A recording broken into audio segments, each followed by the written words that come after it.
restore our glory to live forever. Call down the reckoning to bring back hope and peace. Restore our glory to live forever. Bring down the dark regime. I know how to unleash eternal power. Lead us to order. I am the light bringer.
Take me under your wing, crack of thunder, as a wild bird sings.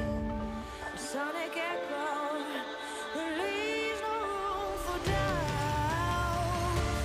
All the shots bring it back to what it's now. As the world cries tears in our hands, are we all part of a bigger plan? All the shots bring it back to what it's now.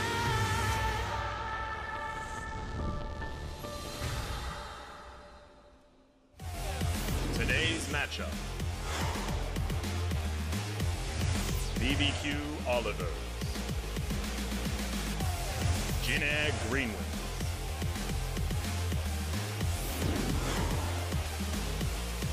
Afreeca Freecs.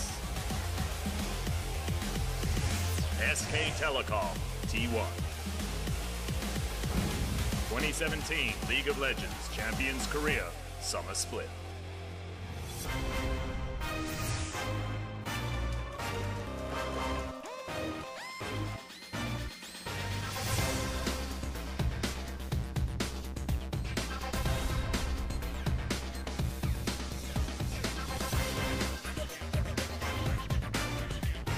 Welcome, OGN Legion, to LCK Summer 2017.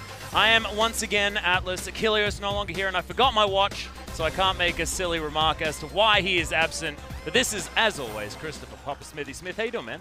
Well, you've got a few hours to get over it, Atlas, with some great matches today. Oh, yeah. No watches are going to be talked about. Our second match, of course, is going to be a massive one. Afreeca Freecs versus SKT T1, the organization that for some reason has always had the number over SKT, and SKT fresh off what was a bit of a humiliating defeat to Samsung a couple of days ago. Yeah. We're starting smaller. BBQ Olivers, still in a bit of a freefall, still struggling for victories. You mentioned it, we've all noticed it. 2 match wins, but both of them over ever 8 winners, so not really shaping up to the rest of the field at BBQ, and they're facing a Jin Air team who are coming off one of the most insane series of summer season. Yeah, managing to get that incredible clutch victory in game number 2 against KT Rolster. It was utterly amazing to watch. So if you haven't seen it, after this series, there might be some time. Go and watch it, because my God, it was incredible. There was a Yasuo popping off in the late game, Papa Smithy. It was exactly what we wanted, and that's what we want again.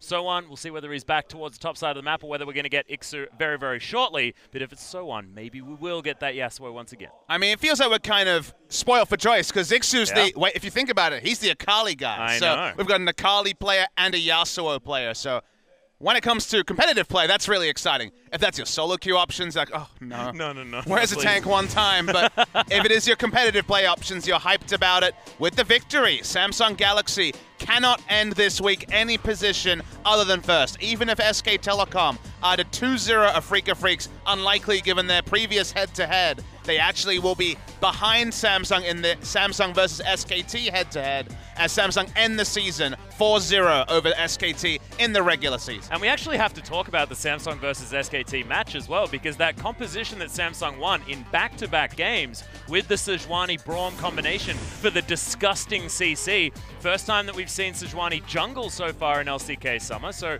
exciting to see whether we're going to see that again today. And you look at EULCS last night, Sejuani jungle from Trick. Watching LPL earlier today, Sejuani jungle coming out there as well. Expected to be a big pick now in the meta. People are feeling with Cinderhulk is strong, then Sejuani must be strong. Well, we'll see whether they've been doing their practice. Of course, Crazy has been the only player to play Sejuani so far this season on the BBQ Olivers, and he is currently 0% win rate. So we'll see whether Bless has been putting his time into it. Of course, rounding out the rest of the roster will be Tempt there in the mid lane, the man who needs to get Corki. I just want to see it. He foregoed the Corki last time we saw it, and then Ghost and Totoro towards the bottom side of the map.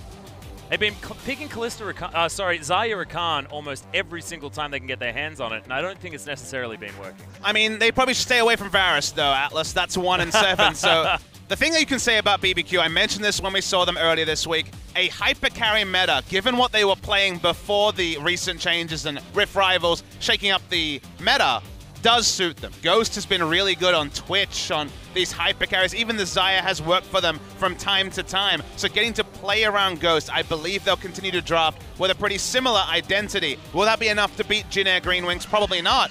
But they're going to play probably a similar style to what KT played against Jin Air in Game 1 and Game 2. Yeah, well, we'll see whether Jin Air can mix things up as we hop over to the other side of the Rift. Starting on the right side will be Jin Air GreenWings, the team that was so close to making their way back into the series versus KT, and then game number 3 was utterly a slaughter, and it will be Soan starting towards the top side of the map. So Yasuo could be an option if Crazy decides to blind pick some Nah, but I have a feeling we're not going to see that because it was very, very dangerous in that game number 2. It's going to be Umpty, Kuzan, Teddy, and Snowflower to round out that roster. Worth noting, a lot of the danger was a lot later in the game. It was the late game team fights where we saw the most out of the Yasuo. Laning phase, as we knew from previous times, was fine. Maybe not as dominant as before some of the Yasuo nerfs that have kind of crept in over multiple years, but Jin Air GreenWings come in, big favorites. Finally, their schedule gets a bit easier. Lost to Afreeca 3 matches ago, beat Samsung, and then lost to KT Rolster in a nail-biter. So finally they get to face someone down the bottom of the table. And if we've learned anything about Jin Air, it is they've been able to put space between them and the lower teams. If you notice in the last 10, 2-0 over Rox Tigers, 2-0 over Everate. They beat BBQ as well. When they faced lower opposition, they've been able to win quite convincingly, and that's why we had higher expectations about them when they faced some of the better teams in the league. Yeah, being able to get that 2-1 victory over Longzhou as well does put Jin Air in good stead to try and get themselves into that upper echelon, but currently 6th place. Need to start getting some of those victories on the board, and like you say, they did have a pretty rough go of it moving through their last few games. So they actually played against Jin Air GreenWings. Jin Air played BBQ about a month ago. Yeah. And it was actually the first time we saw in the LCK the Kalista Rakan combination that's made a lot of news around the world, at Rift Rivals especially. Snowflower won MVP on the Rakan for that particular game and mentioned that he took it from EULCS. That's where his inspiration came from. So I imagine that will be contested in this series as well. KDA is not really much to write home about. Someone's only played the 6 games, so a little bit inflated. Yeah, just a little bit. But otherwise, it does seem to be just some small nuts in the middle of the pentagram. Nothing too crazy. We have seen BDD making things into a popsicle, things like that. But so far, this one's being held under control. Let's call it a pentagon and not a pentagram. Yeah, sorry. It's... I know where your mind is at. I was about to talk about BDD, and he does feel a little bit like a dark ritual sometimes. I mean, speaking of dark rituals, we had some very interesting champions the last time we saw Jin Air GreenWings. On the good side was the Yasuo, 5-2 and 14. Yeah. Finally, we kept saying, what about Yasuo against Null? What about Yasuo against Null? We finally saw it after I finally was like, okay, I'm going to take a step back. I'll see it when I see it. We saw it that game. Ended up being the victory. MVP to so on as well. The Warwick, though, in Game 3. It felt like Jin Air didn't know how to play around it because Umti had played it in solo queue. It was a pick we were waiting for him to break out. but every time he entered lane, it felt like his laners couldn't really gauge where he was at in terms of ganking power. They'd all in and die before the Warwick could really do anything, and he had 2 failed ganks before he hit level 6, and then it didn't really matter which jungler he was. His team was too far behind, so I imagine we won't see enough jungle bans to actually see Warwick, and you notice that Warwick is actually 0-5 in history in the LCK. But yes, the Warwick, maybe that's going to be the only sighting of that particular wolf for the rest of summer season. And I wonder whether that includes the top lane Warwick as well, you know, that used to build the things like Athene's Unholy Grail and crazy stuff. I believe it was Reaper that I last saw play that long time ago. Just ridiculous. My competitive Warwick would have, of course, be Guardsman Bob and his mid lane Warwick. Oh my god. Even longer ago, Atlas. Wow, Guardsman Bob. That was a brilliant stream. You should be laughing about the competitive part, because that was before the competitive scene even existed. Oh man. I've been smacked with the nostalgia. This is just ludicrous. Well, I hope you're going to be smacked by some sick League of Legends, some innovative picks. Really hard to gauge what we'll see. Will this just be Jin Air winning 2-0, giving us another hour break before our hyped second set? Or will this actually be closer than it looks on paper? Yeah. We're about to find out. Yeah, and who's going to be able to win this draft as well, with things shaking up in this current meta, people realizing the power of this Cinder Hulk. The new one has been unleashing some of the tanks onto the Rift. And whether or not the Braum/Sejuani combination is going to be banned away here in this draft, because I could imagine some evolution in the draft is going to happen from when we last saw it here in the LCK. And speaking of which, let's hop into it right now, as Rek'Sai is going to be taken away from Umpty, his newly most played champion so far for the summer season. 8 games as opposed to his Lee Sin's 7. And he lost a lot of the early games. He actually played the Rek'Sai before the Rek'Sai changes came in, and especially not on 7-13, where the buffs have accumulated to the point where basically everyone would say that Rek'Sai is perhaps the strongest jungler available in the pool, when Zac is not going to be involved in that equation. Speaking of not being involved in the equation, we do have kind of a mix of the new and old when it comes to the bans, as Zac and Caitlyn red side has become the new must-to bans. And okay, we do see that Rakan ban to deny the power of Kalista Rakan that Jin Air already beat BBQ with a month ago. Yeah, and Teddy, of course, showing phenomenal late-game Kalista powers as well against KT. That was his AD carry pick in that incredible comeback game, so good to take that one away from Snowflower, make sure that Jin Air can't utilize the combo, as Gragas going to be the final ban. So Kalista is available if BBQ wants to pick that one up, but Elise also there. And when it comes to answering junglers, there are quite a few banned. Umti may have to jump onto the Lee Sin as, ooh, the Manor Warwick hover. I love it. Fantastic. Just letting Umti know that if he wants it, it's available. Yeah, there it is, Umti. You can pick that one away from BBQ. Teddy with a wry smile. He's just trying to work out what he's going to hover when it gets to the second round of picks. I think the Kalista's just going to be claimed. If you guys haven't been following LCK this week, Kalista has become first pick, first ban status, basically. Even when Rakan's not available, people are seeing how much it empowers the support, as you can't help but snigger at the Warwick hover as well. Yep. Thresh is being considered. I'd actually really like a Braum pickup here for Jin Air to deny the potential Sejuani Braum, but definitely a powerful bottom lane. The overextending duo. Yeah.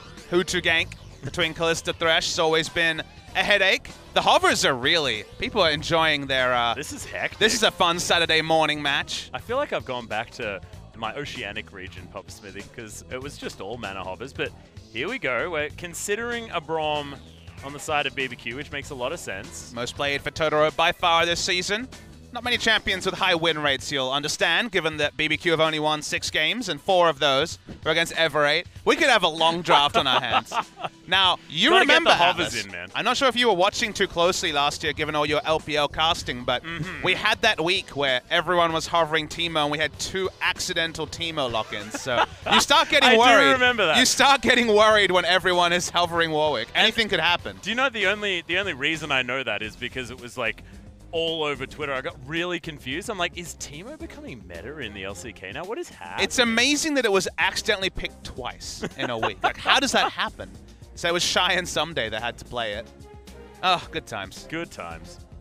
Well, Talia's going to be locked in over the side of BBQ. Going to make that pick composition work out towards the mid game if they would like to. And Umpty just going to take away his Lee Sin and ban the Kog'Maw. So you were predicting that BBQ could potentially go for some late game power options here. It made a lot of sense for them to crib the notes from, say, WE and most of the LPL teams and go for a Kog'Maw-focused draft. Because, again, that's what they were playing before it was really accepted meta. And more teams, including KT Rolster, showing us that going for protect the hyper carry is becoming more of a staple strat. There was an interview with Mata where he basically said, look, we really do feel like protect the Kog'Maw is perhaps the strongest in the meta next to a Kalista comp, Kalista 2 item, Kog'Maw 3 to 4 item. So no surprise that Ghost will have that deny from. Could still play the Twitch. Yeah, they have the Braum on his side, would be pretty powerful, even if the laning phase would be a bit sad. And Ghost has been one of our few Tristana players, and Tristana does very well in lane trades against Teddy, so just trying to ensure the supremacy in the 2v2 of the Kalista Thresh. Yeah, limit the options, and having range against Kalista has been a good one in the past. Jinx also been a pick against Kalista in the past as well, just given the fact that you can hop into that rocket form, and it's pretty hard to jump away from a big old homing rocket. Kuzan and so on looking for their picks. Given how much value they got out of last pick Yasuo, a mid lane blind pick would make sense, and Teddy jumping on the Corki for Kuzan would be pretty obvious. It's a good matchup into the Talia, but Lucian can be used as well. Kind of can pick and choose between the two. Interesting they go for the champion with the lower magic damage, given that they have no magic damage on their team. Yeah, I wonder what Soan's thinking about, if that is going to be the lock-in, and it is, so... The hovers continue. The hovers definitely continue. Get to the Warwick, Ghost. Come on, mate. And pick up your... There it is! There it is! Beautiful. Lock it in. Oopsies! Oh, no. Okay. It looks quite a lot like Twitch, if you think about it. I know. I actually thought that was the accidental lock-in for a second there. Oh, my God. Okay, Twitch is going to be picked up, though, and that makes a lot of sense. Just choosing a different late-game option. Definitely still a few on the board. So and speaking of a lot left on the board, Atlas, there's a lot of different ways you could approach top lane. You could have just gone for the blind Renekton that I think Crazy would have been going for in previous weeks. He's going to jump on the Jace, a bit of a Khan-inspired pick. Yeah. As he was a big proponent, or he has been a big proponent, of blind picking Jace top. And Jin Air desperately needed magic damage, so you could kind of do the math and work out what they were going to select. Yeah, certainly could imagine that Rumble would be the option there. Surprising, I mean, BBQ probably could have just put Crazy on it and denied that option away from Jin Air, but maybe they had a plan anyway, and that is going to be that. So Rumble locked in towards the top side. Jin Air with a powerful composition. We'll see how Kuzan goes on the Lucian into the Talia. And the big story here is they went for the Jace because they knew it would have lane pressure against basically any top laner, and they heavily suspected that it would have to be the Rumble because Corki mid was not selected and Lucian was taken instead. So Jace will have lane priority. Mid lane is going to be pretty even, but in the very early levels, Talia just has shoved before the auto attacks and Q are enough for the Lucian. So there are definitely windows for BBQ to play around. And while Twitch's not going to have the happiest of times in bot lane, otherwise you can feel like Bless can largely pick up the slack and make things happen around the map. Do you feel like Bless has a big job on his hands, especially towards that bottom side of the map, though? Because Twitch Braum, not necessarily early game powerhouse lane, and Kalista Thresh has always been focused on that lane dominance in the early stages of the game. We'll see whether it is going to be the Elise moving down there and helping them through. It's two schools of thought, right? You can either leave it to its own devices and it will lose, or you can gank it at level 2 and abuse the concussive blows and try to get a cheesy early gank in. So there's kind of two ways to play it. He has a strong rest of the map, so there's options for Bless, and we'll be able to evaluate which of those two routes he takes. Yeah, where he's going to go, of course. Humpty also wanting to try and capitalize on these pushing lanes, but what have we said throughout the entirety of Summer Papa Smithy? Pushing lanes are a way to win League of Legends, and we'll see whether... Whoa! That is definitely not the champions that we have. Garen versus Nar, baby! Oh, I can't believe that Galio versus Nami's in the jungle. Let's do it!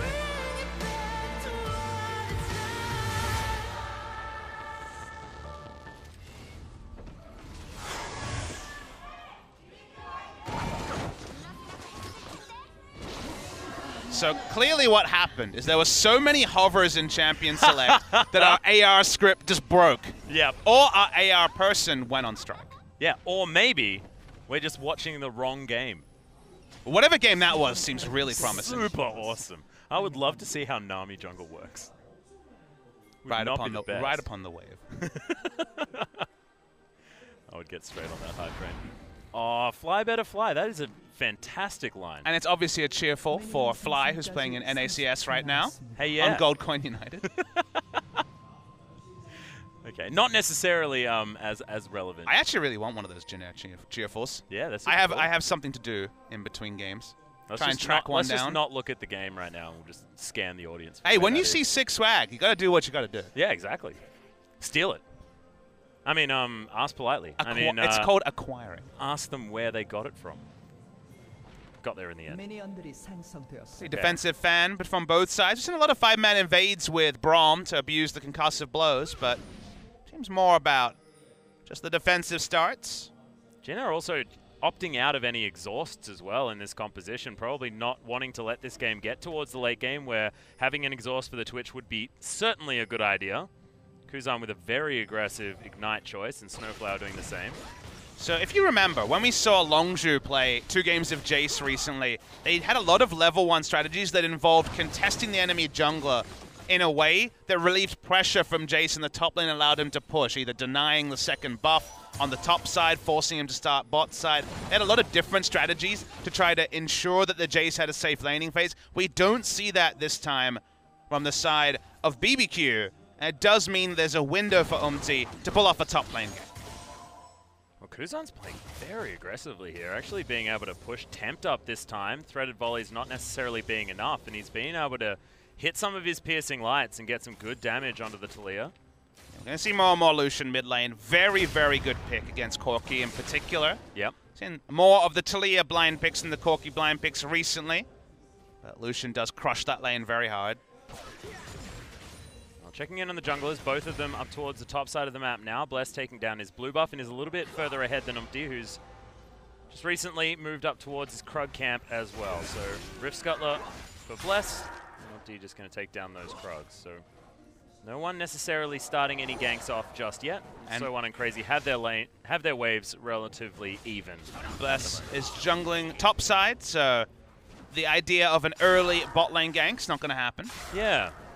And you could imagine that BBQ probably wouldn't mind it. As you can see, Snowflower and Teddy in a pretty good position. Try and get some free damage onto this turret.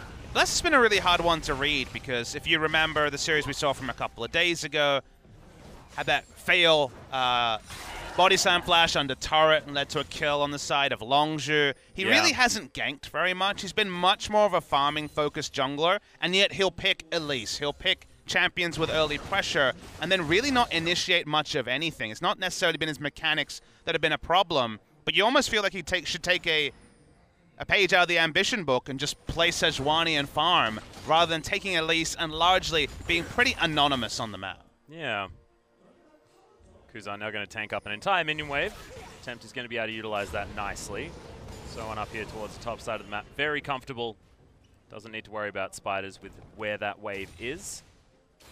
And now the push from the Talia is working out for Tempt in the mid lane. So normalcy has been reached finally, Pub Smithy. And I realized we never gave the OGN Legion an update.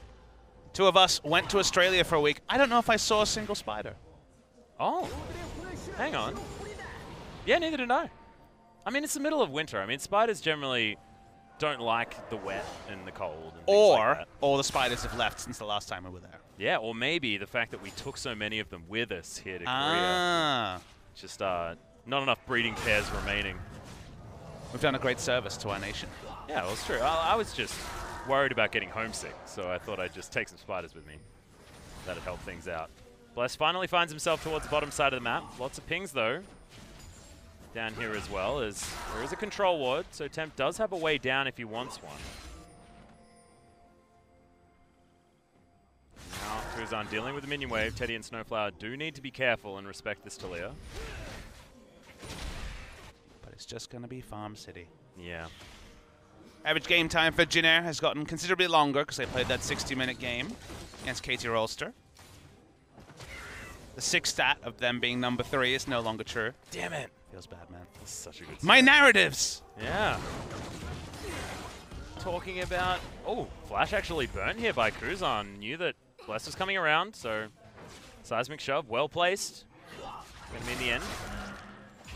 Incremental leads for Jin Air in mid lane and bot. You consider that Twitch is staying competitive in bot lane and there's been no summoners used, and that's pretty fine from the side of BBQ. Probably going to be feeling good about it. Is this more a story of when Teddy's able to pick up Blade of the Ruined King or something like Blade of the Ruin King and the Hurricane before things become a real problem?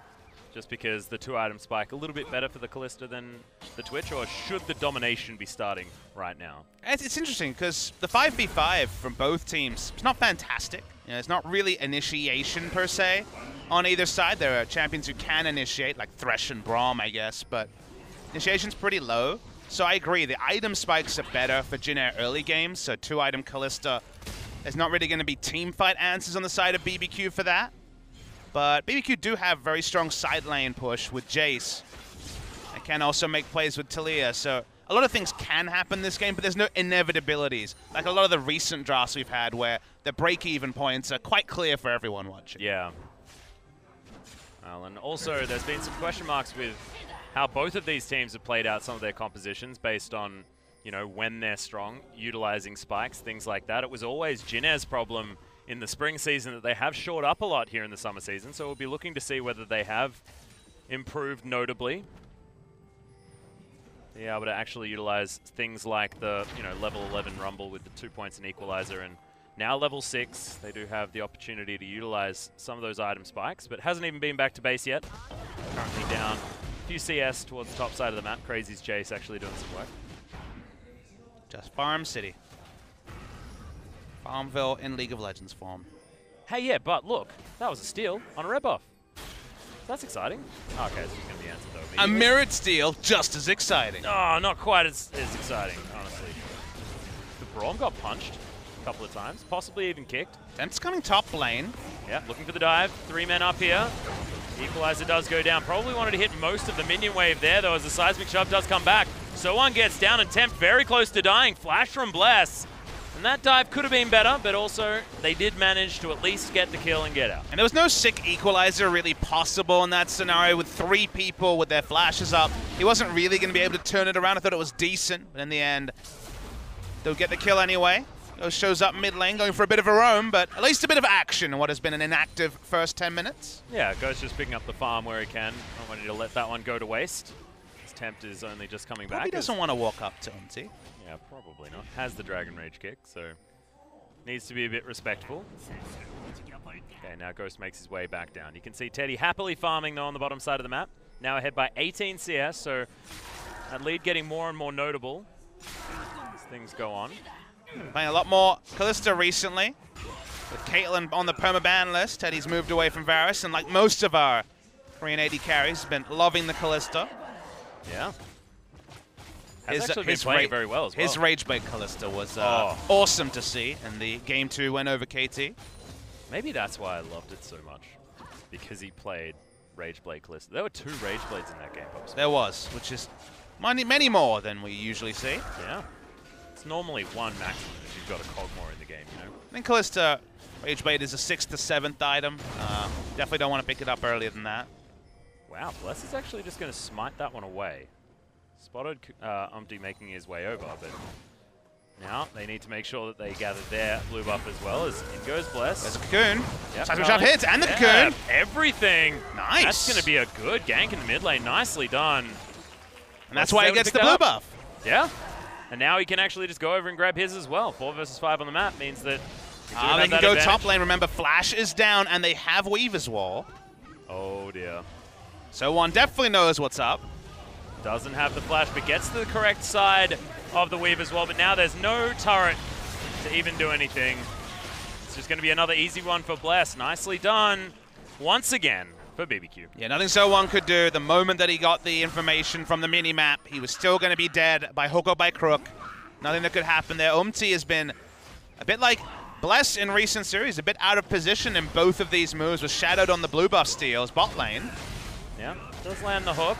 There's the flayback. Goes doing a bit of damage here as Totoro gets rendered. Takes a fair bit. Thankfully, Dark Passage is there, and Jin Air had no real worries as far as losing that fight. 30 CS is now the advantage for the Jin Air bottom lane. Yeah, there were no concussive blow stacks onto the Kalista, so no real chance that Ghost would try to open up in that scenario. Didn't even mention it, but Snowflower's most played in his career is the Thresh. Always been a really big pick for him. Ooh, A lot more laning 2v2 with his Thresh nowadays compared to his old roaming Thresh players in mid lane. Oh no! Umpty can't actually get in there, uses the flash to get himself out. Tempt, nice outplay. Does invest the flash, but gets one from the jungler as well and takes a big portion of his health bar. It's awkward that there's been 3 kill involvements for Tempt in a lane that was specifically picked to try to shut him down. So for Kuzan and Umpty to have a death between them and no other kill involvement is pretty significant. As now Umpty's bot lane, but spotted. Yeah, he's going to be able to clear out that ward though, so one moves over a control ward of his own. And BBQ, a lot of control so far this game. It's been a lot of farming from Umpty, but hasn't been able to get anything for it. Now goes back to base, just gets himself some boots and starts moving out. There's the flash from Totoro. Okay. They're looking for Teddy, he just takes the Dark Passage. Bless can't get himself in. So, okay, flash ult now down from Totoro. Got a goal there, straight through the middle. Yeah. No other involvements. Awkward, given that Bless had invested his time coming to the bot lane. Bless has all the gold, though. 3-0-0. Yeah, we were mentioning the fact that he has been a little bit of a passenger in the early game. Thankfully, he has turned that one around here this time. Spotted on a ward. Value ward for the very last few seconds of its existence. Now going to die. A lot of pings going down. Umpty wanting to capitalize on it by moving up towards the top side of the map. Now Crazy moves over. There it is. Can he land the Q? Gets the kickback immediately, but Crazy probably enjoying that one as the ultimate goes down, but just does a bit of damage to some minions, and that's just the flash gained from Crazy. Yeah, the ultimate would have been correct if the flash was down on Jace, but because he had it up, there was no chance he'd be able to pick up a kill. Observers showed us the turret in the Kalista Thresh lane on the side of BBQ is perilously low, which makes sense given that we talked about how they're outclassed in the 2v2 pretty heavily. And that's with some jungle involvement. Will mean that the gold will be evened up if that first brick does go down the next few minutes for Jin Air. Whether or not they can actually get up there and do it, though, is the question. And we've got Twitch back in base, so now could be an opportunity. Speaking of which, Tempt moving up towards top. This should at least be the flash from So-One as he's moving himself out of the way, and there's first brick just donated over to BBQ. Yeah, but picking up first brick when Jin Air had done so much work just straight up in the 2v2, it's pretty significant for the side of BBQ. As you can see, turret will come up and answer it. A lot later, no extra objectives to be picked up on the bot side as Drake isn't up, but they'll try for a red buff. Umpty, though. Yeah, going to try for a Lee Sin at the same time. There's a concussive blows. Ultimate comes out all too easy for Ghost as he picks up the kill.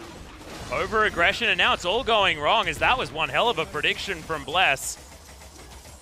I say one hell of a prediction, I mean, pretty sure he was definitely not going to be there.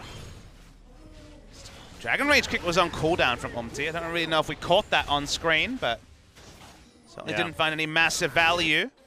Didn't have it to be able to kick the Braum through the Twitch and thus get away. He just kicked Crazy on the top side of the map. Ah, that's right. Well, didn't find any value from it whatsoever. Still going to be 0 kills on the side of Jin Air. Teddy's got his Blade of the Ruined King, though. Faster than that of Ghost, so at least for the next little moment, we'll certainly have a strong point of the map. If the comps were reversed, and it was 4 kills on the side of Jin Air, kills reversed, I should say, then it would have been a really pretty big significant factor because Jin Air have the earlier 2-item power spike and would have been able to potentially snowball away. BBQ wouldn't have been able to take a team fight, but because BBQ have all the gold, we're actually pretty even in a phase where Jin Air should have a pretty sizable lead and also be confident enough to take team fights with both Kalista and the Rumble. Closing in on 1 item. So as things are, BBQ can be very happy with how the early game went, and it will delay objectives like the Rift Herald and potentially further Drake stacking that Jin Air set up for. Oh, Snowflower, really nice sidestep. Gets him out of the way at 2 skill shots. Jin Air going to be absolutely fine. Ghost up here towards the top side. And he's going to open up onto Teddy.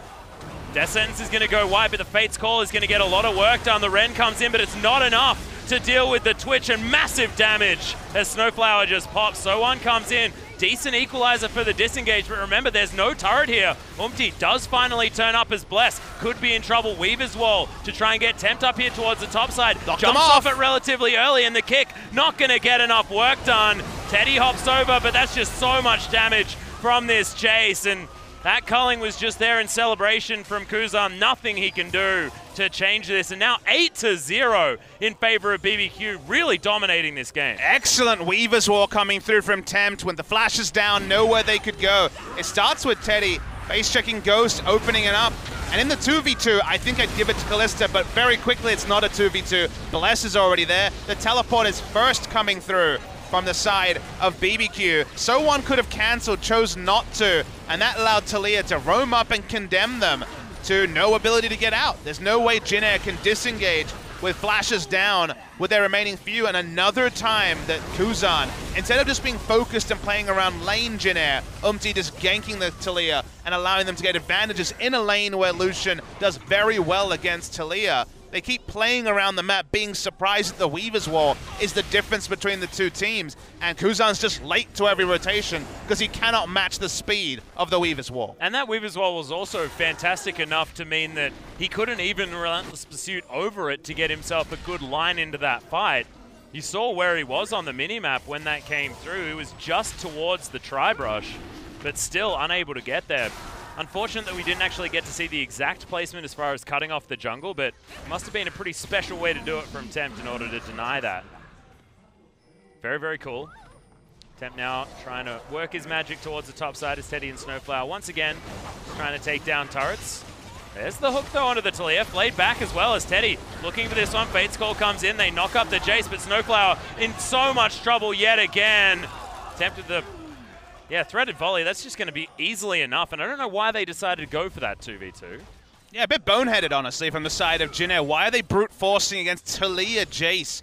Champions that scale so well with 1 to 2 items. It was Blade the Ruin King, Phage Jace, and actually bringing back the GLP build from the side of Tempt rather than going for mana regen or cooldown reduction. There was so much extra power. Both of them already had kills. There was no world where they won 2v2. Very disrespectful from Jin Air.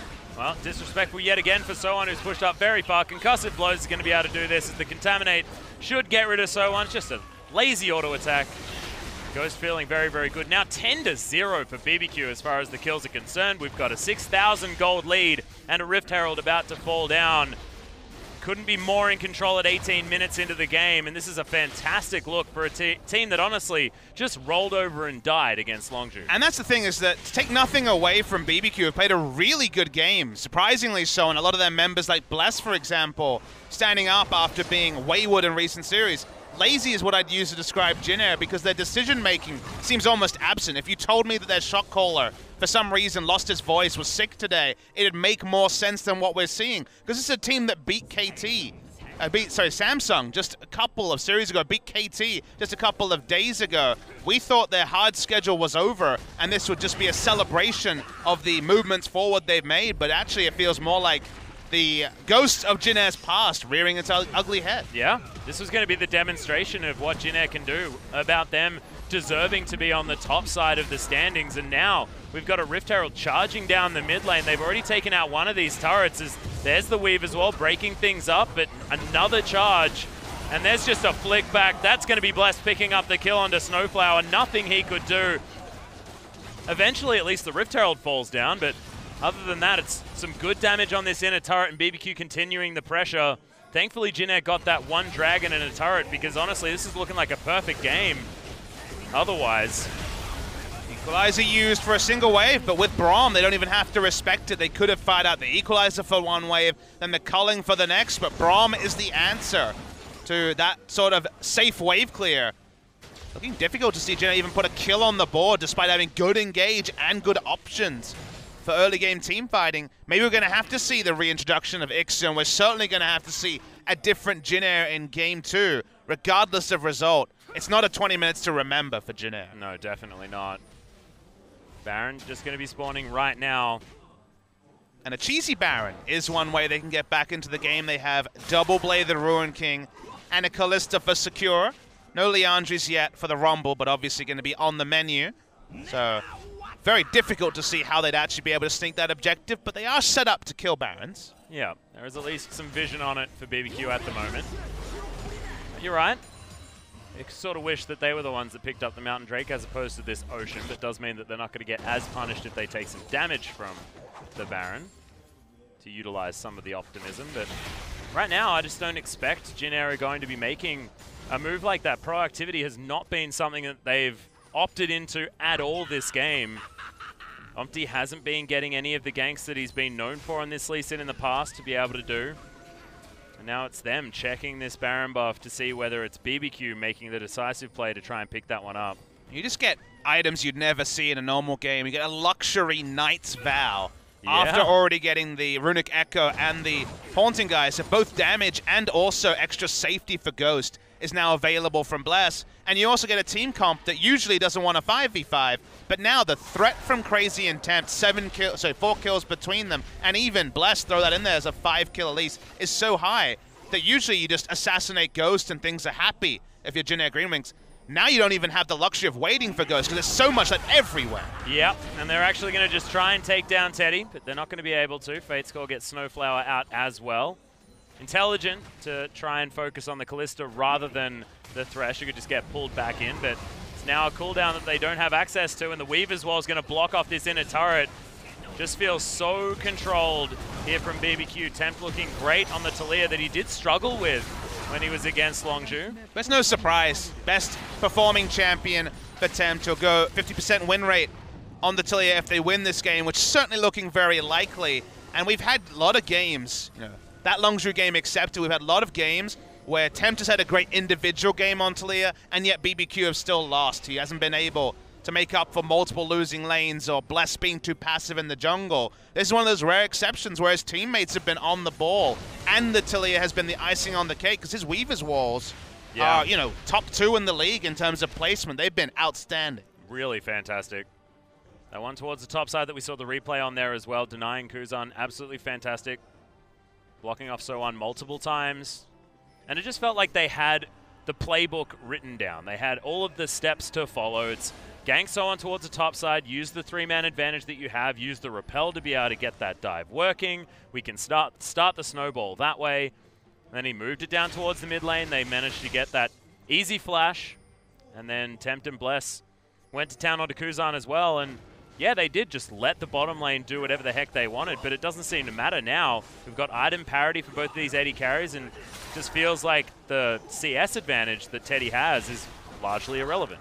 Now, even with there being close to a 10,000 gold league, you can't shake that with 2-item Callista, the Leandri's finished on So-On on Rumble, there's still the outside chance of a teamfight victory for Jin Air. It sounds impossible. It may very well be impossible, but with the items that are completed, I feel like the game isn't quite in the books just yet. Yeah. If we have a return to the Jin Air that we've been used to seeing, I feel like you're exactly right. Haven't necessarily been demonstrating in this game. It's feeling very spring Jin Air to me, Papa Smithy. It's a dangerous, dangerous thought. And with another Mountain Drake falling on the side of BBQ, this Baron is under more and more threat as this game goes on from the power of BBQ, who also have the 2 Blades of the Ruined King, as well as an Elise that is very accelerated, almost has the Leandri's. We might even get one of them out of Tempt as well. Basically a battle of 2 teams ready to delete Baron, and like you say, with the double mountain, they really cannot leave up Vision for a second now. There is Vision here, but Umti just recalled. Yeah, they may have actually seen him go back to base as well, as they are all just piling in on top of this one. Kuzan trying to get himself in, but the Weaver's Wall's there. Teleport comes down. Umti nowhere to be seen. He got it! Oh my god, the culling steal! And Bless didn't have Smite. What is this? You saw it in the air. You said, well, the culling's up. They're not going to contest him. But man, the reality of Kuzan buying the Baron so far against the run of play is bigger than any teamfight victory for Jin Air because it denies a buff off the map and it stops BBQ from being able to break the base. But what? They should have just blocked the culling, Pub Smithy. They could have done that. They could have done a lot of different things, Atlas, but... Oh my goodness, that should never have been allowed to happen. But Kuzan, fantastic work. He's even got a celebratory glove in his back pocket, you can see. He's ready for a brawl. Oh, he's definitely ready for a 2 brawl. members of Jin Air ready for a brawl. He may have just empower recalled straight back and bought that glove. Haha, ready to punch some fools now. However, still behind. It's about 8,000 gold. The worst thing, though, is will it mean something? Maybe. Probably not. But if it does mean something, Can you imagine how tilted that BBQ would be in game 2? Could you imagine how many Warwick hovers there are going to be? It'll be ludicrous. As Fate's Call, not going to find anything at all. Jin Air continuing to push up. You got Tempt and Crazy. They will be able to take down this inner turret on the bottom side of the map. Is this inner now under fire here as well from Jin Air? Looks like no, so one's going to turn up. He 2 levels under. Up there as well. Okay. Trying to slow down Crazy. Well, Flash is actually coming out everywhere. Zomti wants to make his way over. Kuzan as well does have the relentless pursuit to at least lock over some walls. Nice. There's the kick though. And they're all swapping positions, but it's still going to be the kill, and so on is the one that picks that one up. The first one for Jin Air so far this game. And it'll probably only allow them to push out lanes, but when you're playing against a Jace who's ahead, the ability for the Rumble to actually push out lanes, reset the map a little bit, maybe it's worth a couple of flashes, especially with the Jace not having flash. It'll mean next time with teleport up, he'll still be a little bit more defensive when it comes up to his split push. So usually, oh my god, okay. That's some damage. Yeah, Teddy's going to at least take Ghost a turret here. shot here as Ghost opens up onto Umti. Safeguards his way out as now Tempt is just corralling the rest of them. Totoro moves over the box, so slowed down, and that is no more of an engagement. Okay, Snowflower does have to flash, but he gets out as well. Someone's on the base. Okay, he gets out. He wasn't in the bush. That was sloppy. Still gets out. Calculated. Probably not. I don't think we can even give them the facetious calculated, because honestly, not a whole lot has been calculated from Jin Air so far, apart from culling damage from Kuzan. Stealing the Baron with culling, especially because Elise, she may not have had Smite, but she had Q, so... Yeah, no, there was definitely secure enough single target damage. Yeah. How that was stolen by a culling, I still have no idea. Okay, Tempt is going to flash. Good trade of cooldowns. Yeah, exactly. Managed to get 2 summoner spells for the 1 ultimate. I can do that, man. That sounds pretty good to me. Well, this game went silly after it was, you know, kind of a controlled demolition for BBQ. Yeah. First 20 minutes or so. Suddenly, the glimmer that I was talking about item power spikes became so much more with the Baron steal. Still big item leads on most members of BBQ. You do start to wonder. This could have been a clean completion of a game that BBQ have had so rarely this season, especially if you don't include their games against Ever 8 winners. So would have been big for them to actually pick up a clean win over Jin Air. The clean part is gone, but is it a stain on an otherwise really dapper shirt, or is it a big rip? That's the question, Atlas. Yeah, and how dapper was the shirt, really? I mean, it was looking pretty good. It was looking relatively good. It was like one of those tuxedo shirts. Have you become a League of Legends snob now that you're a Korean caster? No, I think I'm just still tilted over the damn culling steal. Oh, just should not have happened. Anyway, we will move on. And the next Baron is going to be much better for BBQ because they've got both of their Leandri's Torments completed. Could it be much worse? That's a very good point. Oh, yeah. It could be another death sentence steal or something like that. What I'd like you to notice is that because he's been able to keep a CS lead, the only good news story for Jin Air in the first 20 minutes, it's actually only 500 gold between Ghost and Teddy. You know, no kill involvements compared to 202, but the CS lead of 60-odd has been there kind of the whole game. Yeah. That means that Teddy has hit his items at parity. Now, the problem is that Crazy, Bless, and Tempt all do damage, and Ghost just finished 3 items, so unless Ghost opens up pretty dumb, super aggressive, let's say, with his flash down and his flashes up, he should be raining in hell from the backline. Exactly, and also drawing the aggro away from Crazy and Tempt and Bless, who all do a heck of a lot of damage themselves. Feel like there's not very many good options as far as getting these fights working for Jin Air apart from getting picks. Also, the itemization for tankiness is impossible. You just build damage and kill them faster, I guess. Yeah, I feel like that would make some sense. And they do have the champions that can do that. Jin Air at least now have some vision around this area. Dragon going to be started. The 3rd Mountain Drake, and that should go over to BBQ because a lot of damage is coming in there. Thankfully, Bless finds his smite button this time, and Weaver's Wall's now blocking off Jin Air. The whole mid lane now going to be removed, but really nice use of cooldowns to get Jin Air over the side. Don't have to use any of their flashes or anything like that.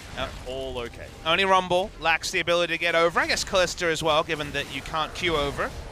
You need the Thresh in that scenario. Yep.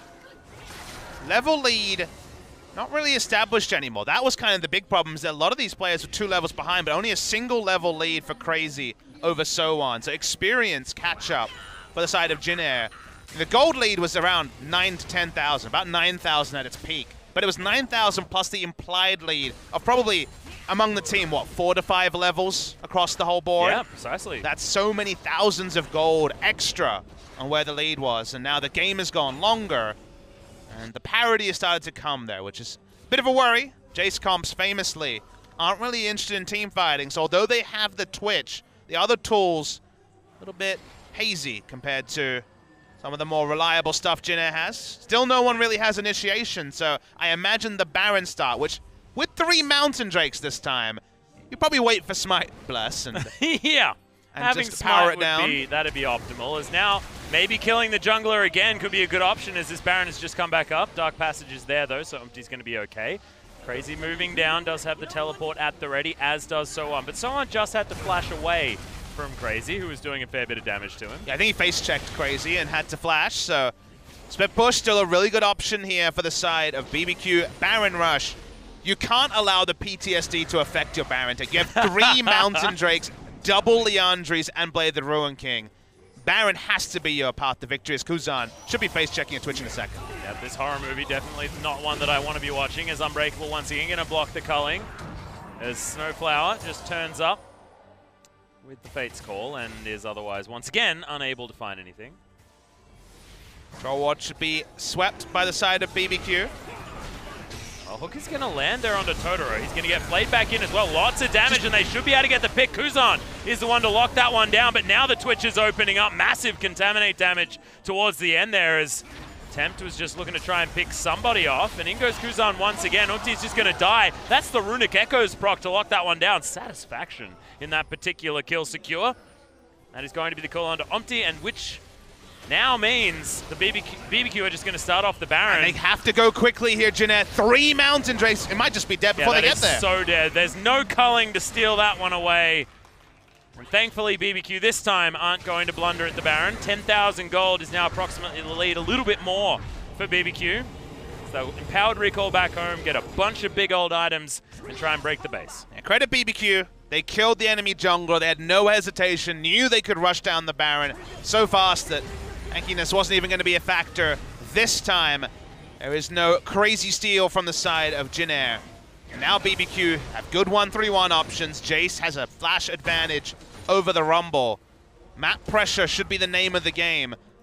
And Twitch, 3 items and a QSS, already is very confident at opening up aggressively. Yeah, feeling very, very good. Not a lot of armor built up, so doesn't even really need the Lord Dominix or the Mortal Reminder or something like that if he wants to forego it. Could just grab a Bloodthirster if he wants to. Another, like maybe a Static Shiv. Phantom Dancer also an option. Yeah. Luxury. Pop Smithy here for the BBQ 80 carry. Now pushing up the bottom lane looking for that inhibitor turret. Knight's Vow done onto Bless, so he's basically a support. Certainly help out. Totoro unnecessary, but he's gone very aggressive. He's going to be moving up with this minion wave, so Ghost clears this one out very, very quickly, and now pressure on the bottom side. Tempt is going to bring up the mid lane. Crazy just splitting on the top. So good vision available from Jin Air, as there's that ward that sees exactly where Crazy's going to go after this.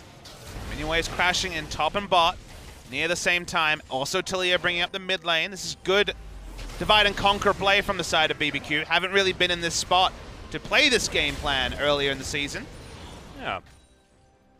Another minion wave going to move up towards the top side, but at least Jin Air have been able to spread their forces enough, and the wave clear does look to be working thus far. Weaver's Wall is going to block off the bottom side, and we'll see whether they actually decide to go for some sort of fight. Looks like they're just going to utilize this to take down the turret, and there's the Glacial Fissure. They're flashing on top of Teddy, who does get himself out. Fate's Call saves Snowflower, and no kills are going to come in, but the base is broken everywhere. Crazy takes down the top lane.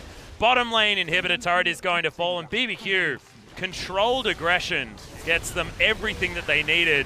Equalizer comes in, not actually finding too much damage as Ghost forced to flash. And now Jin Air, they're trying to get this fight going. They get one pick onto Totoro. As Crazy moves in as well, but the damage has been done, it feels like, as Super Creep's now heading in, flanking that last remaining inhibitor turret. Yeah, Totoro only really represents an exit kill, and you'll notice BBQ still feels strong enough there to walk up. Super minions are still far away, so Jin Air can actually fight this. You can see Umti. He's fishing. Yeah, didn't actually use the kick in that last engagement to try and secure Totoro, so still going to be able to have that in order to try and misposition Ghost. It's smart for BBQ to back away. In this scenario, you're only happy to walk up 4v5 if your super minions are crashing in the side lanes. They weren't. It was going to take time, so much more smart to back away. Guardian Angel finish for the Jace, piling on extra zeal from the side of Ghost. And that's a Rabbidan's Death Cap attempt as well, and they were pinging out on the Elder Dragon that spawned a few seconds ago. Would make sense to pick that one up, either continue the siege on the mid lane or maybe even just go for Nexus turrets with the super creeps that will be moving up as well. But my God, Papa Smithy, this Elder Drake is not long for the world. I believe you probably only need Tempt and Crazy to try and get that one down, but they are going to send everyone over. There's no contest available from Jin Air. Yeah, there wouldn't be a contest even without the 3 Mountain Drakes factored in, but makes it very quick. Be a very large buff for them as well now that the Baron has fallen away. Seems like BBQ just want to play it academic, take down the 3rd turret. Don't have the longest range because they do have Twitch as their AD carry, but otherwise good siege tools and harass coming through. The accelerated shock blasts with the burn as well is plenty of chip damage. Yeah. Hook once again. Snowflower looking for Totoro. Now, the problem is super minions on the bottom side. They don't see Lee Sin, so they're unsure exactly how to play this BBQ. It's not revealed on a ward yet, is Umti. Just hiding behind the wall. Looking very sneaky. They need a team fight victory, and then all they'll be able to do with that time is reset their waves, so can't really afford to wait too long. There's the Weaver's Wall to add an extra thing to think about. Yep, Shock Blast not actually going to find too much, but look at this tower. It just evaporates. Good equalizer is there, and massive knockups as Umti gets a big kick back. That's massive damage, but Ghost still ripping through the team. He does eventually fall down, and now Jin Air, they have turned it, and BBQ escape with their jungler and their top laner, but lose a Nexus turret and their mid lane inhibitor. Man, sometimes the kicks line up. Huge kick coming through from Umti, but it took him so long to get to the fight that objectives were already falling in front of him. They lose their 3rd inhibitor turret, but not the 3rd inhibitor. They lose the Nexus turret as well, and like I say, all you really get now is to reset and build up some gold. Umti was the one who needed to make something happen. Still not in the fight when the inhibitor turret goes down, but watch the kick that was available to him. Straight line was there and kicks it into 3. It's not actually a 4 onto Totoro. It looked like it would be 4. And then everyone's on top of everyone. Overheat on the Flame Spitter during the Zonias. That was the sort of fight Jin Air were hoping for in the draft. But now we're 38 minutes in, and all it does is deny some buffs away. And it won't take away the fact that even if they get this outer mid lane turret, they are more than 10,000 gold behind. This was the same situation against KT, though, Papa Smithy. This is a scary time to be a BBQ fan because maybe Jin Air just do it again. Drag the game out as long as possible. Admittedly, it's a very different thing when, you know, you're missing the majority of your base at 39 minutes into the game. You also don't have Yasuo as the top laner. Rumble does some things in the late game, but cannot put out the consistent damage of a Yasuo. Yeah, certainly caveats. The moment that we see a Rage Blade on Teddy, maybe that's when we'll start to believe. Seems like that's going to be 2 items away. The other thing as well, I got very confused in that last team fight with Snowflower actually messing up Umti's kick. It would have knocked up Totoro as well, but just played them all back. And okay, Weaver's Wall going to come in, stop Umti from being able to get over that wall unless he uses his safeguard. He lands onto Bless. Is now Snowflower a little bit too far forward. Does have the Fate's Call. Might actually need to utilize it. No, it had already been used to try and get him in there. That's just the free kill as Umti now running away. Blade of the Rune King utilized to try and take him down, and now all 3 inhibitors just wasted the side of Jin Air. Yeah, we saw the perfect initiation. That's what happens when it's not perfect. The fall away damage from Jace and Twitch takes down Snowflower. It's 5v4. BBQ want to end it here. Yeah, Ghost doing so much damage. Ultimate not quite back off cooldown as another kick. Gets a double knock-up. Ghost is taken down, and Teddy picks up the kill, but can BBQ do it anyway? Teddy, it was trying to be that moment where he's going to carry, but in the end, there's still 4 members of BBQ to get through, and they'll take down the Nexus and win game 1, setting themselves up beautifully in this series. Really deserved victory from BBQ. They played this game very smartly after Bless picked up the first blood. In general, a lot of their members who haven't fired a lot this season stepped up. Tempt was on the Talia, so you knew that would be good. The Weaver's Walls in the early to mid game were excellent, but Jin Air really feels like they were wayward today. The draft was fine, but they didn't play to it. Umti didn't get involved early. Kuzan got roamed on, even though he counterpicked for lane.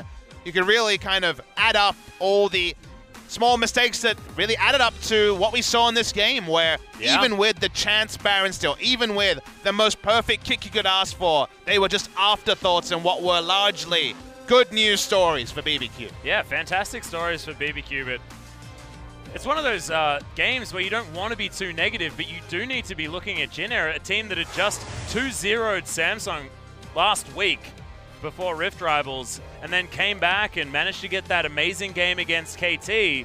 Being critical is a sign that you have high expectations, and Jin Air have this season put to the sword teams in the bottom 3, the bottom 4. So for them to play as wayward as here was a sidestep. BBQ were very good, but Jin Air were well below their recent stand. But can't take it away. BBQ managing to get the picks that they have shown promise on. Like you mentioned before, put Ghost onto a hyper carry. Make sure that that late game is shored up. Certainly did look a lot better on the Twitch than he did on the Xayah in their back-to-back losses against Longzhu. And it feels like some of those issues in the draft that we were talking about earlier on have been shored up here for the BBQ Olivers. And before that last series against Longzhu, we were asking questions of BBQ, like when are they going to start firing? They did have moments in the spring split where things were looking good. Maybe now with a decisive 2-0 against Jin Air, it could be an opportunity. We are going to go to a short break, ladies and gentlemen. When we get back, Jin Air tries to fight back against BBQ Olivers, and BBQ Olivers try to put them to the sword.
of thunder as a wild bird sings. A sonic echo that leaves no room for doubt. All the shots bring it back to what it's now.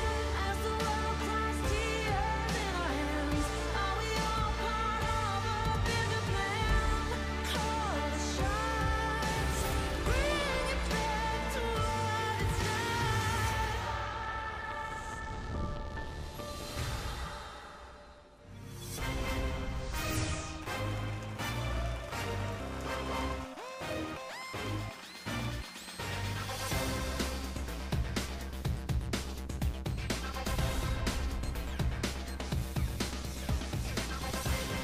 Welcome back, OGN Legion to LCK Summer. And look, didn't think that I'd be saying this, but BBQ having an incredible outing against Jin Air in game number 1.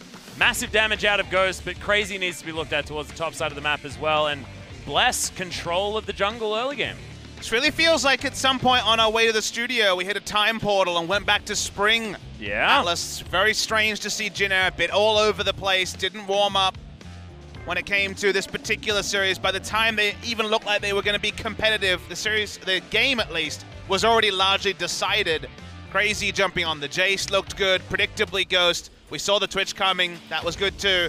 MVP will go to Bless though, first MVP of the season, first MVP for quite a few months. This was a player who looked very promising when BBQ Olivers were known as ESC Ever in 2016. One of those names which before Peanut was available, people talked about, will he be the next SKT jungler? Has not had a year to remember, but had a very good game 1. Yeah, definitely looked good. They do need to back it up now with another victory, but look, this was brilliant. I mean, Tempt and Bless really playing fantastically well together. And it's not what we're expecting from BBQ in this series, because Jin Air were looking good despite the 2-1 loss against KT Rolster. They were still able to show fantastic things in games 2 especially, but game 1, some promise there as well. This game, very, very different. One surprise steal out of Kuzan was all there was. Otherwise, it was just BBQ riding everything, even with some fancy kicks coming out of them. Yeah, they just kind of delayed the inevitable with the team fight victory in the Baron steal. Like you mentioned, Atlas, didn't really feel that was ever going to be enough to change the tenure of the game. So congratulations, Bless. BBQ Bless, still one of the best sponsor and player name combinations. I say that every time my BBQ chicken arrives. Oh, yeah. But it sounds like with that music, we've got to change, and we're heavily looking at the Jin Air logo, so I guess it's going to mean that Ixu's coming back in. Yep, so I'm going to be hopping out. Ixu, hopefully we get some Akali towards the top side of the map. Unfortunately, no blind pick Nars. And in he comes. So, of course, Ixu certainly showing a lot more flexibility, I guess, towards the top side, and has had... Oh, wait. Oh, wow, okay. We've got a double player change. Azumti's coming out, and we're going to see Raze for the first time this season. Yeah, hasn't played since spring season, Atlas. We thought that he would be the starting jungler for Jin Air when they were playing in the relegation tournament. They went with Umti, looked great, and Umti's been so good in summer that Raze, the player with the experience advantage, has never really got himself involved. So first game of the season for Raze. He's played 7 games in competitive since he role swapped from support to jungle. He has played Elise and Graves. Elise by far his most played in solo queue. Graves out of the meta. They have to think that Elise may be taking some ban priority for the side of BBQ. Yeah, of course, now going to be moving over to that red side, so no longer going to be able to pick up the Elise as far as first pick is concerned, but any crazy things can happen here in the draft, and maybe Raze has just been playing off on a Smurf account. It's just been playing the Sejuani, playing these crazy picks that can utilize the new and improved Cinderhulk, and maybe we'll see a completely different game of League of Legends out of Jin Air. I mean, his role swap from support to jungle looked a lot more impressive than Comeback's attempts to do that in the summer season. He actually looked really good. Remember, he's 4-3 career on spring Jin Air, where they were not winning many games at all. So to have a positive win-loss record with how poor Jin Air looked, finishing 9th in spring season, is no mean feat.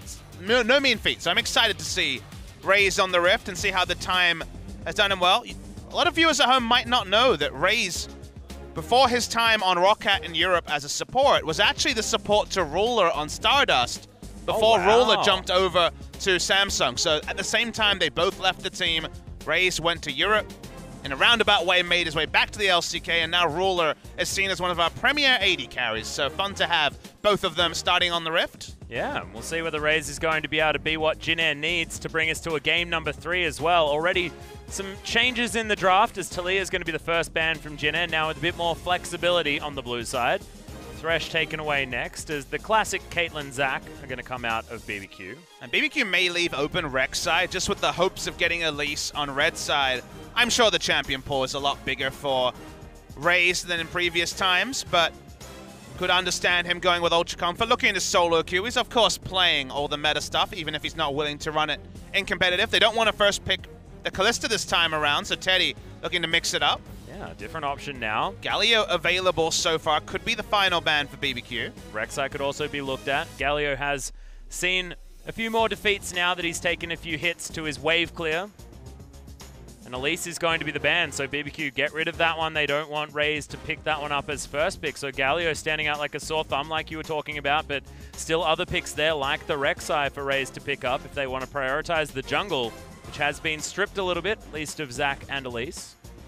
I feel like Rek'Sai will be taken if they don't first pick it, but Gragas is kind of this another option that people can move to. And with the Elise off, they still will look for magic damage from the jungle.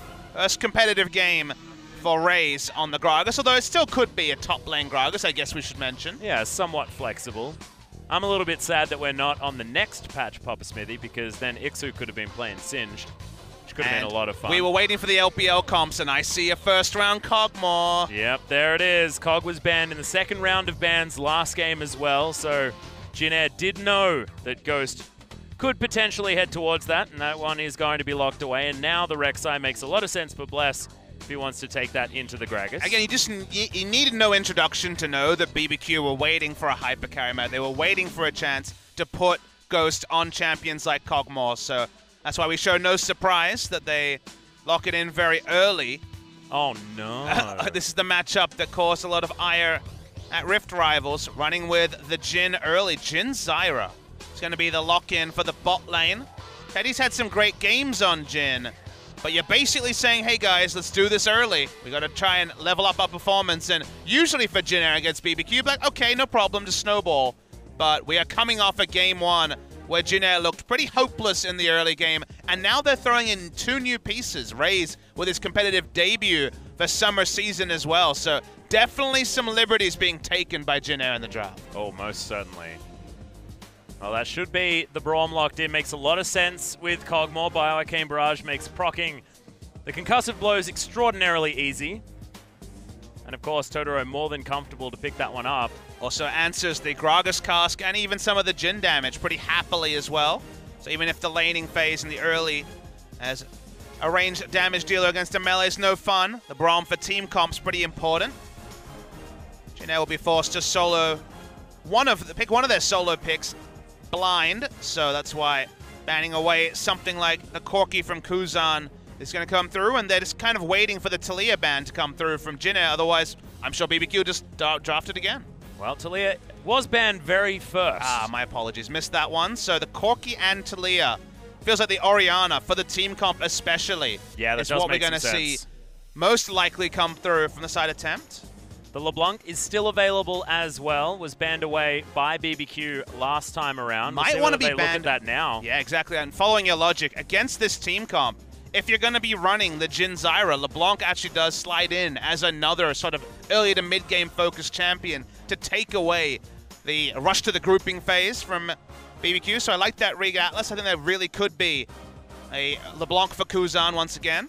Unless Temp decides that he wants to take it away, and maybe they'll pick that up as more of like this bridging champion as well to try and cause some ruckus in the mid-game. Could be dangerous potentially, but I do like how it pairs with the Rek'Sai for some mid-lane gank potential, but we don't know what Jin Air are going to take to that mid-lane just yet. Yeah, the Orianna banned away. That seemed like what Tempt would pick for team comp, even if it's not a staple for him, and the Galio has been overlooked for a long time. You could just go literally full LPL, lock in the Galio and say, come to us. We've got a million types of damage reduction. We've got budget vision coming through from the Tremor Sense, and we've got a Kog'Maw.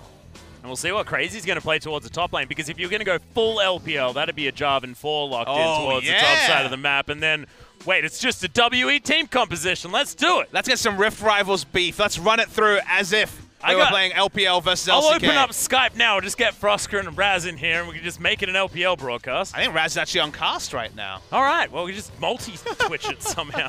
Hilarious. Okay, it is going to be Victor locked in, though, for Kuzan. Trying to get wave clear in the mid lane. A lot of mid laners have answered the Galio with the Victor or Cassiopeia, and Cassiopeia is gone. Oh, baby. A Galio, sorry, a Gnar blind pick in a series with Jin Air is always risky, but this time it's on the side of Jin Air. They've got a lot of knockups. Pub Smithy. You are kind of muddying your identity if you go for Yasuo and Kog'Maw. I think you need something a little bit more early focus. Not like Camille won't have a bit of a rough time in the early laning phase, but would mean some severe lockdown onto someone like the Victor.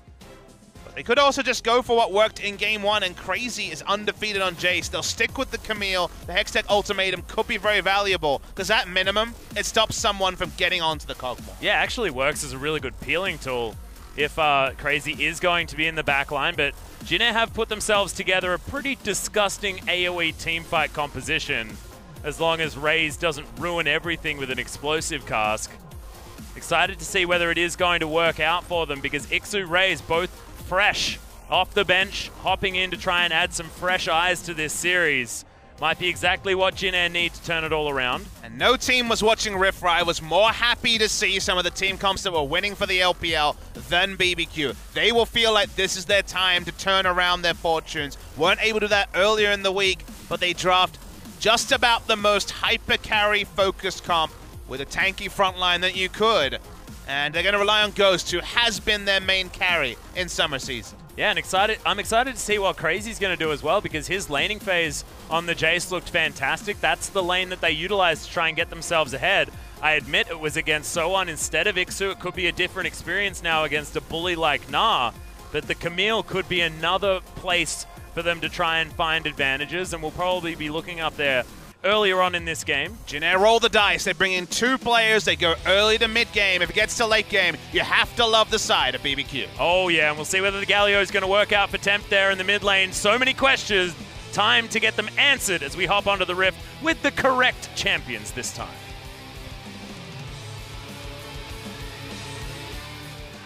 Sonic echo that leaves no room for doubt. All the shots bring it back to what it's like. Well, seems like the Rift is going to have to be abandoned as a hope for just a moment at least, Atlas. Yeah, a little bit unfortunate. Maybe it was because we didn't have Nami in the jungle anymore. People are like, well, I just don't even want this game. Seems like some queries around Ghost. We've been told it's a mouse issue for Ghost. So just going to try and fix that one up. That's a very fresh-looking keyboard. Fresh as in, like, awesome, or fresh as in, like, it just hasn't been touched before? Really new. It was just very white.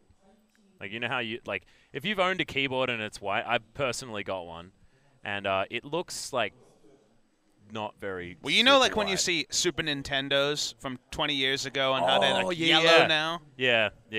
That's sort of what I meant.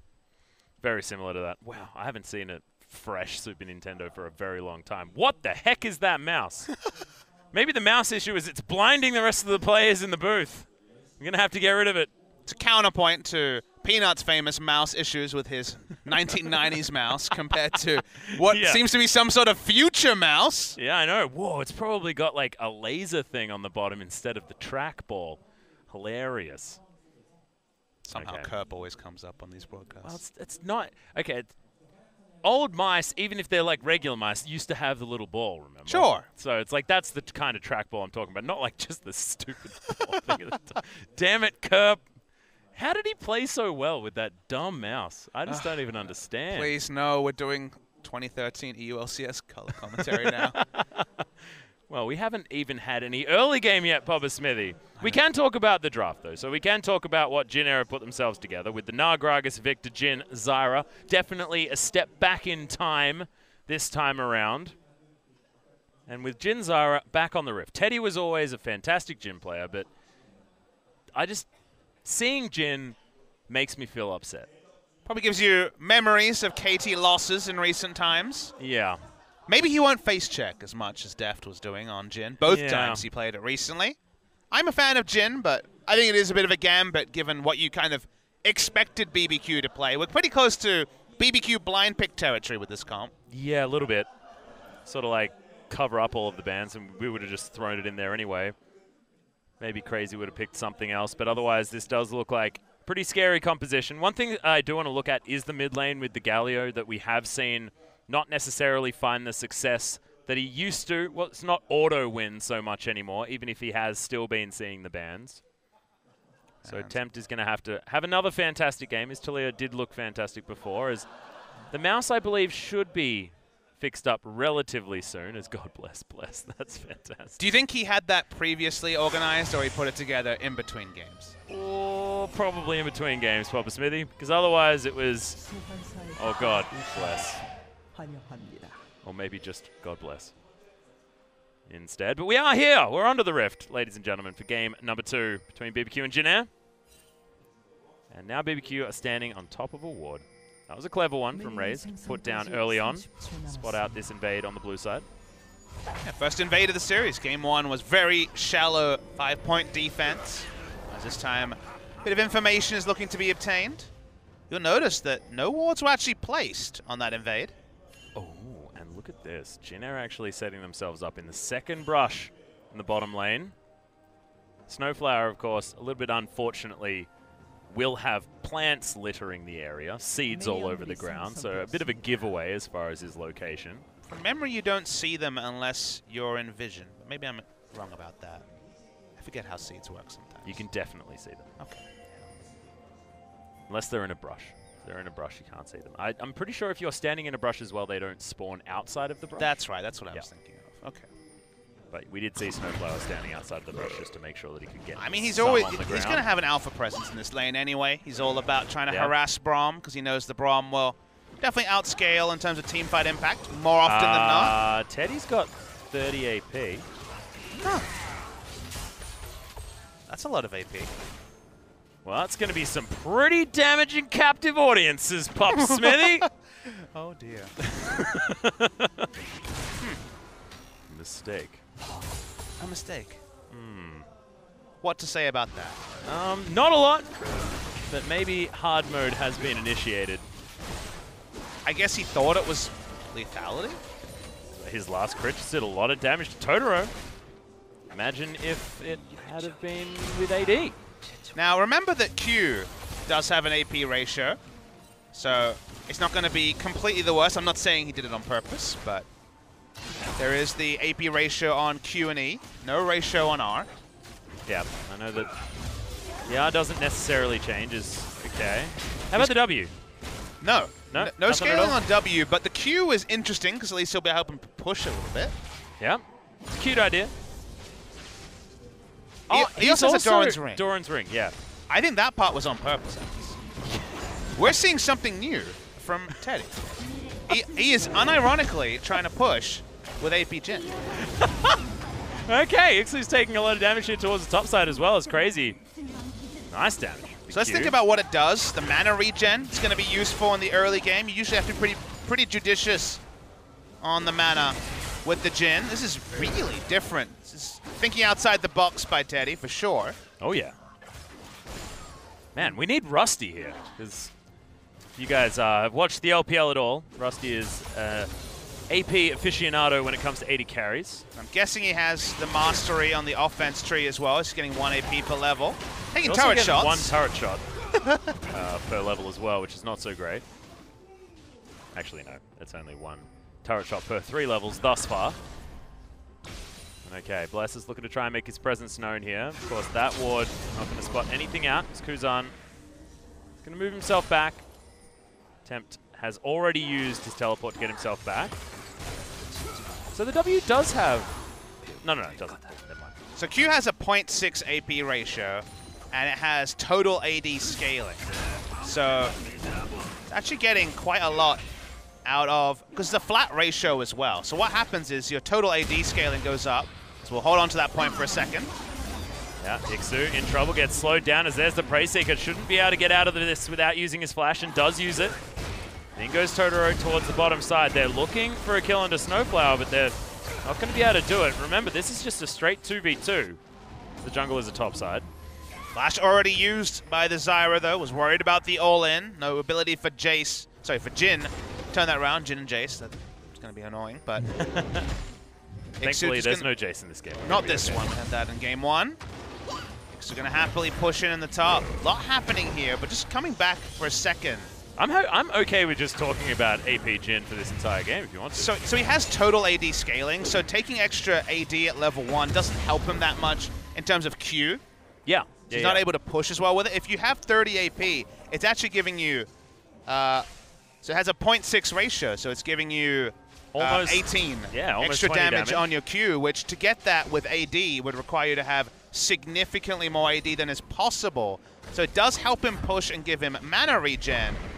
And the theory is that if you can push early, you can shove in the Kog'Maw, maybe you'll be able to get your items earlier, or your jungler will be able to invade around you more because your lane is pushed up. Being pushed in as Jin is one of the biggest struggles, so it's very much thinking outside the box. Is it worth it? That part remains to be seen. Well, hang on. Now you also get to scale lethality with it, and it does physical damage. So you got AP scaling that then utilizes lethality. I mean, lethality hasn't been buffed in 7.13 yet, but in future patches that might be interesting. Yeah. Well, I mean, it still exists, right? It's just not necessarily as Ixu's good. It's level crazy. 5. Yeah, throws down the ultimate. Oh, not going to hard commit and doesn't want to utilize the flash. So Crazy just settling for sending Ixu back home, and we'll just go for that play once again if he can. Oh, Prey Seeker stops the back as Ixu wants to try and get his Mega Gnar. No knockup comes in as Bless. What is this? It just didn't have the knockup. Never mind. Once again, wanders casually away. Yeah, Bless mismanaged that. It looked like Crazy could have got the kill as well. Missed an auto and didn't flash. BBQ kind of get the minimum out of a scenario where they had an experience advantage that got them a huge lead. Big mistake there. They'll get a lot of turret damage anyway, and Kuzan is forced to roam up because they're worried about just losing the turret straight up. Yeah.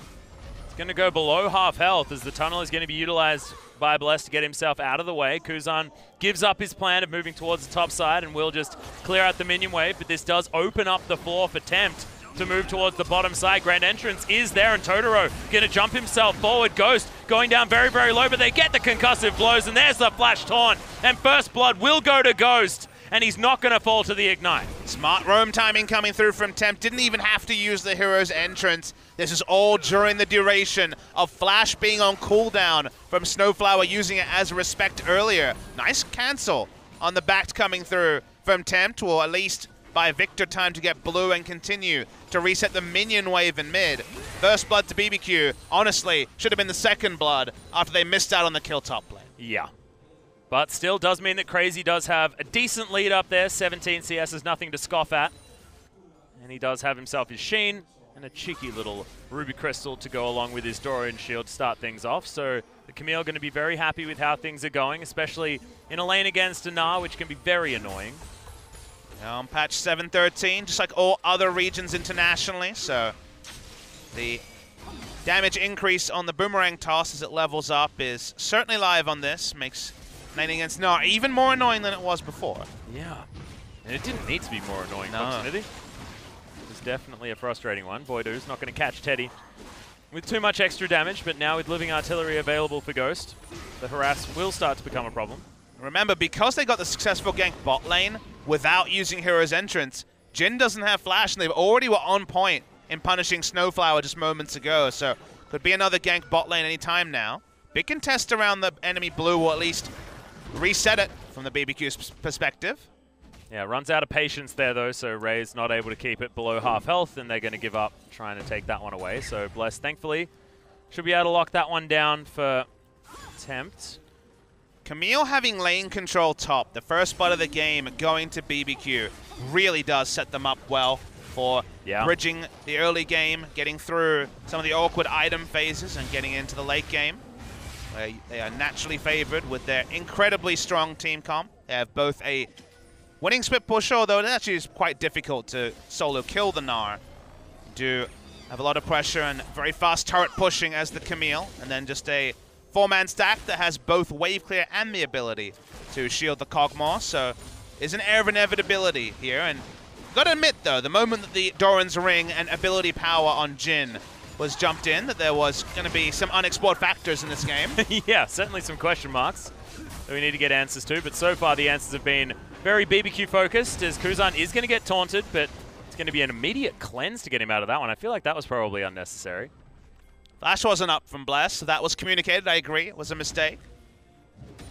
Okay. Knowing Flash was down, there's a lot of safety. They're looking for the Hextech ultimatum into Galio ultimate, and we're going to get it. Yep.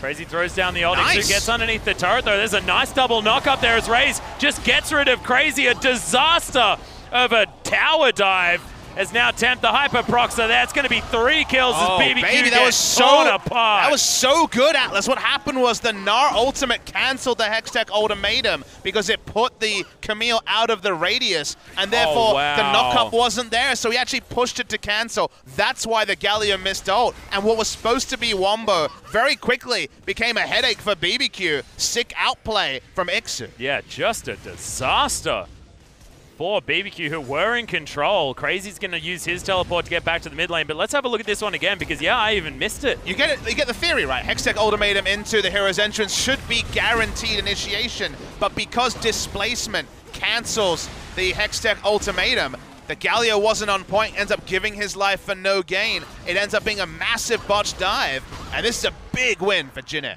Just massive. Okay, Ixu, oh, he's happy. The man is ready to get aggressive as he heads back home. Oh, Dino Gnar as well. Adorable.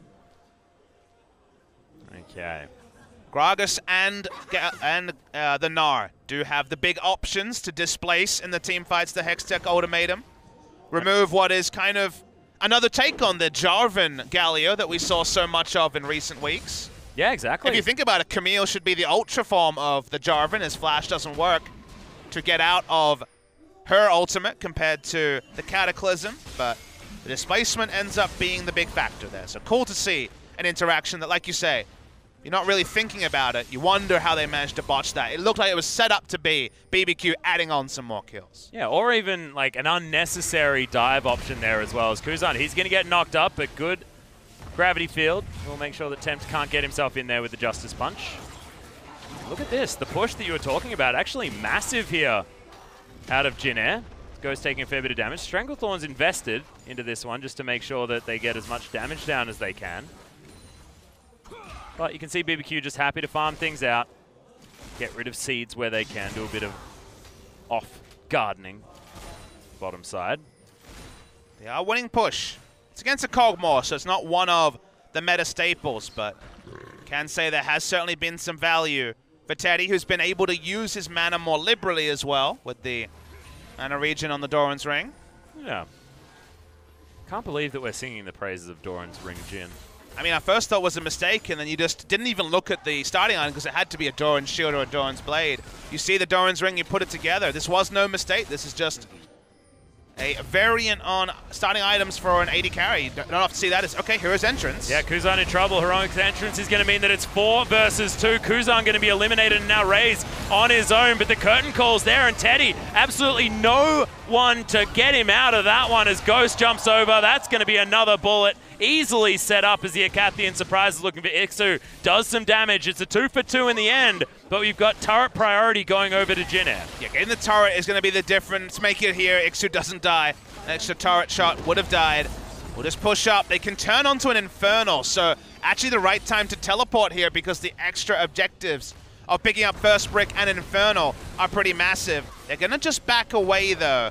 Mid lane being pushed. They lose mid lane turret. That kind of rewrites the script here because Crazy will get top. Yeah, we'll be able to do that, and they've got another minion wave coming in just at the right time, so you have the transition of Snowflower from the bottom side of the map, but BBQ don't want to overstay their welcome. They notice that Snowflower makes his way in, and that tower is set up to fall now in the mid for BBQ. Yeah, double melee don't have the luxury of going for the extra autos, and also, if you overstay for mid lane, you might lose out on Infernal and a Rift Tower because you won't be there for setup for either in time.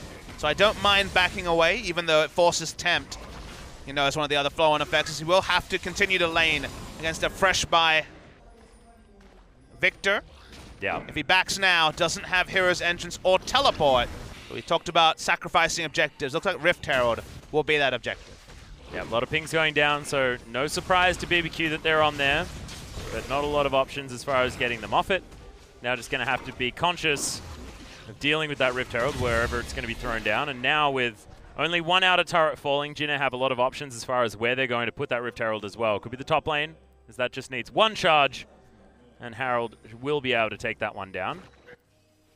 Well, BBQ are waiting for some sort of face check into that bottom brush. Snowflower not going to go for it. So the accuracy from Teddy that made him such a feared player on the Jin in previous metas, so cool to see him back on it. I remain to be convinced it was the right pick this early in the draft against the Cogmore that was already locked in at the time. Yeah. Questions are mainly going to be asked when we get towards that later stage of the game, though, because at the moment, Jin Air farming things out nicely, 14 CS in the lead, but BBQ against the flow of the game are looking to try and take down this Infernal Drake. They should be able to do so as well, as some decent chain CC onto Totoro, but just stands behind his buddies. Should be able to get himself out of there. So nice Infernal pickup, but now what can Jin Air do to utilize the positioning? And it is going to be the Rift Herald being put down here in the mid lane to try and grab this turret if they can, and they're not going to need much damage at all from Herald. Okay, just slammed and destroyed. Herald. Ends up being a freebie. That's not going to interrupt attempt. Actually doesn't get any damage on it, so gets just a sliver onto the mid lane. Notice that Crazy has spent a lot of time in lane while Ixu's now twice roamed, once with Teleport. The last time just looking to contest. Means that CS-wise, Crazy's up 29, and in what is a very difficult lane early in the 1v1, he's kind of ignored the most awkward phase. Not often do you see a Camille against a Gnar, so in a melee versus range matchup, the melee champion escaped without even having to buy a cloth armor, let alone a Ninja Tabi. It's gone straight for the Trinity Force. Yeah, has that one locked in, so big power spike to start things off. Ixu thankfully does have the Ninja Tabi that you just spoke about. House is going to be thrown, but missed by the Mega Gnar. Yeah, Crazy's having a very good day. Feeling good on this Camille for the moment. Probably wants to buy some shoes and he's going to head back now. See whether it is going to be the Ninja Tabi or whether he heads for something like the Mercury's Treads. But no, Ninja Tabi's going to be picked up. See where he goes next. Do you think maybe a Hydra of some kind? Titanic is usually the expectation on the side of the Camille. Ravenous is an option, but and Titanic's the right way to go. Well, Blade's done now for Ghost. Triple Ninja Tabi completed because it answers the lethality that's already been put together by the Ghost Blade on Teddy. Yeah. So cleanly. Remember, this is 713, so it is not the new Ghost Blade. There's no Dust Blades in the game also, so yeah, that's how you know it's not 714. If it was 714, then everyone would have a Dust Blade. It's a pretty ridiculous item. Live patch. Thankfully not there just yet. No mental Thornmails as well that I'm sure you guys have been having fun with in your solo queue. I don't know whether you necessarily have fun with overpowered tank items, but I know I do. I did my best Smeb impression and played some top lane Shen with the new Thornmail. Yeah, the old Titanic Hydra Thornmail. Oh yeah. Oh baby. It felt pretty dirty. That would have been very dirty. You're one of those. No one's allowed to lifesteal anymore, is what we've learned about League of Legends. It's just going to get ganked. Remember, this is a very powerful Camille. The stun is going to come in. That's going to be a lot of damage. The Narbar is building up, but I'm not sure what he can do. Okay, Void Rush is going to come in. He jumps on top. Heroic Entrance just to lock down the kill as Prey Seeker is going to be enough to do it. It's a cute little assist now in the back pocket attempt, who has teleport to get back to wherever he wants to go. Yeah, Hero's Entrance probably not useful in that particular engage, but because he has teleport, he didn't need to keep it and just teleport. And just teleport to bot lane if there was going to be an answering map play by Jin Air. So giving Crazy any free time with a structure is very, very risky. Given the Trinity Force is already complete. There's going to be a couple of hits though, and he'll back away. Yeah, gets himself out of there. Doesn't want to overstay as Kuzan was moving around. Snowflower also on his way towards that top side if needed. Going to be another back, and we'll see what Crazy is going to pick up. Could be the Tiamat. Already completed, but wasn't able to get the kill. It went over to Bless, so just going to be able to pick up a couple of long swords, move himself back towards the top side, but still staying on that train as far as offensive item choices are concerned, at least for item number 2. before moving towards anything defensive. And Teddy's going for a 2-item spike himself. Ghostblade into Infinity Edge is a build we haven't seen for quite a while, but seems to be where Teddy is going. I think he understands that going for an Essence Reaver this game, which is what Deft was doing against outscale comps like Jinx, would probably just accelerate the inevitability of BBQ's comp taking over in the late game. So going 2-item spike does make a lot of sense because he really honestly needs to be making the plays happen in the next 10 minutes of the game before Kog'Maw well and truly takes over. Yeah, we've only seen one successful early game Jin that, well, early game composition Jin that built the Essence Reaver. It was the Flash Wolves that were able to go super all in to the early game and have the late game insurance of the Essence Reaver Jin. They managed the wombo of having complete map control and a Blitzcrank to allow that snowball. This game has been a lot more even. BBQ have got kills on the board and are only 300 gold behind with the Kog'Maw comp. So because you haven't hit those strides, Essence Reaver was not going to be on the ball. No, I just don't like the Essence Reaver anyway, to be honest. So I'm glad that Teddy, our resident Jin main, was able to demonstrate how to build him there as well. I like it. Even with the cute little Doran's ring. I just wanted to see someone get caught by a trap, you know? See the sick damage. Waiting for that really big trap, like you say. Yep. AP scaling can't be that massive on it, surely. Oh, no, it's 100%. Yeah, man. Nice. That's what I'm talking about. Explosions. It's 120% AD, though. So already outclassed by the physical damage side of things. Yeah. It's a bit silly. I'm just racking my brains, by the way. I don't have anything open on my laptop at all. Really? I mean, I could... Oh, okay. I mean, to be fair, we have no one on our ears giving us stats like you can at a Riot event, so I think it's only fair that we get access to a laptop and not a standing desk. Yeah, that's true. I mean, I just use mine to read Twitch chat. It's true. During the game, you're reading it right now. Yeah, I'm actually What are they reading saying? it right now. What are they saying, Atlas? PogChamp. Ah, fair. Yeah. Well, Infernal Drake 1 went to BBQ, and with a Kog'Maw comp, that was already a bit of a headache.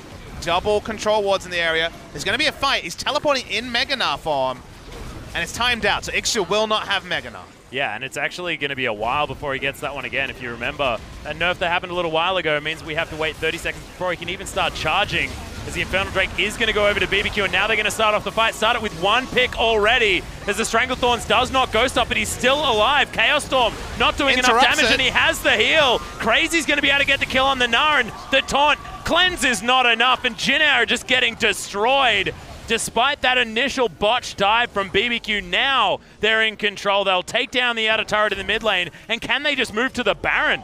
I mean, shot calling took another backseat there, Atlas. They went in with a mini Gnar, no Mega Gnar available. Teddy could never open up. He didn't even use the curtain call because he didn't have a front line with no Mega Gnar or any threat to the back line of BBQ being there. And BBQ just cleanly start up Baron. Yep, Raze has just respawned, but there's no way he's getting to this pit, and that is the freest Baron that we've seen so far this series.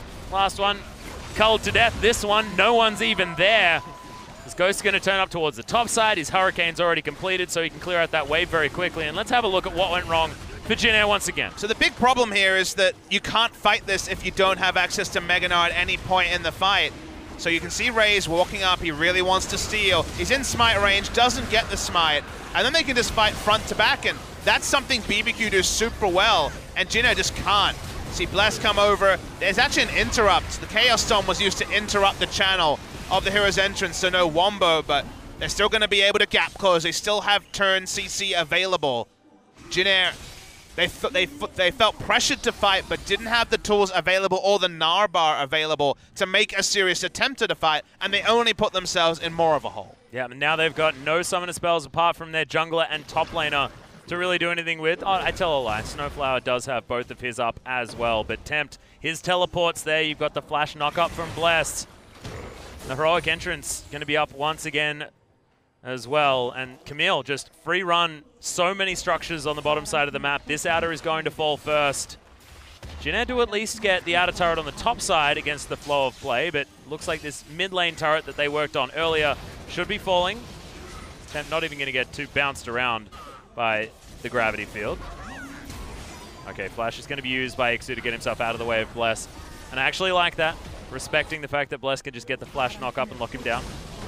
No, it's going to be useless to game Atlas. We're going to watch the mid lane, though. It's going to take a while to kill Tempt. Yeah, cute little Flash to get Tempt the other side of the explosive cask, but they probably just wanted to summon a spell. More than happy to grab that. And whenever Gnar has been attacked or fallen behind like this, 80 CS behind, doesn't have 2 items at 24 minutes into the game. By the time he finishes Frozen Mallet and the Black Cleaver, he's not going to be able to enter lane against the Camille, kind of regardless of where she goes. Looks like it will be the Ravenous Hydra, this time from Crazy. When you're 2 levels behind and an item behind on Gnar, rarely seen after the buffs, and in recent times we've seen some very good Gnar play, but these are the sort of Gnars that were last seen as Gnar kind of exited the meta about a year and a half ago, where the numbers weren't there, and if you're not perfect, you start botching teleports. Gnar kind of hurts more than he helps. Yeah. Certainly just going to be more of a Mega Gnar ultimate bot. Try and get the ultimate team fight, but it's just one of those things that feels a bridge too far for Jin Air at the moment. Because their Wombo is exciting. In theory, it would certainly work. You get the right gravity field into a Gnar, into a Stranglethorns. You can do a lot of damage. On who, though? Like, that's kind of my issue, is that who are they Wombo doing a lot of damage to? Is it the Rek'Sai? Like, maybe? Like, I guess the Rek'Sai will probably die eventually.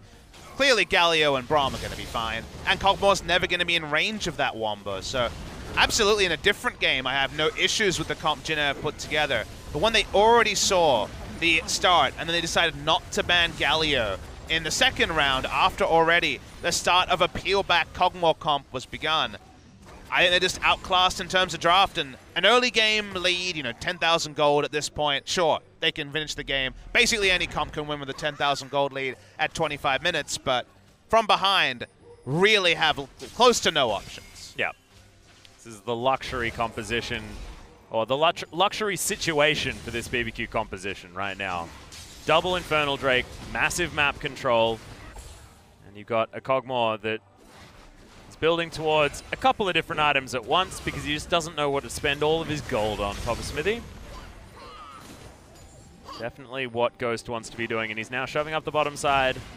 Teddy just doing his very best to wave clear. Okay, that's a lot of Bioarcane Barrage damage. Well, win or lose, Jin Air will be remembered this game. We had a Doran's Ring Jin. We did, and it worked somewhat in the early game. He pushed, and they managed to get the turret. I mean, for starting runes and an item, given that Jin often goes boots 3 pots, or 4 pots, I think it's fine. You know, I think it actually is a decent option, but that is not the only memorable thing for Jin Air.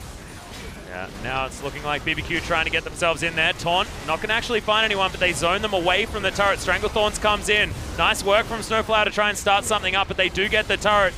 There's the heroic exit to get Tempt out of there, and they break open the base, but they don't get the inhibitor. First job done, though. Breaking the base, so important. Just a single Baron buff to their name. Next Baron spawning in a couple of minutes' time.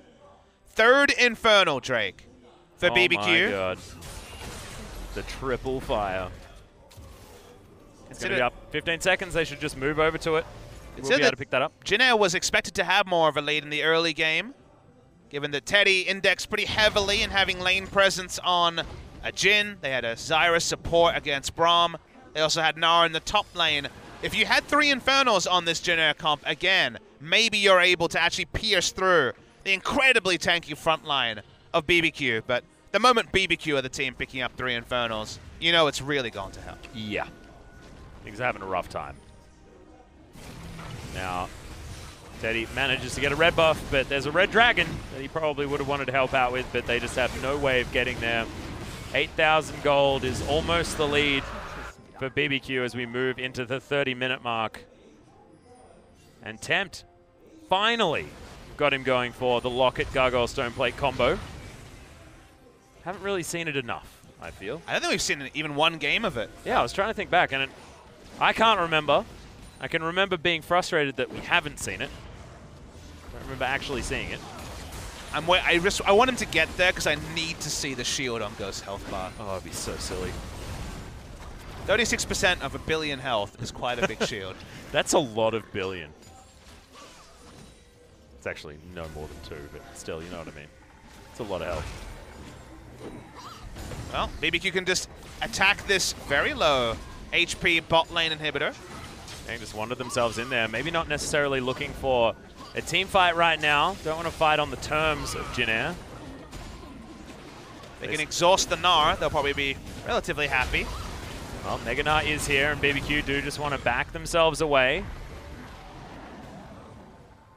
Probably just come back once that's worn off. Does make a lot of sense. Moving towards the mid lane now. Baron spawns in 15 seconds, so maybe there's a reprieve on that bot lane inhibitor for a little bit. Yeah. Trying to get a fight away from the base. Jin Air might make some sense here as well. As long as they peel onto the fight, they should be fine. They do not want to be giving up a free Baron steal like they did to Kuzan in game 1. Yeah.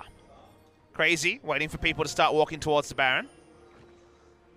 Yeah, we'll see whether he's actually going for a flank or whether he's just going to move towards the bottom side of the map. He might just opt into backdooring that inhibitor. That's actually a really good spot to stand in when you expect the enemy team to run to Baron, because you kind of have an entrance whichever way the enemy team contests the Baron vision. But no start just yet. It's actually recalls coming through from BBQ.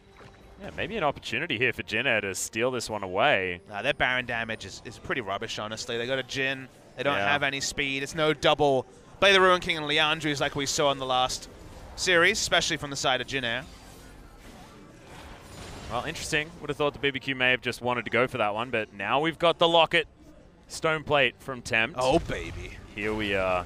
Now the straight-up teamfight just looks like, yeah, use all your wombo. That'll get through the shield, and then we'll kill you. Don't be silly. It won't get through the shield. Oh, God.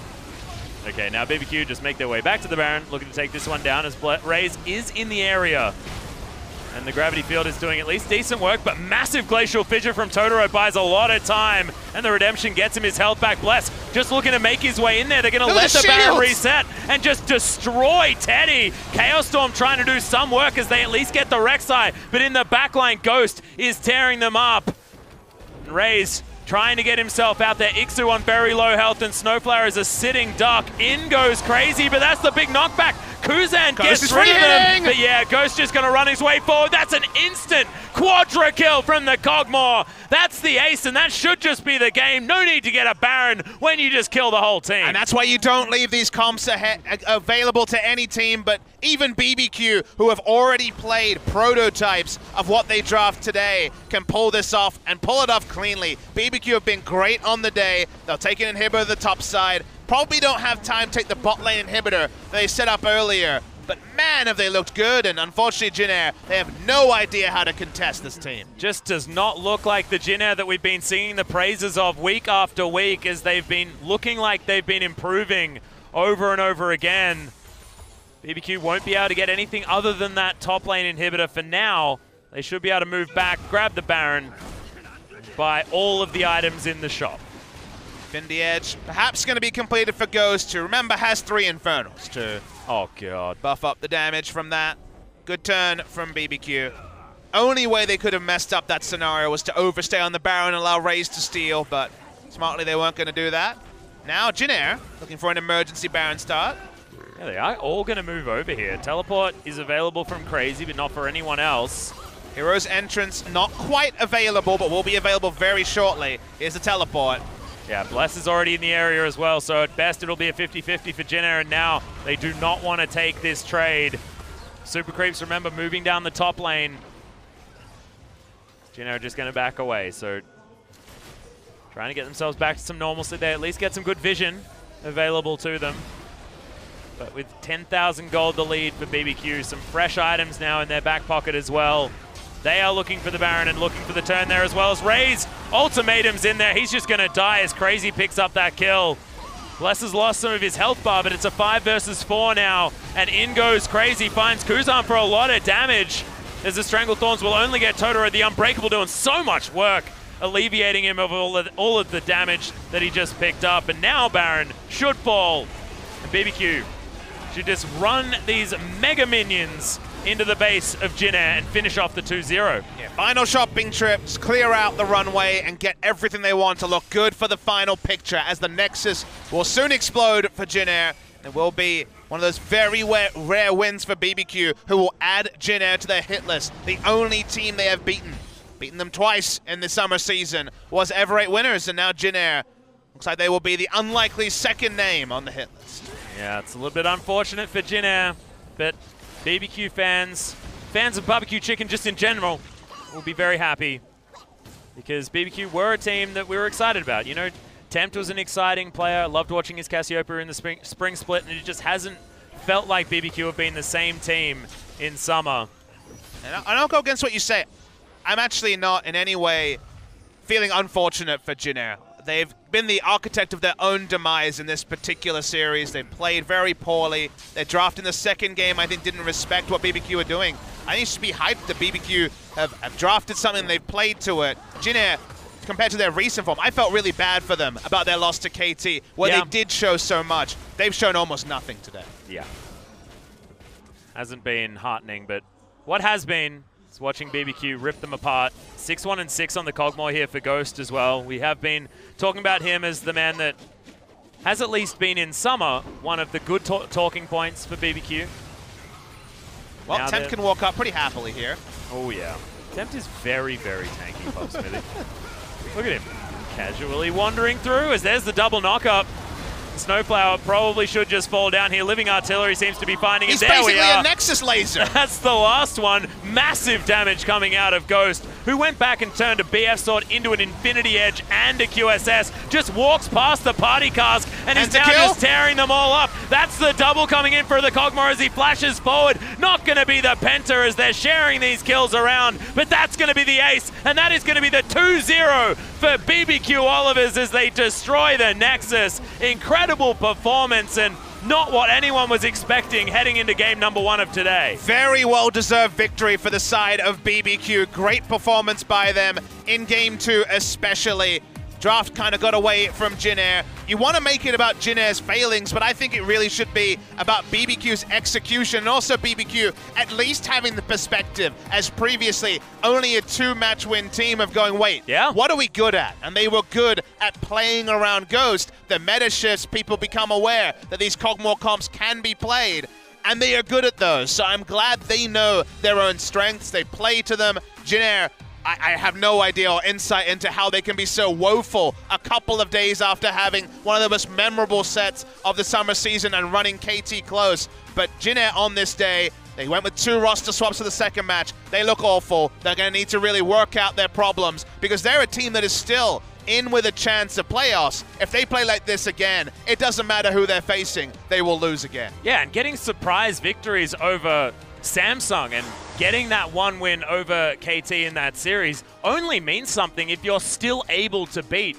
these lower tier teams, because this is now setting them back. This is as if they've now just lost to Samsung and got the victory over BBQ. It's like it means nothing at all, and you can't be throwing away wins like that. Strength of schedule, right? We talked about that exactly. Well, you got past the hard teams, and that was the story with Jin Air. They got off playing against teams like Afreeca Freecs, Samsung, and KT. This was their reward, and it ends up being their own personal nightmare as they lose to BBQ.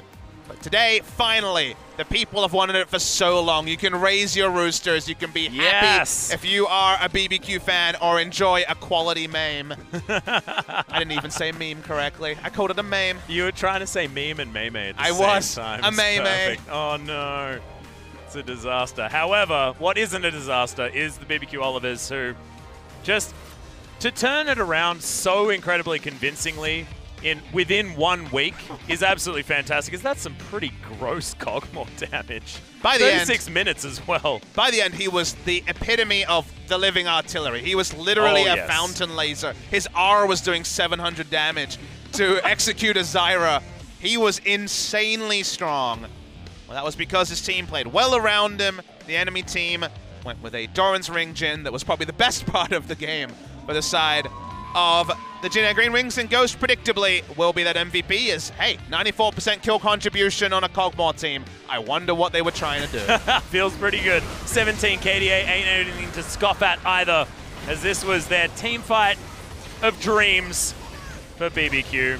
And Ghost, you can see, even has the heal there to get rid of any annoying Chaos Storm damage. How often do we have awkward spots where the OGN observers can't even get Ghost on the screen because he's either doing damage off the screen or under no threat at all. Yeah. In general, Kog'Maw was just free hitting team fight after team fight. And even if the fights were getting too far away for him to do damage, it wasn't that Jin Air were winning. It's just the fact that the Kog'Maw needed a bit of time to catch up, and then he went back to his killing ways. Yeah. Speaking of catching up, Crazy sacrifices himself to get Kog'Maw this incredible quadra kill. The aggressive flashing Kog'Maw. Stunning. That's what you want. Hey, and you ain't gonna say anything bad about it because he got a quadra kill off the back of that. So flashing forward as an AD carry, whilst not always the best decision, certainly was there. And this is what you were talking about before. And boom. 600 damage. Close to. Seems good. That was some severe rounding up, I'm not going to lie to you, but 567 feels a little bit like 600 to me. Well, it felt like death. It felt like a grey screen to the side of Snowflower, to the screen of Snowflower. And yeah, from here, just so easy for BBQ. Ghost never had anyone even using abilities on him. The turret was. That's true. The turret was using his abilities on him. That's it. That's the only thing that actually touched him in that fight, and gets a well-deserved MVP. Ghost, of course, no stranger to getting MVPs for BBQ Olivers. When they win, it seems to be because of Ghost. And now we are going to have the MVP interview, so let's throw it over to Joel to get some translation. Very much, guys. This is Joel with your interview translations for today, and we're here with BBQ Olivers, who can happily raise their roosters today as they get a 2-0 victory over Jin Air GreenWings. And we are here with today's MVPs, Ghost and Bless, for the interview.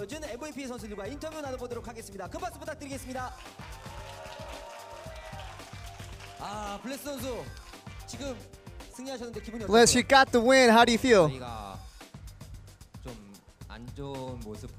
I mean, it's true that we've been showing very disappointing performances this season, so getting a little bit of redemption here today feels really good. I don't know if Ghost has a microphone right now. I think they're going to hand it off to him.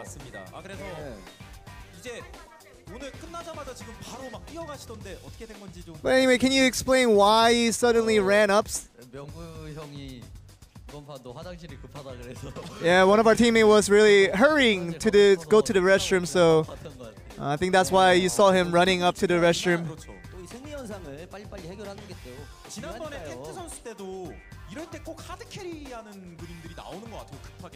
And it seems like it showed with Tempt last time that you guys are carrying in these situations. Yeah, I think we have to give him a lot of water. I mean, just giving him a lot of water to drink, that really helps him carry.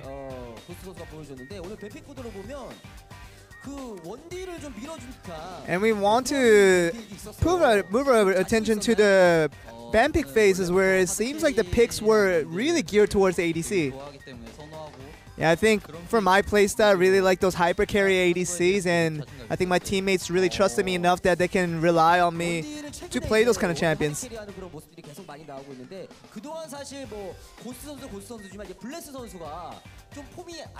And a lot of people were being disappointed at Ghost, but most recently it was mostly Bless, who hasn't been playing up to par that we've seen from you before.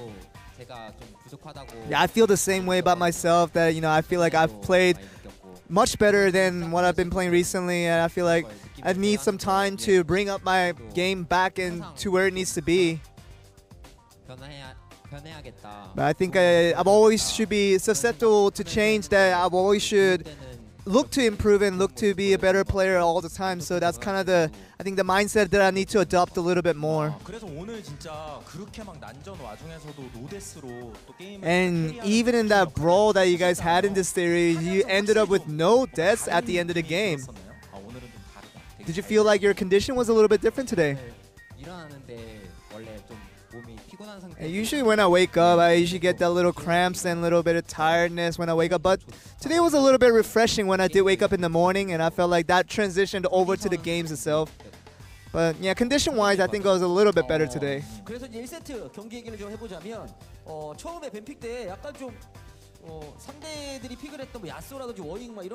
And you want to talk about the ban pick phase where you guys kind of hovered over those Yasuos and all those kind of troll picks that was shown by the other team. Yeah, we just want to remind them that they played it, and, you know, we want to show that, you know, we can hover over it, just reminding them, if you want to play, just go ahead, we're ready for you. That's kind of the attitude we had towards them. 그렇게 올렸는데 상대 입장에서도 이거 약간 좀 심리적으로 이거 하라는 건지 말라는 건지 좀 헷갈릴 수 있으니까. 예, 블레스 선수가 보시기엔 그런 워윅 픽 혹은 뭐 최근에 나왔던 세주아니. And Bless, you want to talk about those kind of picks where Warwick and Sejuani, those unique picks that came up along? 워익 게임은 좀 무기력하게 지셨잖아요. You know, we saw the example of Warwick where it just, you know, where it just lost the game pretty helplessly. 리스크가 조금 I feel like, you know, it can have rewards, but it does have build a high risk as well. 자, 그래서 초반 움직임이 굉장히 좋았어요. 앨리스가 노데스 게임을 했죠. And we want to move on to the first game where you did have a no-death game with the Elise. 초반부터 상대를 막 몰아치면서 And it seemed like you just were really aggressive on the opponents starting from the early game. 상대를 압박하자. 이런 Did you have a strategy going early in that you guys wanted to destroy them in the early game? 선수는 미드 게임 오라고 했고. Yeah, Temps just told me to come gank mid. 위에 좀 정글 좀 보여달라. And the bot lane just told me to get vision on the opposite jungler. So I was just so busy with doing so many things that my teammates wanted me to do. 실제로 바텀이 좀 많이 고생을 했었어요. 1, 2세트. 특히 1세트에서는 CS 차이가 In the first game, even the second game, you guys had a lot of struggle in the bot lane with the CS being behind for most of you guys most of the time. 대회를 지금까지 하면서 아마 그 판이 제가 CS를 가장 못 모은 것 같아요. I feel like the first game was one of the games that I've got the least CS for my entire career that I've been playing League of Legends, and it was a really difficult game in the laning phase, and so I wanted to get some advantages where I could, and I think the team fights were where I kind of got them. 그래서 이제 2세트로 넘어가면 이번에 또 코그모를 그렇죠. And second game was also interesting that you pulled out the Kog'Maw this time with Rek'Sai for Bless. But did you feel like that composition didn't have any problems going in?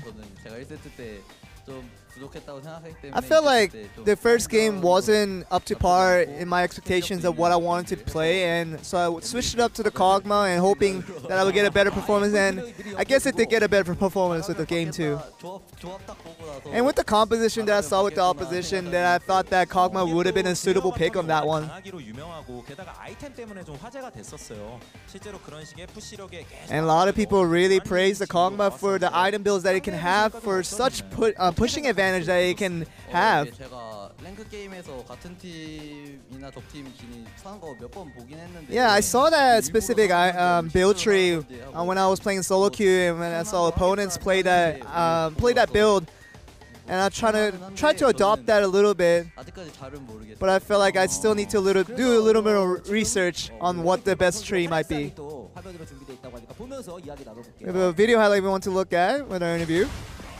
네, 이게 1경기 1세트에서 And this was from the first game. This was very clean for most of the part. 언젠가부터 BBQ 선수들이 되게 공격적으로 운영한다는 느낌을 받았어요. And it just seems like the recent change with BBQ is that you guys are more attacking and more aggressive with your plays. 일부러 하는 게 아니라. Yeah, it's not that we purposely changed our style, for example, but it's more of situational things that really brought itself to us, and they just opened up, the opportunities really opened up for us. And even with practices, when we do it, we see ourselves that we need to kind of adjust to this meta where we need to be a little more aggressive though. 그러면은 2세트에 사실은 상대가 이제 탑과 정글을 좀 교체 출전시켰단 말이에요. And the second game was also interesting that Jin Air switched out their top laner and their jungler. 선수가 좀 잘한다고 생각했었는데. I thought actually did well in game 1, but subbing him out was actually a surprise to me. So I don't know if they had Raze as the hidden card that wanted to be much stronger. So I didn't know what to expect. 하고 싶은 말씀 있으세요? Do you want to add on to that comment? Well, not really. 고스 선수의 혹시 활약상도 준비돼 I 있으면 don't know if you have a video of Ghost highlight as well. 2세트 경기인데요. This is in game 2. 진짜 이런 조합 나오면 원딜 입장에서 좀 편하신가요? Do you feel a lot more comfortable as ADC in this type of composition? 경기 이길 때 저런 조합일 때 이기면은 아무래도 I think more than anything, if I win in this kind of composition, it feels so good that, you know, you can get these free damage from all over the situation, and it just feels incredibly good when I can win. Especially when you get like Kog'Maw or Twitch, one of those hard carry ADCs, don't you feel that you want to go for the pentakill sometimes? Yeah, but my teammates are really good at kill stealing, so that's kind of the reason why even if I want to go for it, my hopes are always ruined by that. So that's kind of the thing that I just try not to hope too much about. 자, 이렇게 해서 오늘 이제 3승째를 기록을 하면서 어느 정도는 BBQ도 경기력이 좀 And 올라오고 BBQ, 있는 you 그런 prove that you can still win out a series and still be a strong team going forward. Would you like to say one last word? 저희가 좀 안 좋은 모습 계속 I know that we've been very disappointing in our plays and we've been disappointing our fans who've been cheering for us. 가져다 줄 수 있어서 So we're really happy to get you guys a win today, and we want to tell you that our teammates are always hard at work. 더 열심히 하겠습니다. So we will work just much more harder so that we can get a better performance for you guys in the future.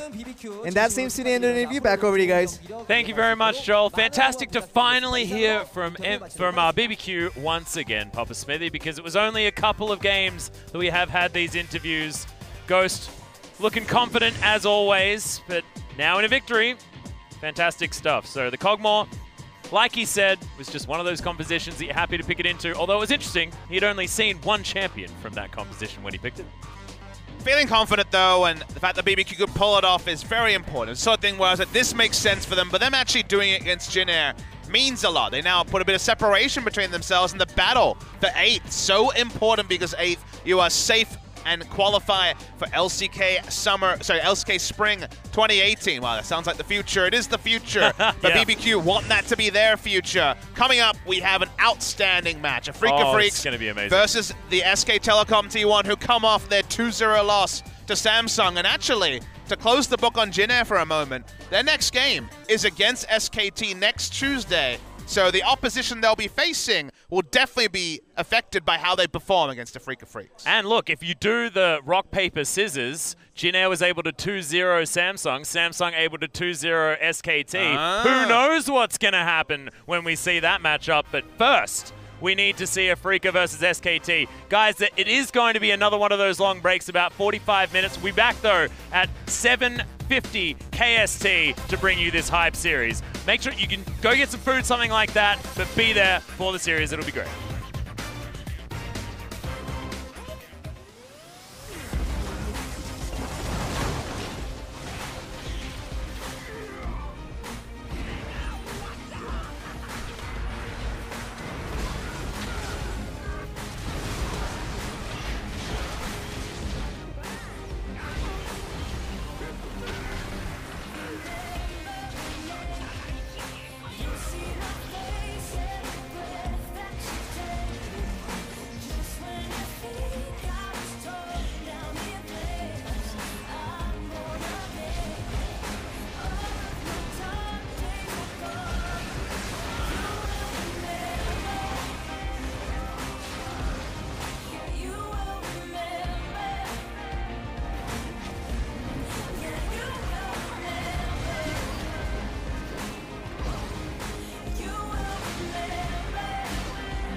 Coming up next,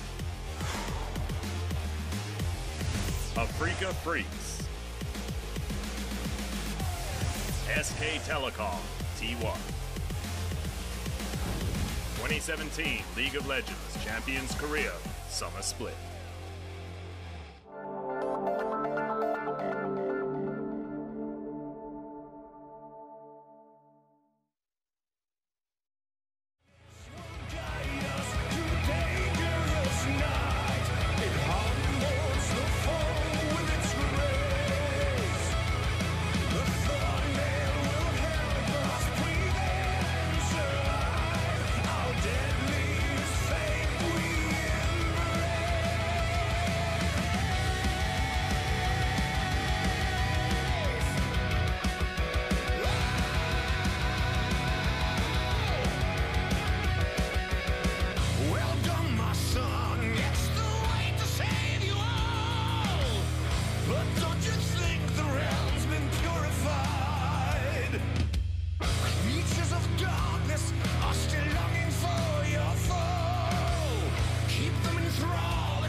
Bring down the dawn machine.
Too long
This harness will guide us through dangerous night.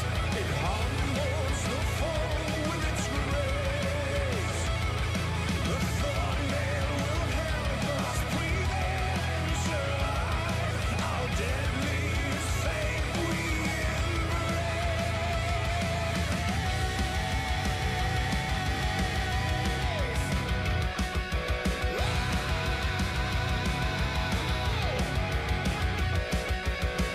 Well done, my son. It's the way to save you all. But don't you think the realm's been purified? Creatures of darkness are still longing for your foe.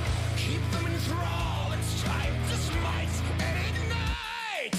This harness will guide us through dangerous night. It humbles the foe with its grace.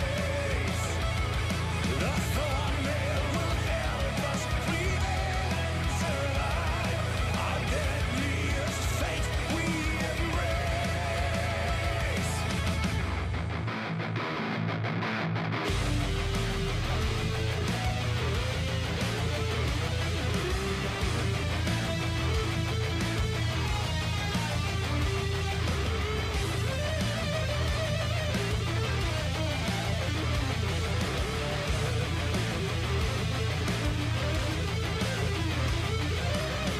My king, how was I supposed to know?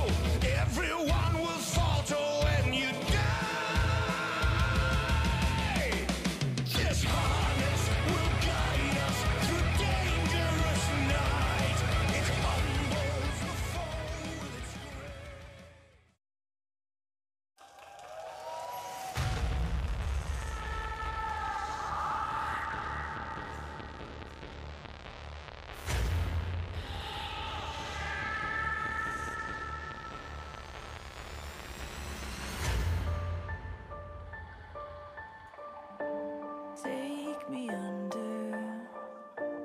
Take me under your wing, crack of thunder, as the wild birds sing. A sonic echo that leaves no room for doubt. All the shots bring it back to what it's now. As the world cries tears in our hands, are we all part of a bigger plan? All the shots bring it back to what it's now.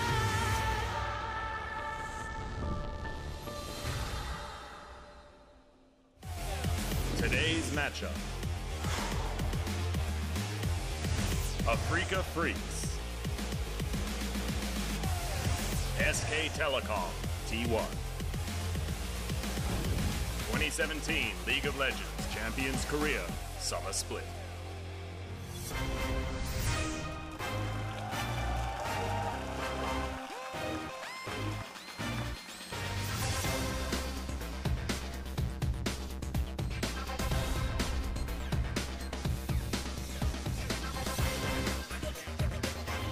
Welcome back, OG and Legion, to LCK Summer. We have the match of the night. I mean, BBQ had a fantastic series against Jin Air. If you were watching, of course, that was 45 minutes ago because it was a 2-0. But now, SKT versus the Afreeca Freecs. SKT have had a rough week this week, but it's meant that we get to watch some pretty phenomenal League of Legends. And Samsung looked great against them, and can Afreeca now do the same thing? It's definitely a result 2 days ago that throws the result of this game in dispute. Already the Afreeca Freecs, as an organization, have had a fantastic historic record, regardless of roster, against SKT. But the matchups here are so sweet. Marin against his old team, Kuro against FLICKR in the mid lane. A lot of history between these two, and SKT, because of their loss against Samsung, can only finish second, even if they win 2-0 for this particular week, because Samsung own the head-to-head between the two teams. And then it brings the next week into contention there as well, because if they aren't able to take down the Afreeca Freecs, then Longzhu Gaming are only one match behind them as well. So one swing in favor of them, and we could see SK Telecom moving to that third position, something unheard of if you've been watching SKT over the last couple of years now. They've looked completely unstoppable, but the big question mark in my mind, Papa Smithy, is up against Samsung Galaxy, letting them have that same composition twice in a row. Drafting question marks. When was the last time we've had a drafting question mark in a second game in a series for SKT? Yeah, SKT usually do warm up with a patch, with a series. They get their second time on 7-13 today. Line up for Afreeca Freecs. Shouldn't surprise anyone. Spirit will be starting. No sign of Mowgli, at least for game one. Kramer and Tucson in great form. Kramer especially has been popping off. The Xayah has been his pocket pick in recent times.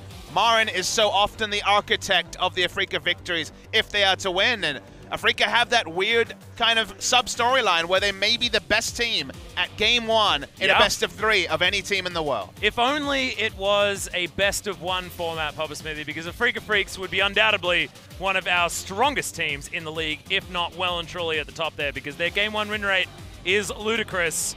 But now up against SKT, and an SKT that will be out for blood in this series as well, Papa Smithy. I have a feeling that things could be much more difficult for the squad. And starting off on the blue side normally would make you feel good. This time it's going to be SKT. And starting question marks for SKT as well. Everyone wondered, who would we see today?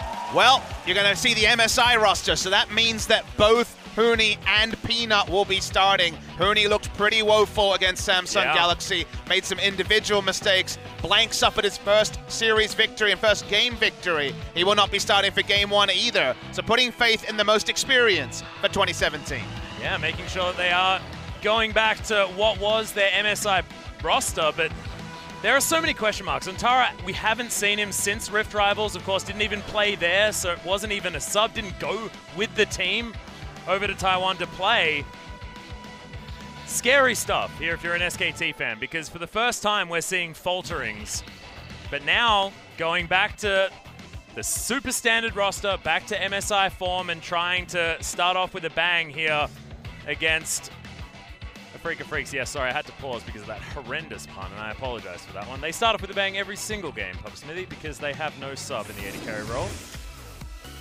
This is a fiery one. It's fun to see every time on the Rift because the storylines make themselves. Afreeca Freecs come in 5th, 6-5 on the season, looking to cement themselves in the top 5. Jin Air losing earlier today definitely does help their case for ending top 5, coming off a victory over the Rocks Tigers. SKT, that 2-0 loss to Samsung. Remember, they have lost 2 series in a row, as they did lose against Team WE at Rift Rivals as well. Yeah. So that was a best of 1, but a best of 3 last time. The last time these two teams faced wasn't you and I casting Atlas, but this was an interesting one where the Malzahar counterpick for the Galio mid lane of Fakers was the first time that came through. Then Blank and Untara came in, bailed them out, and can still do that. Remember, Untara himself is 13-0 undefeated on the season. Hasn't been preferred at Rift Rivals and now for the first 2 series, but is available to play if they so want to use it. Yeah, we have to caveat the fact that Rift Rivals, you're only allowed to bring 1 sub, so they had to choose whether to bring Blank or Untara, which makes a lot of sense that they would choose to bring Blank, given the fact that he has had such a such a phenomenal series. But look at this, the KDA's not doing anything crazy ballooning, but those similarities, that's the big thing. And looking towards the top lane, which is where Afreeca Freecs have pulled ahead, Marin, we always talk about this guy as being the level head of Afreeca Freecs. He's going to have to control his team today, I feel. Huni's KDA is actually the 2nd lowest in the league for any player who has played more than 10 games. Only 0.2 ahead of ADD. Marin has rescued his KDA a little bit, and we're actually going to focus on a matchup that in spring season would have been 2 players in fine form. Marin has been good. He's been applying a lot of pressure in summer season, dying more than he'd like to, but at least accomplishing an ends to a means. But Huni has really been struggling. His champion pool, consider that his victories have come on Rumble, Cassiopeia, Kennen, and Lucian. Those are the only champions that he's won with in the summer season. Doesn't take much of a stretch to know that he's only been focused on split pushes, and even then, a lot of the split pushes have not worked for him. No, it hasn't. And we have to remember the fact that some of these crazy picks that he's had are victories against teams that aren't necessarily the top of the ladder as well. If I think back, it's the Lucian against BBQ Olivers that came out. Not quite sure where the Cassiopeia was played, but he was spent a lot of time split pushing on that as well, which is not necessarily something you associate with a Cassiopeia. And here's Antara, I mentioned before, 13-0, still not preferred today to Huni, which you have to wonder what that's all about. His champion pool much more robust. Note that there has been 0 games played by Huni in summer season on Renekton. He has not played Gnar either. He has been playing exclusively recently the likes of Jax and Fiora. Camille also been a consideration. You look at solo queue, Antara has also been focused on the split pushes. So it seems like SKT have been pretty dogged in focusing on 4-1 or 1-3-1 comps. But honestly, some of that strategy let them down against Samsung, so I wonder if we'll see a change from him. Yeah, certainly didn't work out. And the next thing we're going to focus on is Kuro in the mid lane. This is the guy that was doing phenomenal things on the Galio. You can see that versus BBQ in game number 3, the perfect KDA, being more of that tank player, but this guy's kill participation is off the charts in a lot of these games. I don't think he played a game of mid lane Caitlyn. That didn't happen, so I don't know how that got on there. That's a small oversight. Interesting.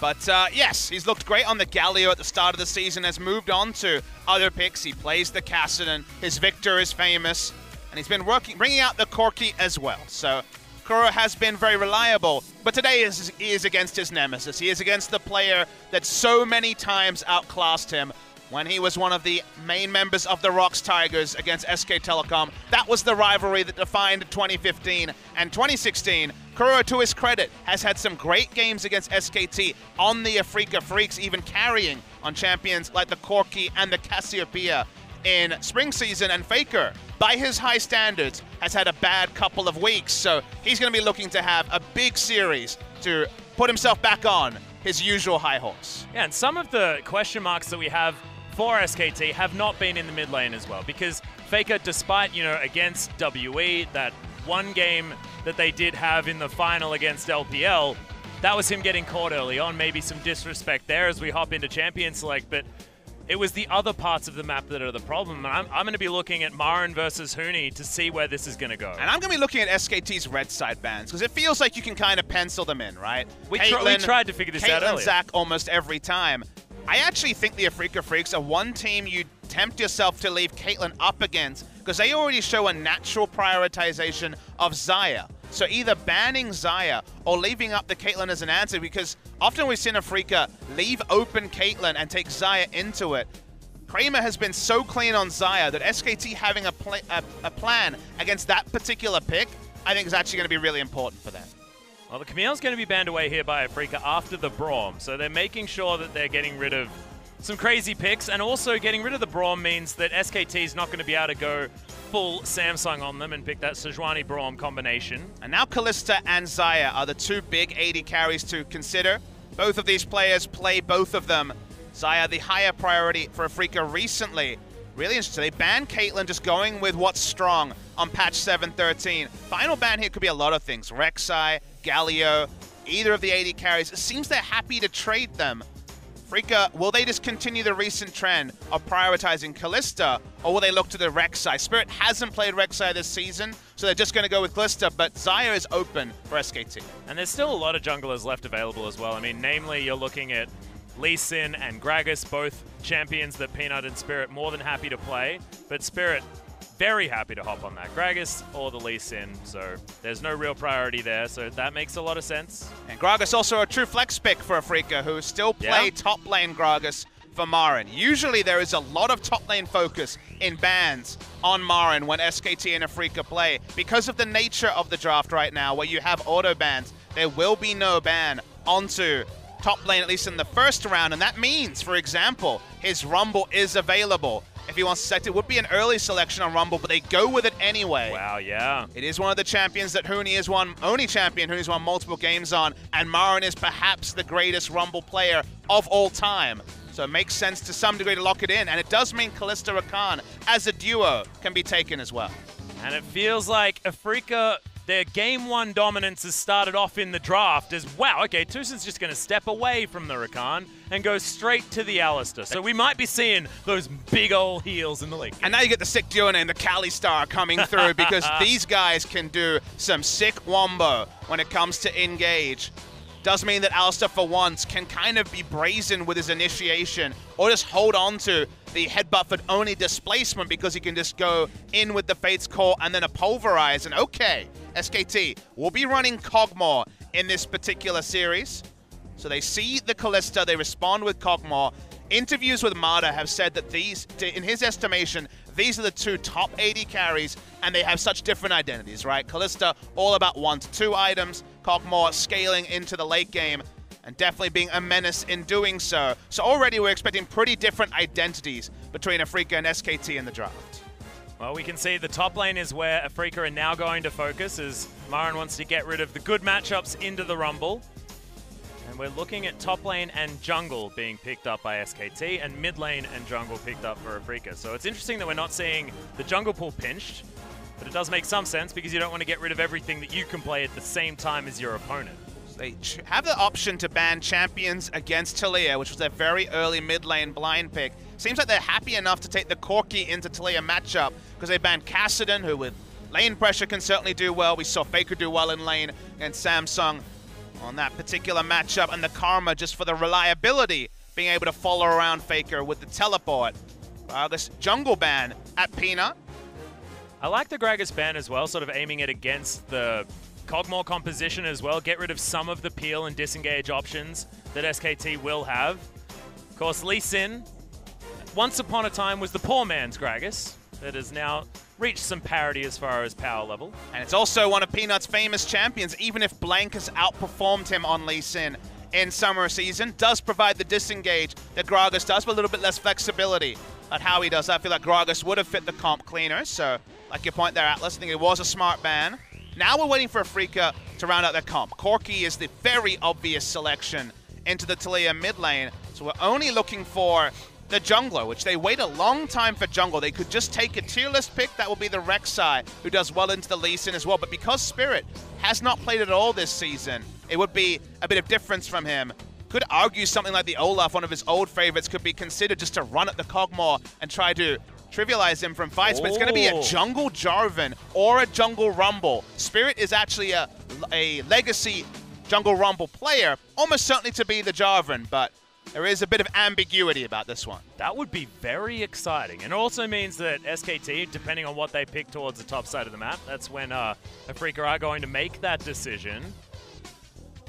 Okay, Shen is being considered, and Huni's going to lock that one away. So more shields for Bang's Kog'Maw in the later stages of the game. They've got a heck of a lot of peel and a heck of a lot of CC to make sure that Bang can just be that artillery that we know the Kog'Maw can be. If Ghost is anything to go by, you cannot let SKT get to the late game with this composition. It will be terrifying. However, Afreeca have set themselves up to do Afreeca things in Game 1. Good thing to note about SKT, with some of their recent drafts, they've been so over-focused on split push around top lane that they've given up wave clear in some games, like Game 1 against Samsung when they went for the Kassadin Fiora draft. This time they have reliable wave clear from the mid lane. They have the ability to impact the side lanes and buy some time. And a confirmation that it is Rumble jungle coming through from our producer. So in terms of lane, Shen can itemize very cleanly, but they actually do flex it up and go with the jungle Rumble. It's a big difference than you might have expected, but because he's played it a lot in solo queue, I thought there was a chance he would go for it. It's an interesting time to start. I actually really love it as well, because one of the things that the Rumble semi-buffs and somewhat nerfs at the same time did was stopped his ability to shove waves out as quickly, but his harpoons do a lot of damage and get that big ol' slow. I'm excited to see how this is going to go running around the jungle for Spirit instead. Now, there has been those big nerfs, though. I feel like Jungle Rumble got hurt a lot because of the extra cooldown on Flame Spitter. Could still get a hard leash and get to level 2 and be fine. Really interesting one, it always is, between Afreeca and SKT. Very excited. The monkey wrench has been thrown into the works here of SKT, and we'll see how they pivot as we get onto Summoner's Rift for game number 1, Afreeca versus SKT.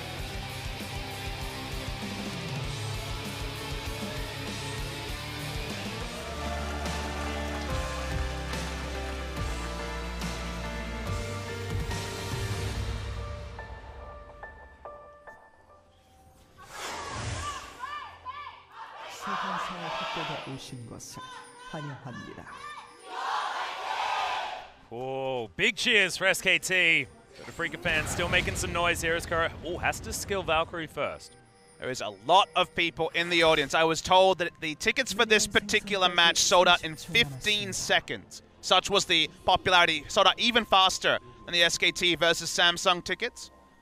Just incredible. And people are rabid to see. And this is also because Afreeca does have a lot of those very famous legacy players. Marin is one of the most popular players in the league. He's that older player who's been around. He is a World Championship MVP of Worlds in 2015. Kuro also has his fans from the Rock Tigers, and Spirit also as another big-time profile player. So this is a match that people have wanted to see. So we get a couple of flexes. Very interesting to see an Afreeca game or a Marin team where Marin isn't on the Rumble. Just think about that. Yeah, and also he could have been, but isn't, as the Pulverize is only going to land on a Wolf, but Ren damage. A potential. Pardon me. Bit of the hiccups probably to start this one off. He's too excited, I understand. I know. Well, FLICKR looking to try and steal some stuff away. Spirit body blocking with that one, but might die to these Raptors if he's not too careful. Gets level 2, has to skill W, so will not have Harpoon, which got buffed also. Kuro's just standing in lane auto-attacking him. Yeah, that was interesting. FLICKR just wanders past it. Don't mind me, sorry, sir. He will be able to push this wave out just fine with the threaded volley. And Peanut in vision, going to be moving over to start off. Well, they knew that Spirit was DPS'd out. He actually takes the Blast Cone in anyway. Yeah, actually wants to start this one off. I think Spirit could be dead here. Yeah, does not want to be fighting this blue buff and flashes over the wall. Peanut's going to flash with him, and Kuro wants to try and get a follow-up kill. Will he be able to make this a 1-for-1? But Peanut should be able to make it out as FLICKR just stands there for the safeguard. And Spirit, we've seen this over-aggression from him before, but that was a silly move. Yeah, I don't think it was a good read to just Blast Cone in when there was at least going to be the chance that there would be a contest on his blue buff, and really played with fire for too long. With WQ, he was never going to be able to turn that around. And look at Peanut. He knows, because of the speed at which that Spirit went to his blue buff, that he could not have cleared red, and it might actually just be the red stolen away. It is going to be taken as there's the control ward. Doesn't actually spot Peanut, but he's going to Blast Cone his way out. So successful invade mission. That's going to spell about 600 gold the lead here at 3 minutes into the game. And I know talking about 600 gold leads is not something you should necessarily be worried about, but at 3 minutes, that is massive, especially when it's coming from the jungle, and you're not going to expect Spirit to be able to get any meaningful ganks off for the next little while. And red buff is more valuable than blue buff through a Rumble, especially, who gets no value out of cooldown reduction, and of course the mana regen on the blue, HP regen, and the gank power of the red. Definitely going to be preferable in terms of buffs. And I want to speak more about comps, but I don't have time. FLICKR's roaming top. Yeah, he's ghosting towards the top lane as well, as Marin is going to be in a lot of trouble very, very soon. Wants to flag and drag his way out. Remember, still has the flash as Kuro is going to move himself towards the top lane as well. And now it's just a face-off as Marin throws down the shield. FLICKR's out of mana. Yeah, and Kuro's tanking a lot of damage, so not going to go after that kill either. No more action. So check in the bottom lane. A couple of seconds to talk about team comps. While they could flex Rumble into the jungle, that's why I mentioned it before the Jarvan was selected, the issue I see is, okay, Marin's stunned. FLICKR didn't back. No, hasn't finished the backing process just yet, as the flash does end up coming out. Kuro's had a lot of spare time in the mid lane, though, so it's good news for Afreeca. Peanut is near the mid lane, so can at least take the experience, so at least that won't go to waste. With the nerfs towards Rumble, they do hurt his jungle speed a lot. Rumble's always been able to push in. Shen may not have an interrupt on the Stand United, but is able to push him in. The reason why I believe Afreeca has gone this way... Plus on a second again. Yep, Fang's going to get knocked up, but they've thrown the Ignite down onto Wolf. He's the dead. flag forward, Kramer is going to help pick up the kill, but it's Tucson that grabs the credit. Probably not exactly what they wanted, but he was trampling everywhere, and you can't help that. As Bang still going to be standing here in the lane, but definitely a massive win for Afreeca bot side. And this has been the good news story for Afreeca Freecs. If you remember, spring season, their biggest problem was that Kramer and Tucson, Kramer coming off a relegated CJ, and Tucson coming off retirement for a year, looked very poor in the 2v2, even though Kramer's KDA was often very good by the end of games. This season, their 2v2 laning has been a lot stronger, and that has helped them go toe-to-toe and actually just pick up a 2v2 kill. As well, it's time to gank Marin a third time. Yep, Peanut's even here as well. He doesn't have Q for a while. Clears out the minion wave. That's not going to be in range of the turret just yet. FLICKR's been waiting here a long time, but you can see Kuro's not even moving up here. They're going to use the teleport to try and get him over, and he gets the knock-up as well. Huni going down very, very low. Kuro is going to make his way through. Okay, Huni makes his way out. Peanut not going to fall down. Tucson looking for the headbutt Polv. Ward goes over, and that signals SKT to leave, but Marin don't know how he survived that. Yeah, SKT, when they have Peanut and Huni in the team, just seem to be more drawn towards aggressive turret dives. That time it was 3-on-1. The teleport was the thing that bailed them out, as more and more Corki mid laners have been opting into the teleport to relieve pressure in the late game, in this case, in the early game.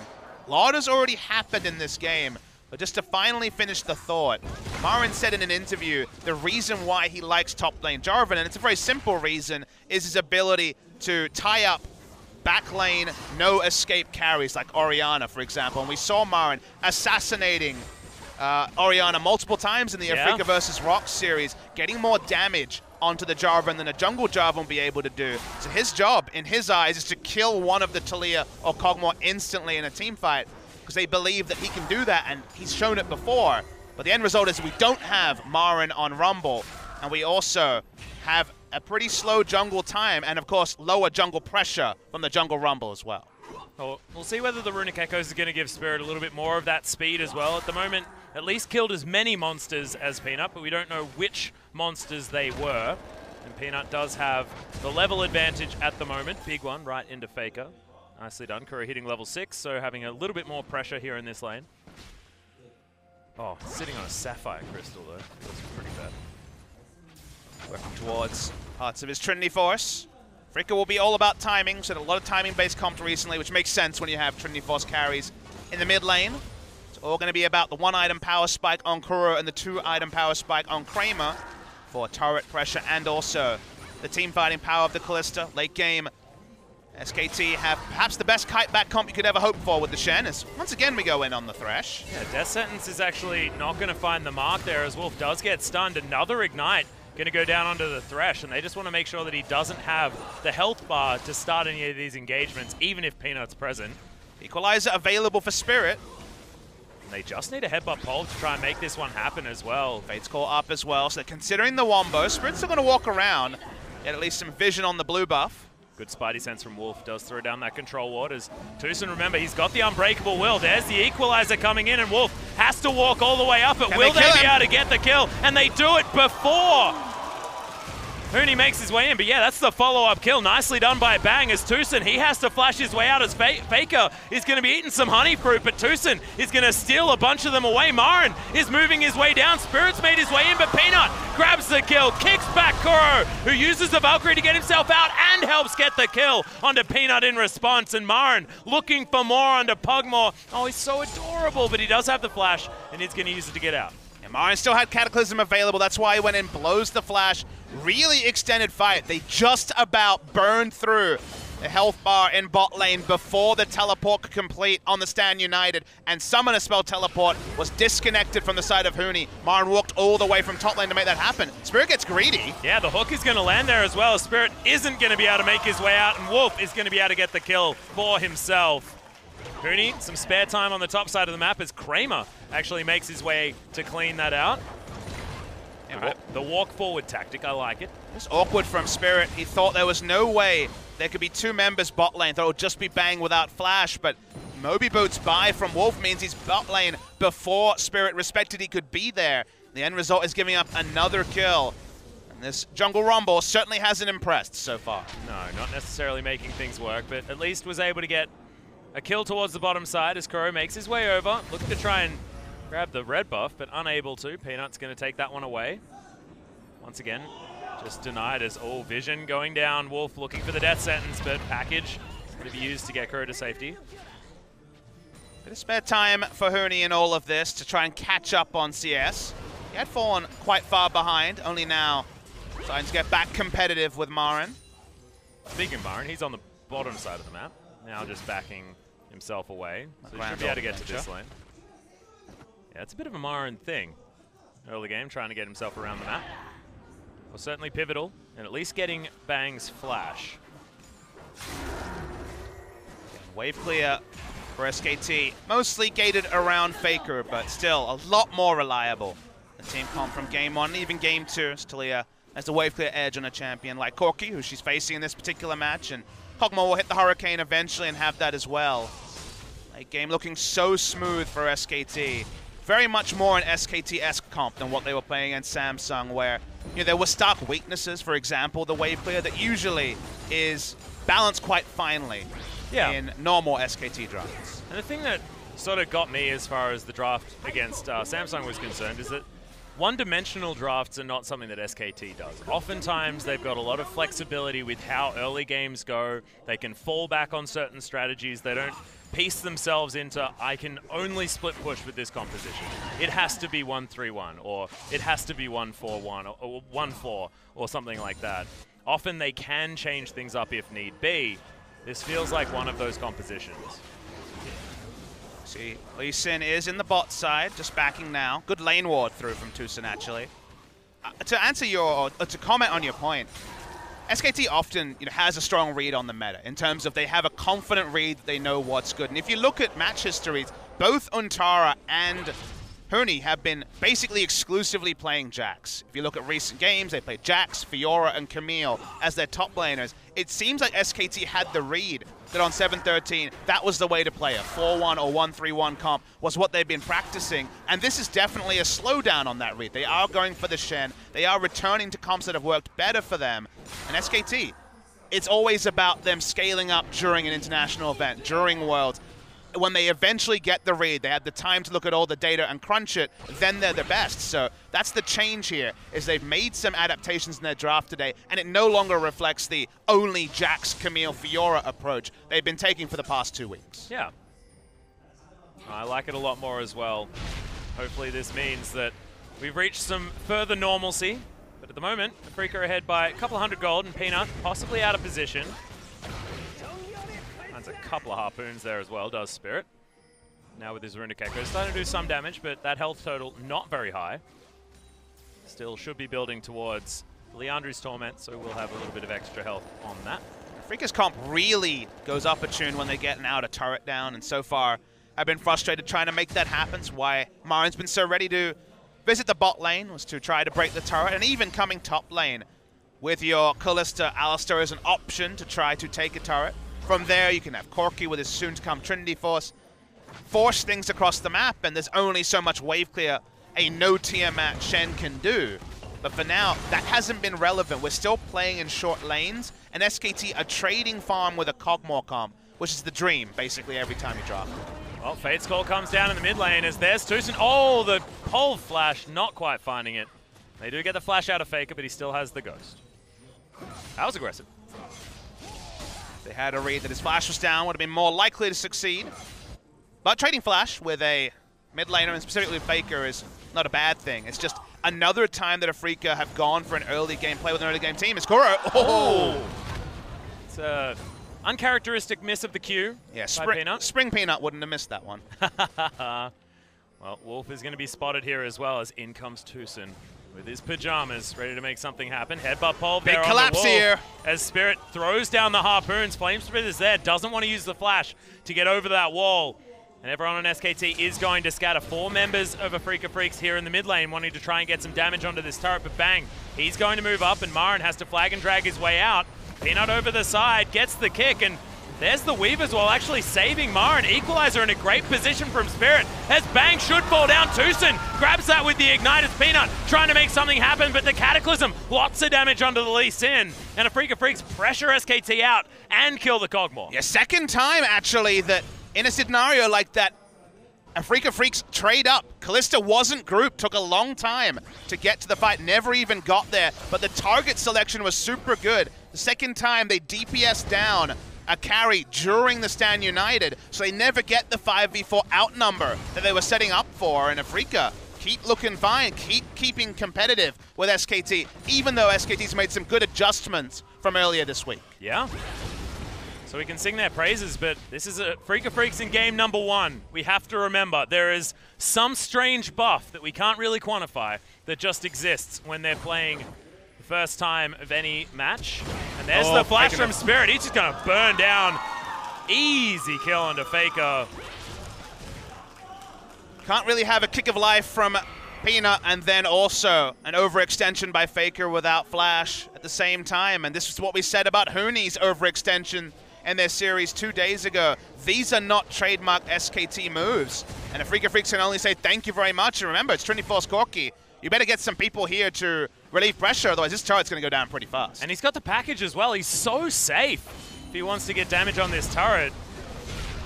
Another Sheen proc onto Huni, but thankfully it's pretty tanky. A couple of Ruby Crystals and a Ninja Tabi is going to help him out, tanking up some of the damage from Kuro.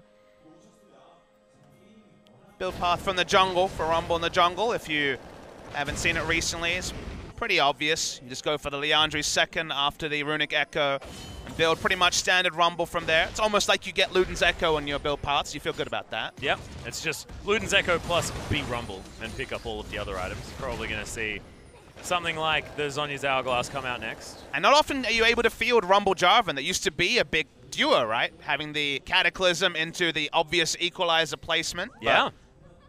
Now you've got the full X marks the spot type situation as well with the package coming out as well from Kuro. The ground could most certainly be lava this game. And you might not be even able to get out of the ground. You know, it's like we're going to create a volcano. The Cataclysm will actually be the science experiment volcano. Will it be a science experiment gone wrong, or will it be science like the Yasuo was earlier this week? FLICKR was almost 2 levels behind Corki. He's now 1.5 levels behind, which lets you know the big punishment he's taken from losing minion waves to the turret multiple times from his roams. We saw it earlier when Kuro had free time in mid, then he died and just exacerbated the problem. Yeah, it's going to be Rift Herald, and a lot of that has to do with exactly what you're talking about here. FLICKR not necessarily having the shove that a lot of Talias are able to. You saw him actually picking up that wave underneath the turret, which is almost unheard of when it comes to this matchup, where at this point in the game, can certainly still be shoving in the Corki. He's only just got his Trinity Force spike. I mean, the problem there is vision, right? There's 2 control wards for Corki on his right side and a control ward on the left side. There was no offensive vision at all for FLICKR around mid, so he kind of had to give up pressure. He couldn't afford to shove in too aggressively, and that's why they keep losing out on turret HP. Well, seismic shove onto Marin, but doesn't take a lot of damage. Thankfully gets himself out of the way, holds onto his flash there as well, as SKT forced to send so many resources here into the mid lane just to make sure that tower doesn't go down. They don't want to lose control because, like you say, don't want to lose map control against a composition like this that can jump all over you if given the space. Yeah, to be clear, multiple people need to rotate through mid lane to stop Kuro taking the turret for free, because when there's that much many control wards around the mid lane, FLICKR can't push up without just dying or accepting that his fate could be death in the imminent future. Yeah. It's a frightening game for an SKT fan. Even though it's only 1.2 thousand gold, it just feels like Afreeca know what they need to do with this composition. Have had the answers so far. Mountain Drake, the first dragon of the game, hasn't been looked at by any of these players thus far. Vision finally starting to equalize, so the call to put down the control wards and bring in Wolf to sweep has happened. No longer can Kuro play as brazenly as he was for the last 5 minutes. And as we sort of look at where everything's shaken up, what's happened really is that, yes, Shen's had some time on his own. Okay, Kuro's going to take some damage there in the mid lane, trying to get me off my point, but the massive benefactor here is Kramer. He's 40 CS up over this Kog'Maw, who's now finally able to clear out half a minion wave, but means that they will be able to get this Mountain Drake. And Kramer has a lot of sticks in it, so that is going to be Ren for 1,000 damage, all too easily secured. He's going to go back down and continue dominating this lane. He'll be able to go back next time and grab that Runan's Hurricane. And Kramer, a player that we've been talking about as really stepping up here for the Afreeca Freecs, is most certainly making himself look good here this game. And Kalista makes Alistair look like a meta support or a strong laner, which he certainly isn't at present, but he makes them so much stronger. As okay, we're going to chase on Huni. Yeah, Huni's taking so much damage. Easy flash comes out there as Marin does have the Flag and Drag still available, gets underneath the turret, a place where he really likes to be, but he's taking a lot of damage. The kickback, the turret did about 1 billion damage to him as well. So Huni, sort of more like getting an assist, but it's going to be Peanut that picks up the kill, so he definitely did. Spirit, fancy footwork gets him out of the way of the shove, but not the death sentence, and he's going to go down. 2 quick kills for SKT, and they've got themselves right back in it. Yeah, signs of life from SKT. Top lane Marin made an unnecessary mistake, unforced mistake, as I like to talk about it, turret diving a Shen for really no reason, with no vision on that side of the map, and then mid lane well chased down. Spirit was about 5 seconds away from having flashback up, you see also there will be an objective picked up by SKT as well. And with the Kog'Maw comp, remember, we still are fans of the scaling from SKT. They bring back the gold lead that Afreeca was starting to grow. Yeah, and it's now back to about 300. Thankfully, as far as spikes in damage are concerned, Kramer's hit his, and Wolf is going to bear the brunt of that. Now Bang has to deal with Kramer, but Living Artillery is going to stop him, and Kuro has to get healed by Kramer. There's the headbutt. Oh, right back onto the Talia. Thankfully, Flash Pulve means that you can still displace. And yeah, we talk about Alistar or Rakan. What about Alistar or Lee Sin? That was basically a Lee Sin kick. And 3 times now, the Shen ultimate has been focused through, and Shen has not been able to complete his teleport and get in. This time, it could even lead to Baron. Now, Peanut is able to steal. He's made some heroic steals. Alistar needs to be the one to interrupt. Well, Marin's there as well. Yeah, Marin's pretty angry. Sonic Wave is going to be used to get Peanut to the Krug camp, and that is a very easy Baron. And the Rift Herald is able to take down the mid lane turret. We were talking about these momentum shifts and swings. SKT gets a couple of kills, but then Afreeca start a team fight and take a Baron off it. And this is the seesaw we were hoping for. We knew this could be a bloody game, an exciting game. There's a lot of feeling between these players. But so far, the Shen ultimates are what have really not been working for SKT. If you don't use them on point or early enough, you always get that weird scenario where you want to use it late to get the biggest shield strength, but you use it early and you're burned down, as we've seen 3 times out of 3. Shen doesn't get there. It's a 5v4, and they have enough damage to take down SKT. And like I was saying, Kalista empowers Alistar to allow him to play as aggressively as he wants. In normal lanes, Atlas, Alistar can't walk up because he can just be turned on as a melee champion and die. But when you have Fate's Call, you can step up and you get the full power out of the Alistar. Well, as a weave as well, Spirit actually caught out, but does have the speed up. Oh, that's Equalizer territory. Yeah, this is really, really scary. They're walking up potential red carpet areas, but thankfully it's not the premiere of something real fancy, Papa Smithy, so we're not going to be able to shove that one down just yet. Marin is going to be able to grab a turret. Wouldn't be the premiere of Afreeca Game 1 either. SKT have looked better, but still made some critical mistakes in this game, and that's why they find themselves behind. Baron buff turning into a really big Baron buff power play. We were down to 1,000 just a moment ago. It's 6,000 out of nowhere. Yeah, and now we've also got the mid lane. A lot of pressure now on this turret, and they haven't stopped pushing this bottom lane. Inhibitor turret now potentially under fire, but thankfully Faker does have enough damage to get rid of this. But Kuro just hard tanking it. Yeah. This is silly. Yeah, Fortification is going to help out there, so Living Artillery would almost kill Kuro here. Another item or two onto the Kog'Maw, and perhaps Freaker needs to drop back. No reason to be overextended now. Stand United only now coming off cooldown. Wasn't available during that passage.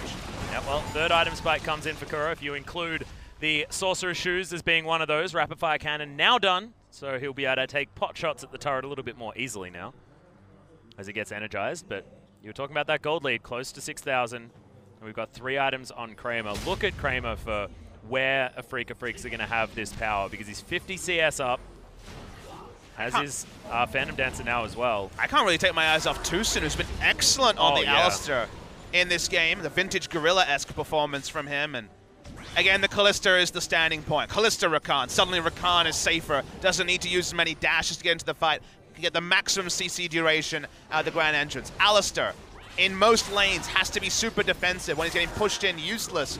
With Kalista, once again, super powerful. And when you draft Kog'Maw, already Alistar gets an easier lane. Kalista already a strong laner early. You're allowing the support to come through and engage supports. Here we go. Yep, Fate's Call comes in. Doesn't get the knock up on Huni, though. It takes the Dark Passage out. Fortification now going to be set up here on this turret.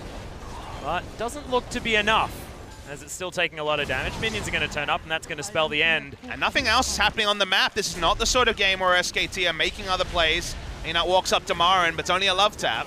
Yeah, and they've got so much vision. They know that there's no flank coming out of SKT, so Marin not scared at all. Doesn't even flag and drag his way out. There really isn't flank options for SKT. It's not a flank comp. It's a kite back comp that's supposed to have pressure in through the mid lane in the early game, make plays through the Weaver's Wall. This didn't happen, as there was Faker making plays on the map, but they just kind of coordinated all their efforts, Afreeca, through the mid lane, took the turret early. Now Spintalia pulling back and wave clearing.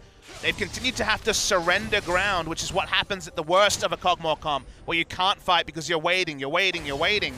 Sometimes what you're waiting for never comes. What they're looking for is the 3 items onto the Kog'Maw. He's hit 2. Afreeca has so much damage on this team comp that SKT really can't, in any sort of realistic terms, contest objectives. Well, they certainly can't contest this particular dragon as well, as Kramer's going to lock that one down. And thankfully for Afreeca, it's Mountain into Infernal. Into another Infernal. Oh, into another Infernal. We've had a triple Mountain and a triple Infernal day today. Summoner's Rift really likes Afreeca game 1. They really do. Because this is really setting them up to be able to do some great things. Gargoyle Stoneplate done for Marin as well, who's just waiting to complete that Titanic Hydra. He'll be very tanky as he makes his way in, and I really like Gargoyle Stoneplate on Jarvan especially. Just because he's so sort of burst-oriented as even a tank towards the top side of the map. You just do all of your buttons, get your passive off, and then press Gargoyle Stoneplate. And then you're just a big body in the middle of a fight. And if you feel like it, throw in a locket. Help your team out. Okay, Equalizer just to zone them off the turret. Yeah, sort of the pseudo Weaver's Wall option there, as Kuro's still doing a lot of damage to this turret. Marin stopping Huni from making his way anywhere with a Stand United or anything. In fact, somehow loses him. That was an odd maneuver.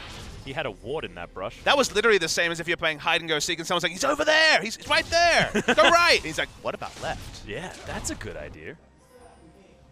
Well, Afreeca Freecs now setting up a death bush or something. Standing there in the brush anyway. Waiting to push out the mid lane, I would assume. Waiting for that minion wave bottom lane to move in as well. Currently milling about though just a little bit, waiting for this Baron to come up in another minute and a half. Blue buff will be there. Kuro should be able to lock that one down for himself. Still waiting on his Infinity Edge. But there's the 3 items for Marin completed. Some more control wards in the back pocket of Tucson. So still setting themselves up. Kramer will have a red buff.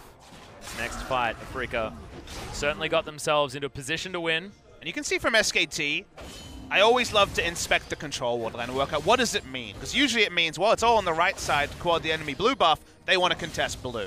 In this particular case, kind of all over the place. One in the base, just a spot, because of course before we were seeing a potential inhibitor turret take, one around Baron. They haven't really been able to move their vision, and they haven't backed enough as a team to still have replacement control wards. So for right now, a lot of the vision is incomplete from the side of SKT, and complete vision with a Kog'Maw is kind of what they're striving for, to try to lose the minimum while this Kog'Maw still continues to come online. Looks like Rageblade will be the next item for a 3-item spike on the side of the Kog'Maw. As this vision keeps dropping away, they have to get worried. Baron buff is spawning in 15 seconds, and they don't really have any true vision in the area. And we're looking at FLICKR to try and get the Weaver's Wall in the right position to deny this Baron if they can. Wolf as well to get the right engage to get Bang. A good option as far as getting auto attacks down, creating a ruckus to let the Kog'Maw pop off. Spirit's pretty far up. Peanut could potentially pick Spirit here. Yeah, finds himself in the wrong place. Doesn't have the Zhonya's Hourglass, and he's just going to evaporate. Big pick onto the jungler, and once again, Spirit finds himself in the wrong position. 40 seconds on his death timer. This could mean much more. Yeah, Weaver's Wall is going to come in as Kuro's just looking to try and kill him. Stand United very early this time, which is definitely a good move. Flash going to be used. Huni, I believe, was going to miss that one. It's Fate's call. He's going to get Tucson into this fight and stops SKT from moving further forward. Tucson comes in. He actually wants to start this one as Faker goes down very, very low, but it's a really good taunt using the QSS from Kramer there to try and make sure it doesn't do too much. But Kuro's going to fall down. Tucson thankfully survives, but SKT should still be able to get more work done. And another hook from Wolf, who's just going nuts in the fight. Huni taking a lot of damage. Kramer's going to get kicked, has to use the flash, and now Marin flashes his way out. No Sonic Wave going to connect, but such low health bars. They want to take the Baron anyway. They thought if they fought them here, Afreeca, that would pull them off Baron. The answer is no. Bang is still pretty healthy. Afreeca going to stick around. I don't know if they can test with smart move. I know what they wanted to do, but SKT, they doggedly want the Baron. Yeah, we've got wards here around the area. Teleport up from Kuro, but still 15 seconds on the death timer. Equalizer coming in there as Peanut's able to pick that one down, and Marin flashing out of the way. Wolf not necessarily Respawns. there as a damage threat. And there's the flash in. Faker will fall as now Wolf caught himself in a Cataclysm, and that's 2 picks for Afreeca Freecs. Can they get more done? Huni was thinking about the empowered recall. Does he have and the teleport now is coming in from Kuro. No package, but the Valkyrie's going to be there. Bang has to flash. Huni trying to get himself out, but I think the extra movement speed should be enough. There's Yordo. And Peanut now in trouble. This could potentially be the ace as Kuro is on a mission inside the base of SKT. Calm down. Okay, doesn't die. You're talking to I me. was talking to Kuro. But look at what's happening. Afreeca have tracked in the recalls. No one could recall. No one is healthy. They break the base in 2 spots. Make that almost 3, Papa Smithy, as Marin didn't want to tank that turret. That's going to spell 2 inhibitors against the flow of play, honestly, because the Baron was taken by SKT. This was their time to restabilize, and anything but that has happened as a result. And all the buffs bar 1 are gone. Only Peanut is wearing the buff. And because they can continue to chase down, the teleport from Corki looks like a masterstroke when he's able to corral and even kill the Shen of all people. They break the base in 3 spots. So much to talk about. Okay, the Baron force here. Afreeca, they keep fighting thinking that SKT won't take the Baron. They may be half surprised that they do. Thresh goes in, could have just been left to die. This could have been the end of it. But you see the flashes coming through, they catch another. And the teleport being up from Kuro, who is still dead at the start of this package. He lives. If he had the package, he could have knocked them back and it could be everyone dying. No clean ace coming through. But the cleanup is here. And remember, when he's cleaning up, he's able to bring in the minion wave that was already pushed in. SKT couldn't push and take the Baron. They took an emergency Baron while the waves were against them.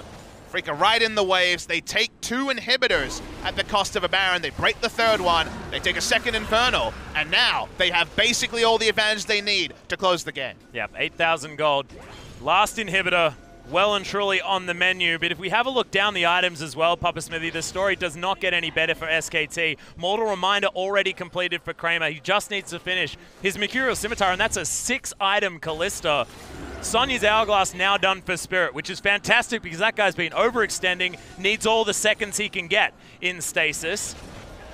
And even the redemption done for Tucson is on top of the locket. There is everything they need. Rageblade just completed for Cogmore. He is a lot more powerful than he was last time they fought. I don't know if it's enough, but it's worth noting. Yeah, well, we'll see.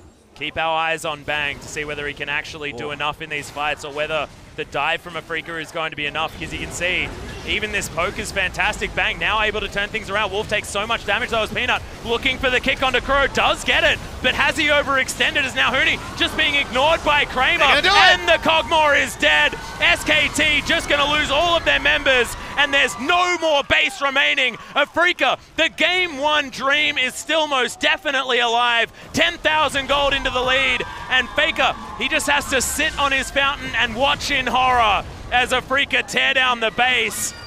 It's a lot of losses in a row now, Papa Smithy. Yeah, say what you want. Say what you want about best of 1. 4 games in a row SKT have dropped ever since their loss to WE.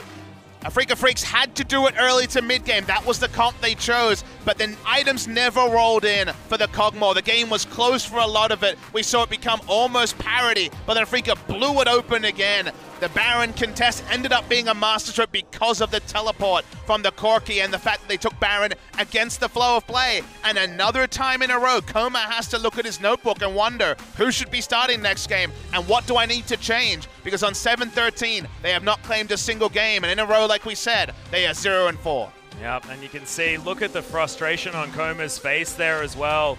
Still, conversation from the room. It's not like they're out of ideas or anything on the side of SKT, but Afreeca Freecs, a very different experience. Big grin on Spirit's face, even if he didn't necessarily have the best early game that we've ever seen. Kuro looking happy there as well, and Marin just sitting back in his chair, feeling like he's on the right side of the rift in this matchup today. I mean, Afreeca fans were having heart palpitations every time the Rumble was caught, wondering why wasn't it Marin playing the Rumble? I don't know how much the game would have changed if we had a jungle Jarvan. He falls a bit lower in the jungle, but we see it in other regions. The combination of champions as a whole worked very well against the Cogmore, who never got enough items to be able to shrug off damage. And in the end, good proactive stuff from Kuro in the mid lane. Every time Faker tried to roam, which was one of the big adjustments, he was punished, and there was a big leveled advantage for Kuro. Yeah, most certainly was. I want to look towards that bottom side of the map there as well, because no Zarya for Kramer, but still able to make things work with the Callista.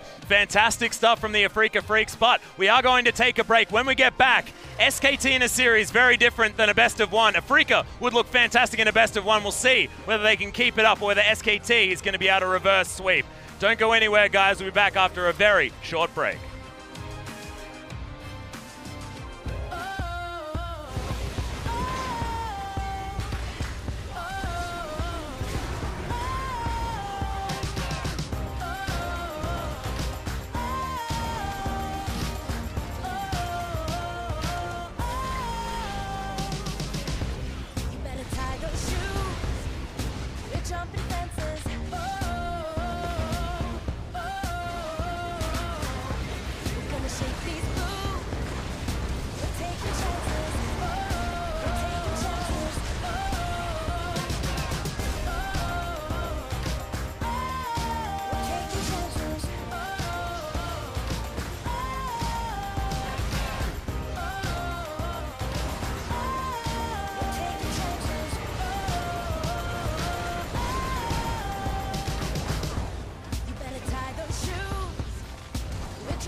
Welcome back, OGN Legion to LCK Summer. And yes, that is right. Afreeca Freecs were able to take down SKT in game number 1. Of course, you look at game number 1 and you think, yes, of course they were able to do it because it's Afreeca Freecs and it's game 1. But SKT aren't a team that's used to losing, and they've done it 4 times in a row now, and you have to start asking questions, even if it is against a team that would be the best in best-of-1 scenarios. Yeah, it's a real interesting scenario, Atlas. SKT drafted a comp with a good identity. This time they had the wave clear in the mid lane to help bridge some of their scalings with the Kog'Maw. Other bot lanes and other teams have gone and pulled off comps like these, but there still are mistakes that really aren't what you'd associate with the side of SKT, as your MVP will be Kuro this time around. Very proactive on the map. No contribution, not that high. I know I personally voted for Tucson as he popped off on the Alistar. I tried to vote for him 3 times, I think. Now Kuro is actually 200 points ahead of the next contender at first spot. Yeah, fantastic stuff here from the mid laner of Afreeca. Sort of a bit of a silent achiever as well, as we're going to see his teleport towards this top side.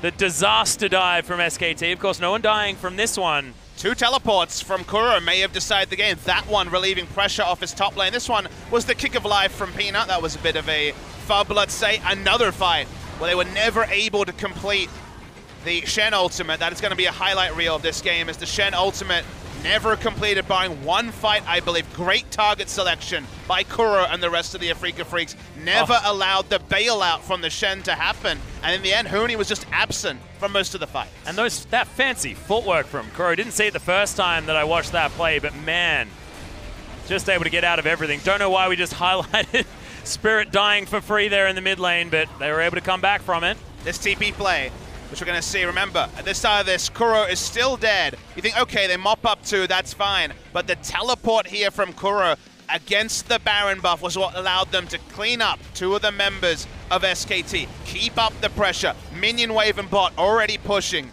SKT tried to brute force Baron.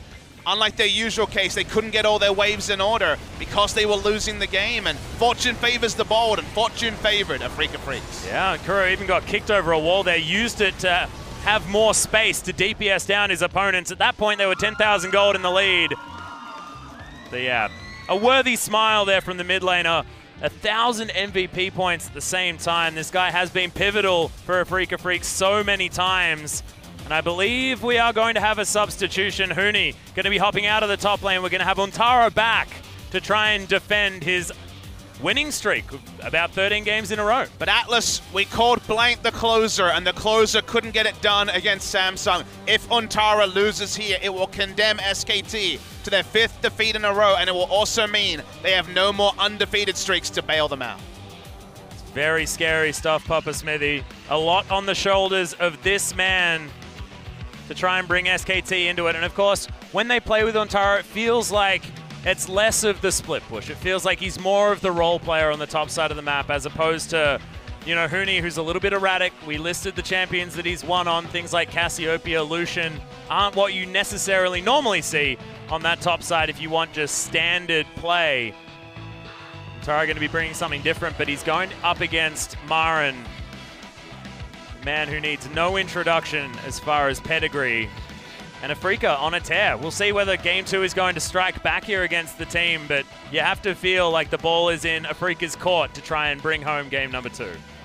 Crazy scenes here as Afreeca Freecs go into this second draft, potentially condemning SKT to back-to-back losses. I tried to do my research. I'm not sure if they've ever lost 2-0 twice in a row during the LCK era since spring 2015. Such has been their dominance. During the regular season, they'd always pick up games, even if they lost consecutive matches. And now Afreeca's on red side. They already pulled off the flex of the Rumble to the jungle in game 1. We've seen them do some interesting flexes on red side, like, for example, the Galio to the support role. So the headaches for SKT in the draft phase are likely to continue in this one. Yeah, and we have to look back at, you know, their most recent series as well, actually losing 1 game in their series against Rox, but they won both of their red side games.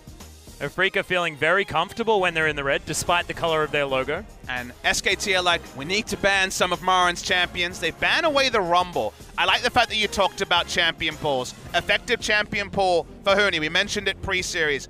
Rumble, Kennen, that part, you're like, okay, Lucian, Cassiopeia, only champions he's won with. Untara, in his 13-game streak, very much has played the meta.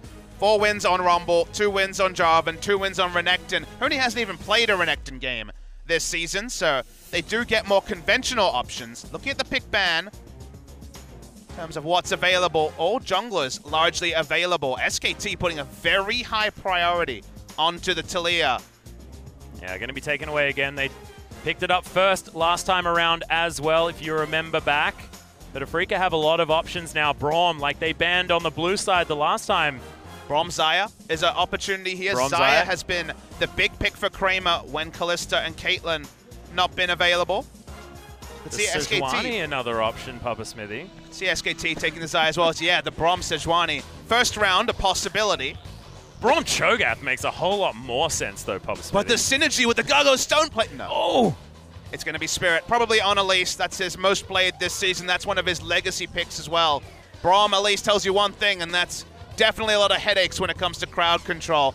A lot of gank pressure early as well. And a lot of pick potential at the same time. If Afreeca can get to any position where they have vision control over an area of contention, I have a feeling SKT just won't be able to walk anywhere near it. Peanut is going to lock away the Gragas extraordinarily quickly, though, as SKT could now find themselves in another Cogmore draft position if they want to. This time with the Gragas, though, who was what they wanted in Game 1 that was banned away. They'd probably have to take it now, otherwise the bans could come towards the AD carry role in the next round.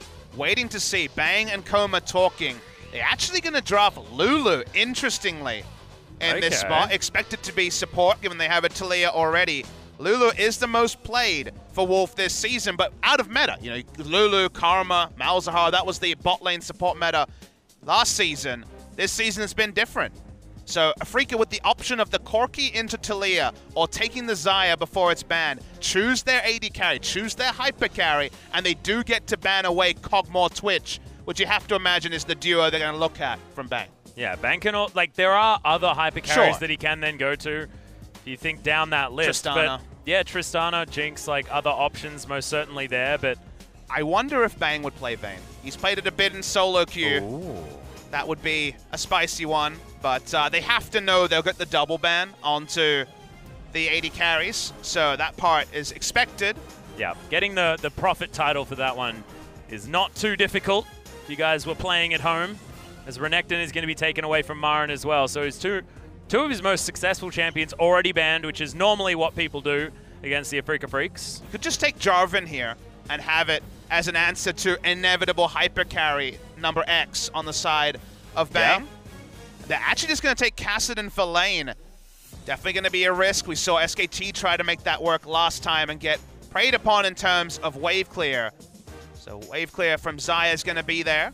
Waiting to see what Marin's pick is. SKT could just go standard as well. So with all the meta hyper carries taken away, for now they're measuring out the most played for Bang this season, which would be the Ashe.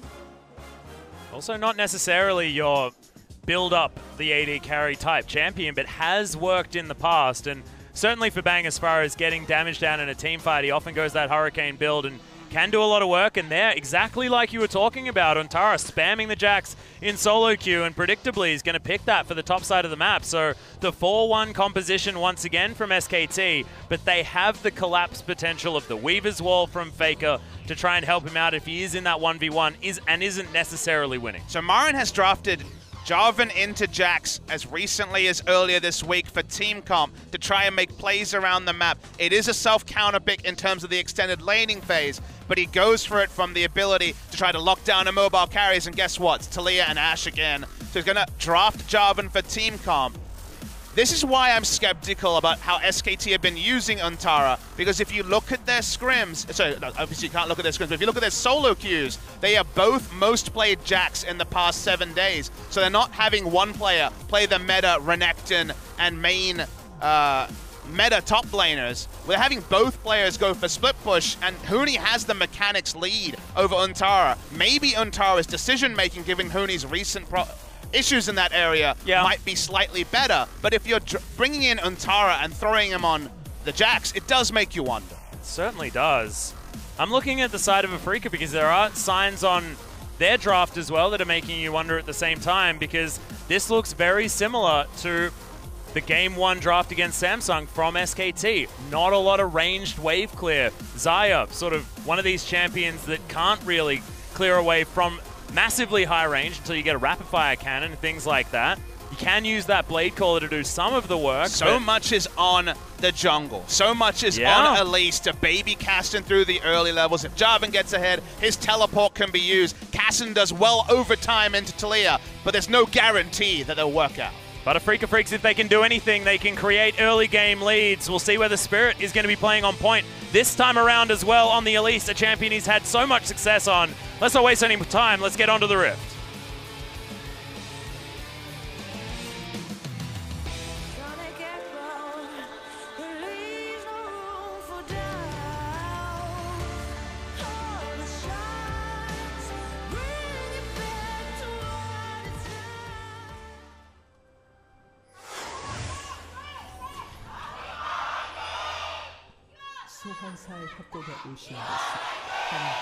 Desperate voice from some of those SKT fans. The entire studio is full. This was the premium ticket this week. People love to see so many stars on the Rift.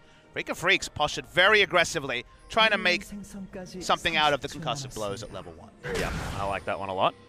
Not going to find Peanut with it, though, as the Afreeca Freecs didn't quite see the debonair Gragas. As well, Wolf, 300 games. Congratulations. Big round of applause from the crowd. If you guys sitting at your computer at home, have a clap. That would be nice. One of the longest tenured players in the league now. Marin would be up there if he hadn't had his journey over to China. Yes, LPL jaunt, as it were. It's around 265 games himself, so likely to reach that number if he sticks with Afreeca next year. SKT fans here in the audience, desperate for a game number 3. I know I'd be pretty happy for one as well. I'd be stoked. I'd love to see a game 3. Afreeca definitely have taken some gambits with this draft. There's much less guaranteed than there was in game 1.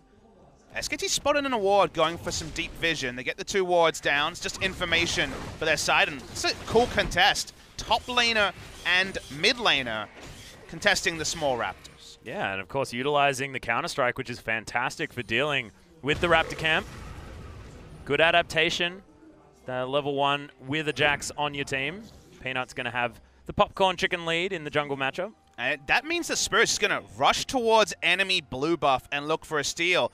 With that thought, Peanut is also skipping a buff. Spirit was caught doing this recently. They notice that the blast cone is down. They know what's up. Yeah, he's going to move straight over there, but was denied his Raptor camp there as well, as he had to move. Yeah, Spirit's going to get up here as well. So Antara actually was tanking creeps for a long time there. Just ganking for damage. Does do a lot of it as well as the red buff ticking down onto Antara. Getting Jarvan any sort of lead in this early game as well is good. You saw that Antara was using his Counter-Strike to great effect to make sure that Marin was struggling here in this lane. And the early levels, Jarvan wins this pretty significantly. Jax has to use a very long cooldown ability to win trades, and when the Counter-Strike is down, he can be turned on pretty easily. But over time, there is an inevitability about the split push pressure. That is not necessarily an inevitability about the victory. Jax has a very low win rate in the LCK. Conventional comps have worked against him, and Jarvan is so guaranteed in his initiation that when you're as on the ball with your teleports as Marin has been historically, there still are good options for Afreeca. Bigger question marks around the mid lane, where as long as Kuro can stay competitive, he can do some great things post-6 in the lane. Well, now he's just struggling to get towards any creeps in order to kill them as well. You can see actually able to stay within touching distance. He's going to teleport back to this lane in order to keep his health bar a little bit healthier. See what he actually is able to pick up. So not going to go with any Doran's Ring, just going to go with the Ruby Crystal to make sure that that Rod of Ages happens as quickly as possible. And yeah, Marin's being a bully again on the top side of the map. It's all he knows, Atlas. I know. He knows being a bully and taking turret shots. Oh, he knows how to overextend. Oh, his ability to take turret shots is second to none. I would say he's probably taken the most turret shots out of any LCK player. He may have. I want that stat. That is a cool stat. We never talk about underextending, but he definitely overextends. Oh, yeah. Who's the most underextending player in the LCK? Oh, it's just some top laner that gets dominated. Roach, for example. Maybe he underextends the most from last season on Compton Monster. I don't know. I want that stat as well. Marin lives to use his damage poke abilities off cooldown. I think Marin knows that his health bar is a resource more than any other player, so likes to take turret shots to use his resources. My favorite stat is that in 342 career games, now 343, Marin has never played Jace. Yeah, it's crazy. He overextends like a beast. It seems like the perfect Marin champion. What, dominate lane against all odds, against all costs? Any champion that can blind pick shove, it sounds like Marin's wet dream, but he's never played a competitive game of Jace. We still haven't seen Marin's final form, obviously. It looks a lot like Jace. Spoiler. Sorry, I shouldn't be saying that word with Game of Thrones coming out very soon. Oh, we definitely can't have any Game of Thrones spoilers. Oh, no. Just can't even say the word spoiler when Game of Thrones is on. Ridiculous. Okay, half health bar on Antara up top lane as Tucson's going aggressive, but Bang is going to get stunned, but still going to win that trade. Spirit, yeah, he's making his way in. Just not going to stop as the Cocoon is going to land on the Wolf. Look at the burst damage. Just one more auto is going to be stunned as now. It's going to be a turn. Yeah, Peanut makes his way through, but Spirit gets out so nicely. They do get the flash and the heal out of Kramer, which is important, but Tucson still has his. Wolf with the ignite there as well. Fortunately, had a minion to taxi to. If all the minions had died, would have had to flash defensively there, Spirit, who very much is on the Turbo Elise side of the coin, trying to help out his laners. When you have the Cass in the mid lane, anything that helps you have more presence on the map is definitely highly encouraged. Look at this. I mean, you've got one lane winning for Afreeca, and that's Marin on the top side of the map, but we know Antara is going to have a decent capability to outscale as the game moves on. But look, Kramer struggling on the bottom side to even pick up any of this farm underneath the turret because of all of the harassment coming out. And what that is spelled is a 12 CS lead for the Ashe. Oh, and Peanut just casually barrels away the big puppy. I think SKT have surprised Afreeca with their draft of Ashe. I think they would have expected something like Tristana coming through or some sort of semblance of a carry. This is the first time we've seen SKT embrace the lane kingdom in quite a while. Yeah. And by that I mean just picking solely for winning lanes. Ashe Lulu is about the strongest bot lane we've seen in the LCK in a while, in terms of just two ranged auto attackers, high harass, win lane at all costs, even stronger than most Zyra lanes, I would posit. Talia does heavily beat Kuro in terms of pressure on the Kassadin early. Oh, the dream. Oh, there's a receipt. That was absolutely amazing. I just felt really good, Pub Smithy, I'm not going to lie to you. This time SKT have two winning lanes and Jax who will split push and also scale into winning. So you can understand that SKT have adjusted their draft again, but yet the optimism is still kind of mixed. Yeah, I don't know whether you'd really write any checks just yet, Pop Smithy. Yeah, don't bet on SKT. No, not quite yet. Advice normally, no one has ever given. I know, right? It's normally the easiest bet ever is Bang. Not going to get stunned, but does take a fair bit of damage. Kramer's going to leave some feathers behind just to remind him that he took damage. Spirit grabs his red buff, but Ward is being put down as Antara goes on a bit of a mission.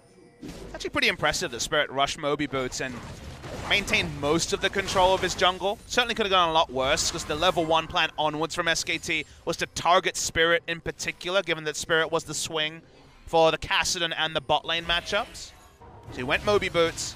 Hasn't necessarily been well held in any sense of the word, and the game has gone better than expected for Spirit.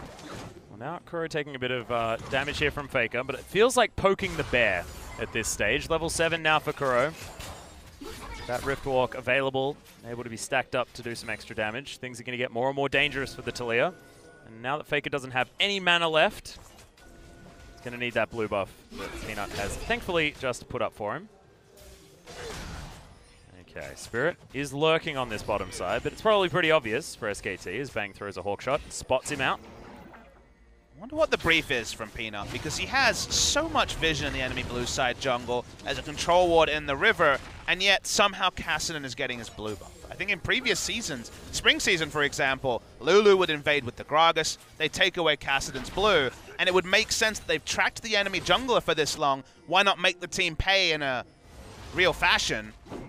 Instead, Spirit is able to pass off his blue, and all this information about the enemy jungler, it really hasn't translated into much. Now Peanut is just going to face check Spirit as well. Thankfully, Cocoon goes wide. Yeah, you're right. It's not really feeling like the capitalization of a Kassadin draft. What's the really point of been having there. 5 control wards on the map? It's 4 or 5. I believe it is 4.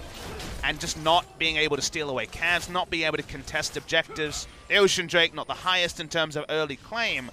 But it's one of those cases where you look at the vision, you're like, perfect, about the best it can be. You even have a Hawk shot as well. But what it's translated into is, you know, a farm fest for Afreeca, who have the Kassadin coming online as the game goes on. Yeah, and you look down towards the bottom side of the map, you feel like Kramer's probably going to scale a whole lot better as well. It's only the top side that SKT really do have that kind of advantage. Tara isn't too far behind.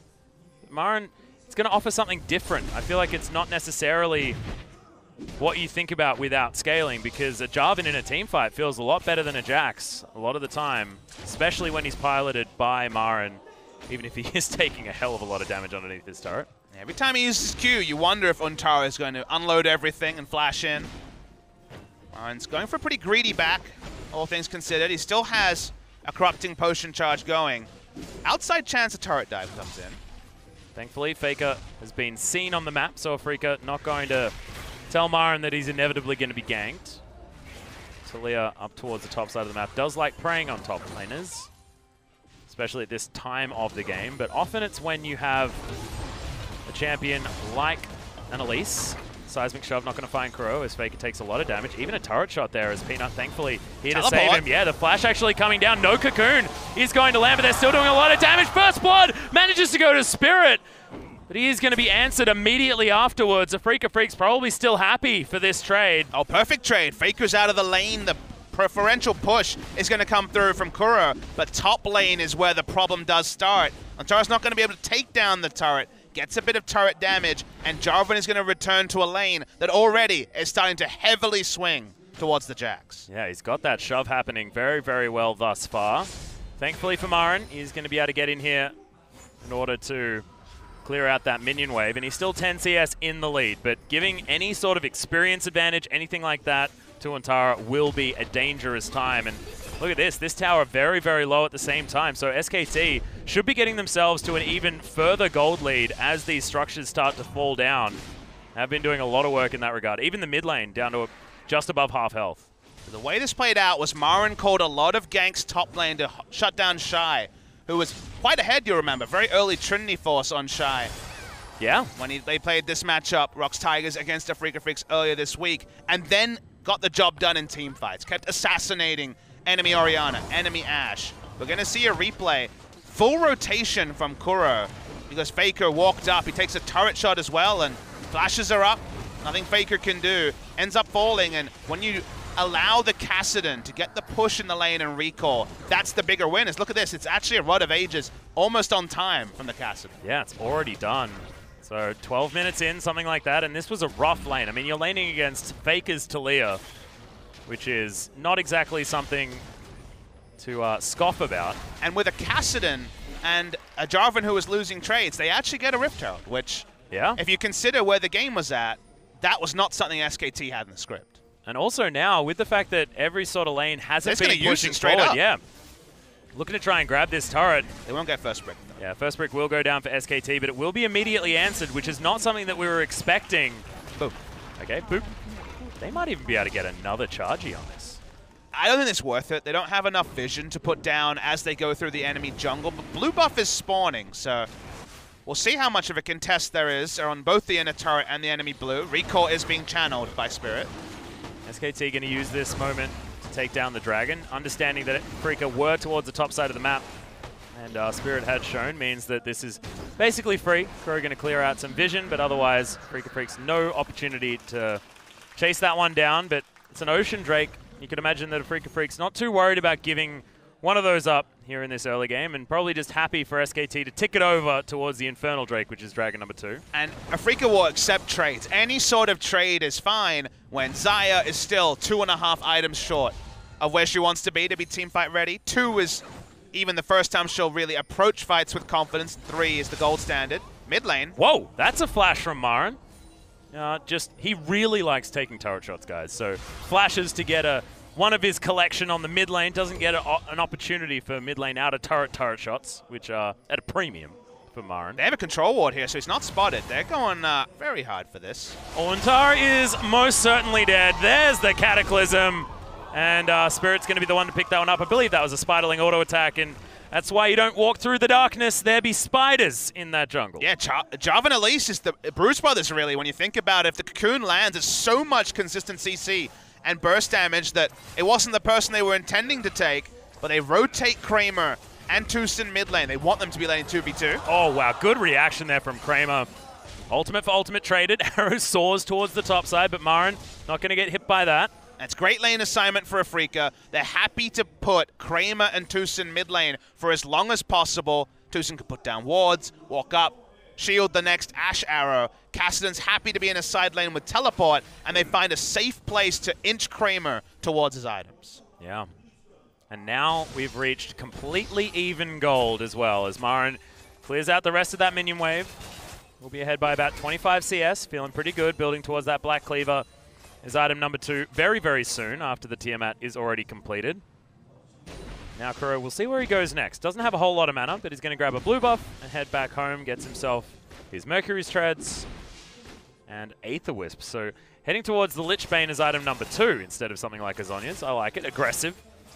Doesn't feel like the old utility Kuro at all.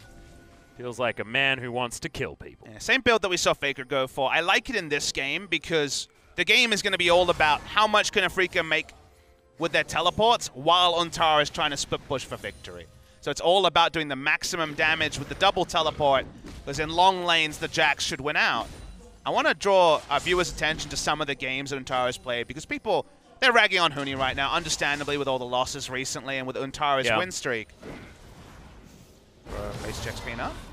Well, Peanut face checks Kuro. Who face checks who right now? As the Riftwalk is going to come down. There's the flash. Nice. Gets him out of the way. Okay. Peanut is in enemy territory right now as Spirit gets over. Just is going to lap now up Faker's that kill. overextended. Yeah. Tucson's just going to make his way through. Wolf's down there, but Spirit is going to get picked off. Bang is going to make his way in. There's a cancelled teleport from a Counter-Strike on the top side of the map. As there's the wild growth. Decent damage from Kuro, but he has to try and get himself in there. Good exhaust onto Faker as Kramer finally making his way down, but he gives up on the chase. And Kuro just sacrifices himself for his support player. It's one pick, but it's not enough, and that was just fantastic. The stop of the teleport from Marin, brilliant from Untara. They had to use so many resources to finally kill Peanut. Then in the end, they were able to clean it up. Preferentially there, Kuro goes down, uses flash, and so does Spirit as well. Lulu in the right position at the right time. Faker playing with fire, but in that case, successful. He's going to back successfully there as well. I think Kuro kind of surprised himself with how much burst he did, and then they were baited into continuing on with the fight. The Weaver's Wall doesn't accomplish anything in this particular regard because Faker has heal. They keep inching forward, and then the moment they were like, wait, could it be a double kill? That's when the greed was too much from Afreeca. And there's the stop on the teleport there as well. So Afreeca honestly could have just got out. They could have. They had that option to them, but minions did a heck of a lot of damage. I mean, the last call would have been that Marin was coming. Yeah. And then by the time that they'd been in position to profit off that, it was too late. So credit to Untara. Actually had to use his flash. It was a flash leap strike to make it happen. But it meant a lot in the context of the game. There's people coming to help out Marin, but they're not here yet. Yeah, Tucson's going to make his way through. Marin does have the ultimate available once again. But as Tucson turns up, SKT are going to back themselves away. Peanut deciding that he wants to go aggressive, but thankfully for the Afreeca Freecs, they do have the opportunity to clean out the minion wave. And you've got Kuro splitting on the bottom side. Bang looking for some damage here, but Kramer's going to turn up in the mid lane, and decent lane assignments for Afreeca means they should be able to defend all of their turrets and get some meaningful damage down bot lane. And a teleport from Untara. They draw the teleport. There was no sheen on Kuro, so it would have taken too long to finish off the turret. That's why they were happy to use the teleport. They knew if 100% it would answer it. This is still the gold standard for Afreeca Freecs. They still really want Kramer trading CS with Bang in the mid lane. They really trust in the 3-item spike from the Xayah that is still quite a long way away. Yeah, still needs to finish off his Zeal as well. I mean, you feel good once you've got the Essence Reaver and a Zeal because at least you've got some meaningful cooldown reduction from that one. More Blade Callers is good, but still not going to be feeling too bad with the 22 CS disadvantage. because, yes, you do want to get towards that late stage of the game, and especially with this build, he's moving there quite nicely. All the kills are on Spirit, which is not ideal from the Afreeca Freecs side, whereas FLICKR has 2 of the 3 on the side of SKT. Good CS lead in the mid lane and a decent one between the duo lanes, what represents the 600 gold lead, but certainly nothing massive. The Rift Herald was a bit against the run of play. The Infernal Drake would be another such thing, so Kuro gonna have his back interrupted. Yeah, or is Untara going to get baited in to being taken down? Good double stun comes in, but he can't get out of this Cataclysm as Tucson sets himself up. Oh, the Wild Growth comes in! Glacial Fissure's going to get a knock-up, but Kuro is going to get the kill with a Rift Walk. Faker makes his way down, but he gets Cocoon, takes a lot of damage. Marin, double knock-up on both of the carries, and Spirit tries to get himself in there. Double kill for Kuro, and you do not want the Kassadin popping off if you're an SKT fan. The interrupt was clutch, but the turnaround was even better. Afreeca were ready to fight for the Infernal, and thus they were ready to turn onto the Jax. We talked about Hooney's indecision and wrong decisions recently. We have to call out Untara in that spot as well. Afreeca won't be able to turn it into a Baron, which is just spawn. They can at least get the Honey Fruit and clear out the Vision. Yeah. Peanut's going to make his way in there as well. I mean, if they had Vision on Wolf, they might have actually taken that one down. As Baron looking to try and take down Kuro. Peanut wants to knock him over the edge, but he's going to get himself out. Decent health bar on this Rod of Ages. Bit of feeling between those two, of course. Oh, yeah, of course. Ex-Rocks Tigers teammates. Or maybe they were just waving hello. Maybe the old chat was, oh, hey, man. How you doing? All love's lost when you're on the Rift. Yep, it's very true. Spirit takes a lot of damage underneath this turret, but is going to successfully defend it. And Afreeca Freecs, in the meantime, managed to take down the bottom outer turret. So that's going to mean an 1,000 gold lead for the Afreeca Freecs instead of SKT, who were holding on to a small gold lead for the majority of this game. And I was speaking about the SKT fans, and their optimism around Untara, who has been good. Remember, he came, was on CJ Entus, got relegated, played solo queue, tried to get noticed through that in spring season. Lots of teams contacted him because he was doing so at 2 accounts in top 5 challenger, ended up on SKT, and is on a 13-game win streak. But if you think about some of his victories, I think to his Fiora games, for example, he's kind of lost lane or been behind in lane. SKT have played a really tight macro game as a 4-man unit, and then eventually the Trinity Force Fiora or the other split pushes he's played have been able to get over the line. It hasn't been Untara hard carrying.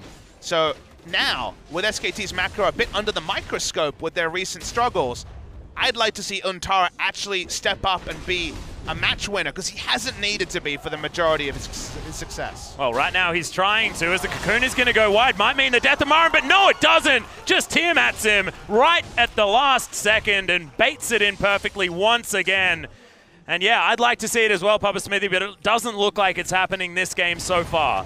Doesn't mean the game is decided. He's had Fiora games that are similar. He still has hit his items at a good speed, and they still have CS advantages in all 3 carries. Wow! Spirit is everywhere on the map right now. Grabs himself another kill. Doesn't even need to repel as he wanders himself out. And this is why he has more than double the kills of the rest of his team. I'm just impressed they can make an orbital strike out of those 3 champions. Braum, Elise, and also using the Featherstorm to this instant one-shot bang, who did not have summoners up. They're going to take another turret.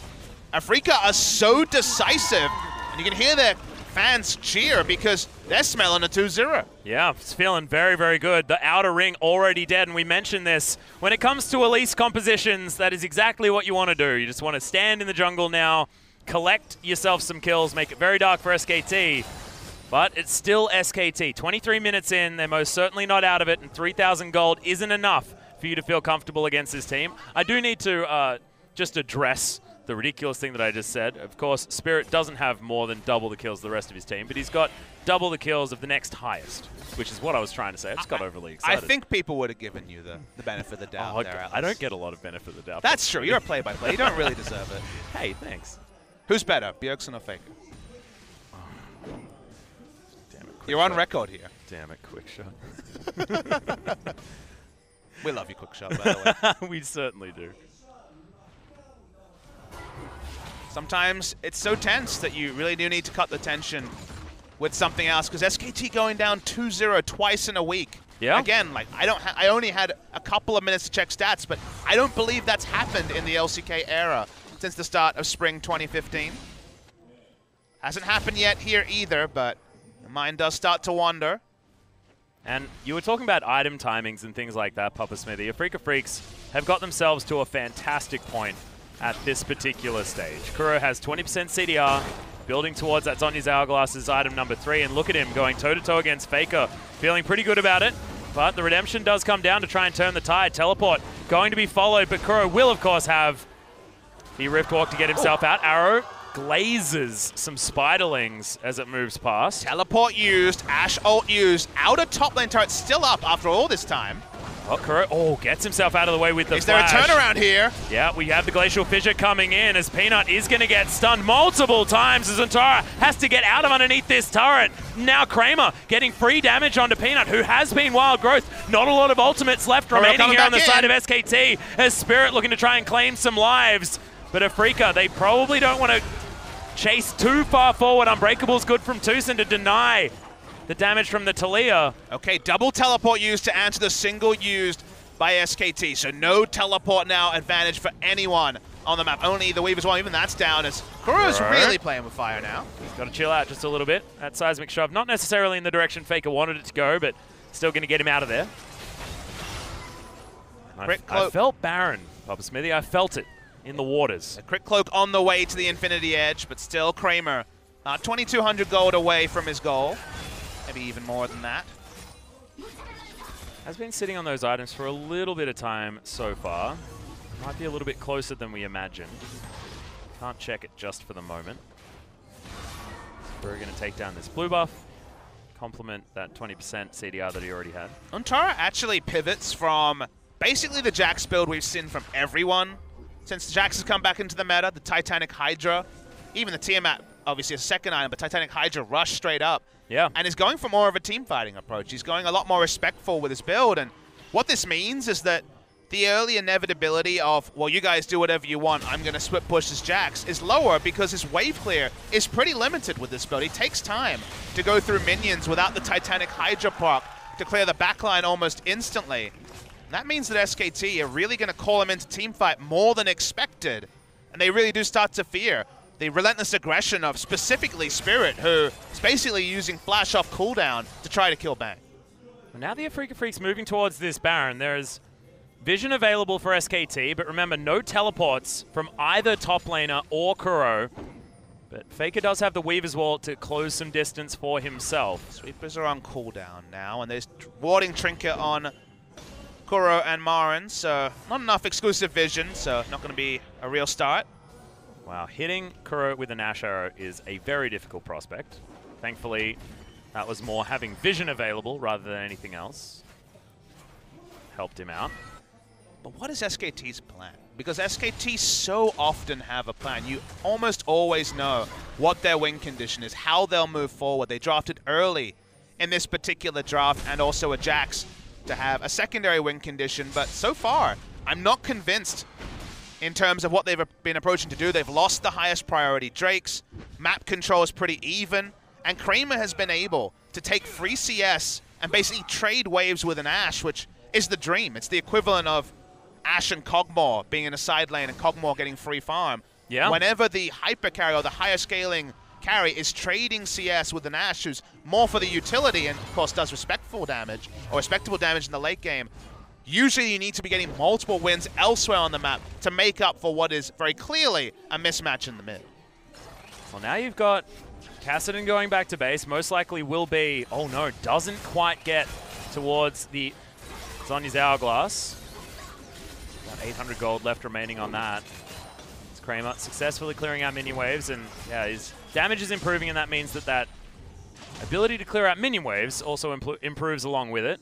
His outer turret looks impossible to break for SKT, who've only managed to take one so far with the Ashe push on the bottom side. Marin now gets his minion wave beyond the river. He'll now back himself to base as well, and that's the 3-item spike. Gargoyle Stone Plate done. We mentioned this in game number 1. Marin's Jarvan, at that point in a team fight, really does get very difficult to deal with. I mean, he's ready to go. He doesn't really get much stronger than this. He does decent damage without bursting anyone. And he's just happy to sit on FLICKR or Bang, trivialize them from a fight, and his job is done. So Marin is ready to go. Gotta say, Only the Zonia's short from Kuro being ready to go. Jax is split pushing, but Marin has started grouping. They were looking for a pick into Baron, but he's going to have to back away. Yeah, he's going to be able to teleport very, very soon as well. Thankfully, Untara does have his backup, so that time where Afreeca could work around Untara not having that available is now gone. And Marin's going to pick up this minion wave as it heads towards this turret. So it might be SKT's turn to capitalize. And again, track every time Untara goes to play a side lane, and remember that compared to every other Jax game we've seen recently, he doesn't have Titanic Hydra. What does that mean in terms of the flow of the game? Marin gets more of a reprieve to look for a kill, to look for a pick, and then can just recall and use the home guard buff to get back to the turret without the turret being dead, because with all the tankiness being built, the pushing is slower. Speed of the game being increased by a Baron being started, but spotted out well by SKT. Yeah, Afreeca Freecs as well, not losing a whole lot of health from it either, as Tucson is actually pretty tanky right now. If that's a Titanic Hydra, Marin can't leave lane. He has to stay in lane and teleport. Now, he has tankiness for a team fight, but is that what you're really looking for on a Jax? I'm skeptical when we see Renekton's go second item into Adaptive Helm, and I'm kind of the same thing with the Jax. Yeah. But Papa Smithy, 3-item spikes across the board for Afreeca Freecs. They are well and truly online to get things done. You got 3 items for Bang as well. I mean, nothing to scoff at there. You've got the Void Staff completed for FLICKR. But now Strike on Untara, cooldown. yeah, could be in trouble. Kuro making his way in, but the Cataclysm's there. No leap, no counter-strike. He does have the Grandmaster's Might for some tankiness as the arrow used defensively. But Untara doesn't have to flash and does get himself out. And they don't get anything out of it. No summoners used by the side of SKT. Only the Ashe ultimate, which isn't going to be anything to write home about. Yeah, it doesn't have the Essence Reaver build, so maybe a little bit more meaningful than it could be for Bang, but otherwise no worries there at all. Not quite level 16, so still a decent cooldown, but yeah, absolutely fine. And SKT is trying to get more damage on this outer turret in the mid lane. They just love to take down an outer mid lane turret. It has been their bane all week. You'll remember game 1 2 days ago where it took them 35 minutes to take down the outer mid lane turret they desperately wanted to be able to turn on to Baron. Against a Kassadin comp, they haven't been able to do that. And it's the sort of thing where their coach will wonder why, because they had the run of Spirit's jungle. They even took away his first Raptor camp at the start of the game. The plan was supposed to be shut down Elise, shut down the jungle pressure, really profit off the Kassadin. That hasn't happened. And things have gone better than expected for jungle control on the side of Afreeca. Oh yeah. Peanut's now going to be able to eat some honey fruit as Untara is skating around towards the bottom side of the map. Bang's sort of out on his own as Peanut is going to get stunned by the concussive blows. That's the jungler, and he's dead through the wild growth as well. So big cooldowns as Kramer gets bursted out by FLICKR. Wants to get himself out of the way, but it's a good redemption to get the health bars back for Afreeca. And they could look to the Baron if they want to take the risk, but at the moment just wanting to set up for a bait. What will SKT do? They don't have vision apart from one ward that was controlled. Afreeca aren't interested in starting Baron. Their Baron speed is not the fastest. For now, they look to peel off. Okay, now back to the Baron while that minion wave is still there. And they do have a Mountain and an Infernal Drake, Papa Smithy. This is going down very quickly. Oh yeah, Kramer as well has got a lot of damage, and that's the secure as Untara now a little bit further forward than he otherwise wants to be. Okay, Cocoon is going to land from Spirit there as well, but you mentioned the tanky items. He is going to be able to tank up a lot of that damage. And SKT looking to go down, grab themselves a dragon of their own. It's an Infernal Drake as well, so definitely something worth taking away from Afreeca, if anything. See the assist pings. Afreeca know what's happening, but realistically, no ability to contest it. Also, Kuro hasn't backed yet, so hasn't been able to spend the gold that he's picked up recently. So an answering Infernal means that the Infernal advantage no longer there for Afreeca. Also means Elder Drake is going to be equally as terrifying for both teams as well, as that one's going to be the next one to come up. I wonder how much gold Kuro is sitting on. Void Staff, likely to be his next item, so he can do damage to Peanut and Tara. Yep. Oh, this is the dream. Tara just going to stun all of the minions, but unfortunately doesn't kill them all. I want AP Jax.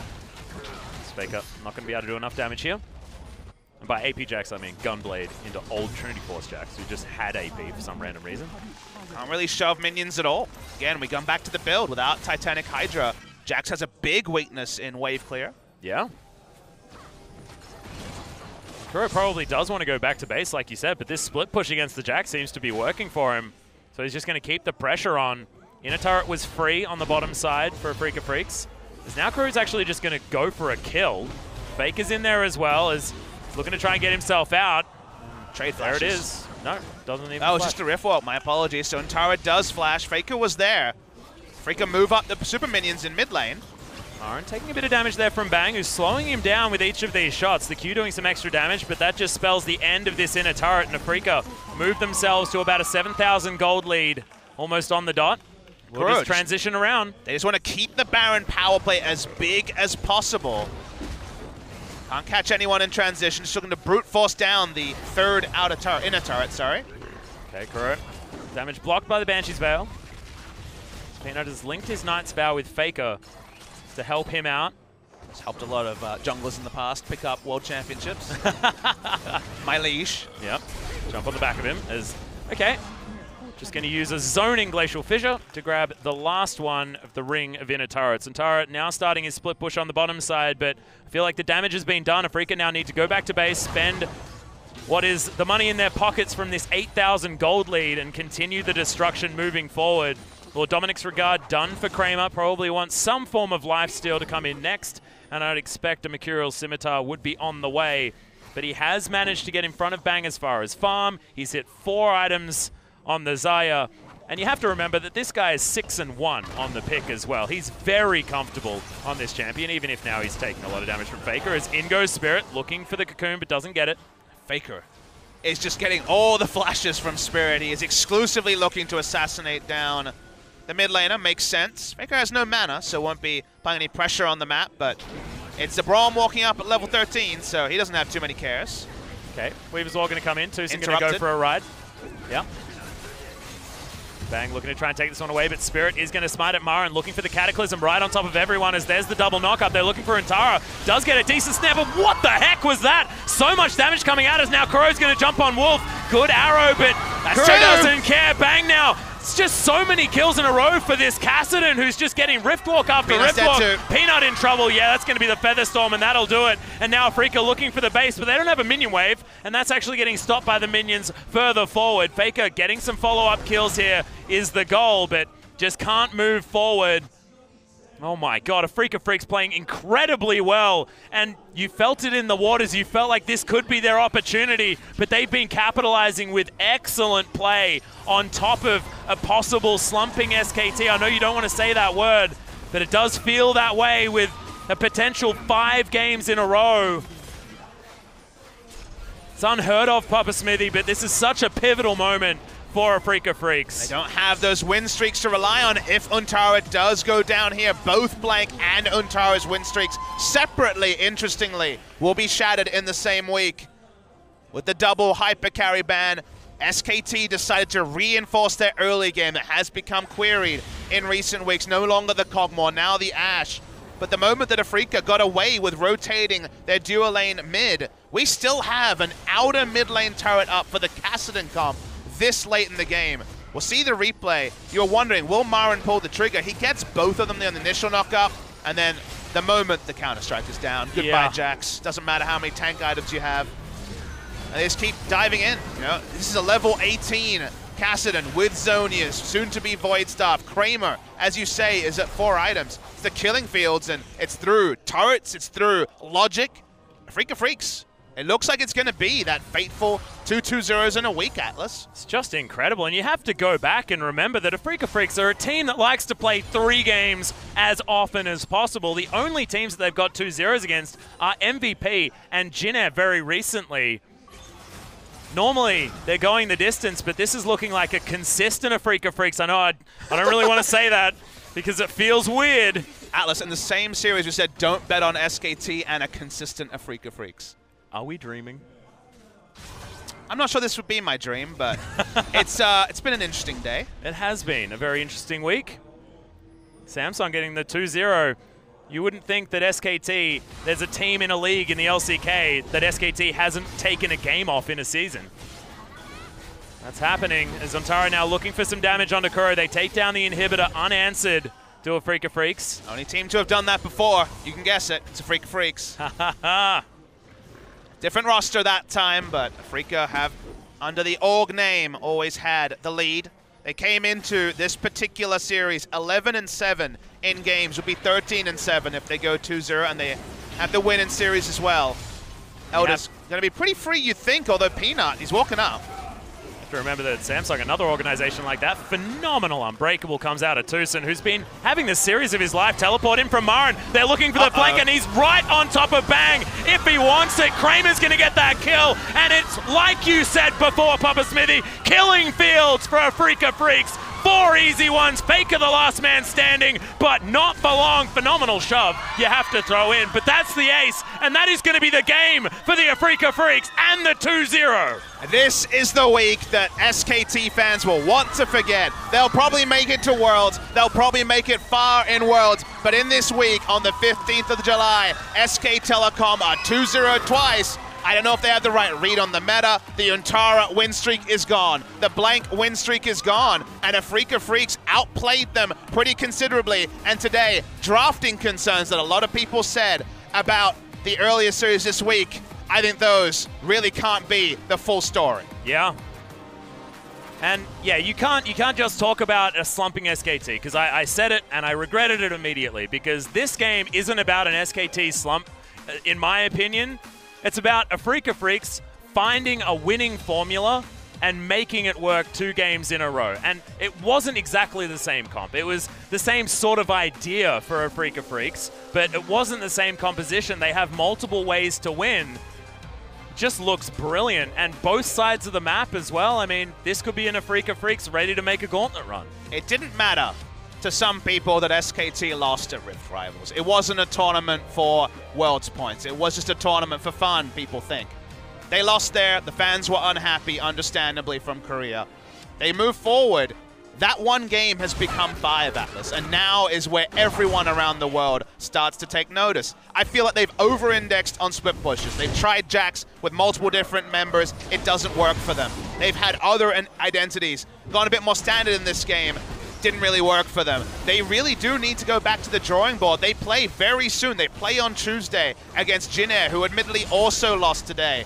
I think if they lose that series, that's when people really will talk about slumping SKT. Yeah, I agree with you. And there has been times in the past where it looks like SKT don't have the correct read on a meta, something like that, and that time has been and gone. You know, you have different patches, and then SKT have done the research, but early in a patch is when they often have the doubtful times that it's been capitalized on better than we've ever seen it capitalized on by teams like Afreeca and Samsung this time around. And I love that you mentioned that Afreeca has always been the Achilles heel of SKT. Well, you look back to 2014, it was Samsung back then as well, so both of the teams that have capitalized in the past have certainly done so this week. But whose fault is it? That's kind of the problem that SKT fans will have. They're so used to success. This is the team anointed to win Worlds basically every year. Is it Hooney's fault? Is it Peanut's fault? Is it Koma's fault? Is it Faker's fault?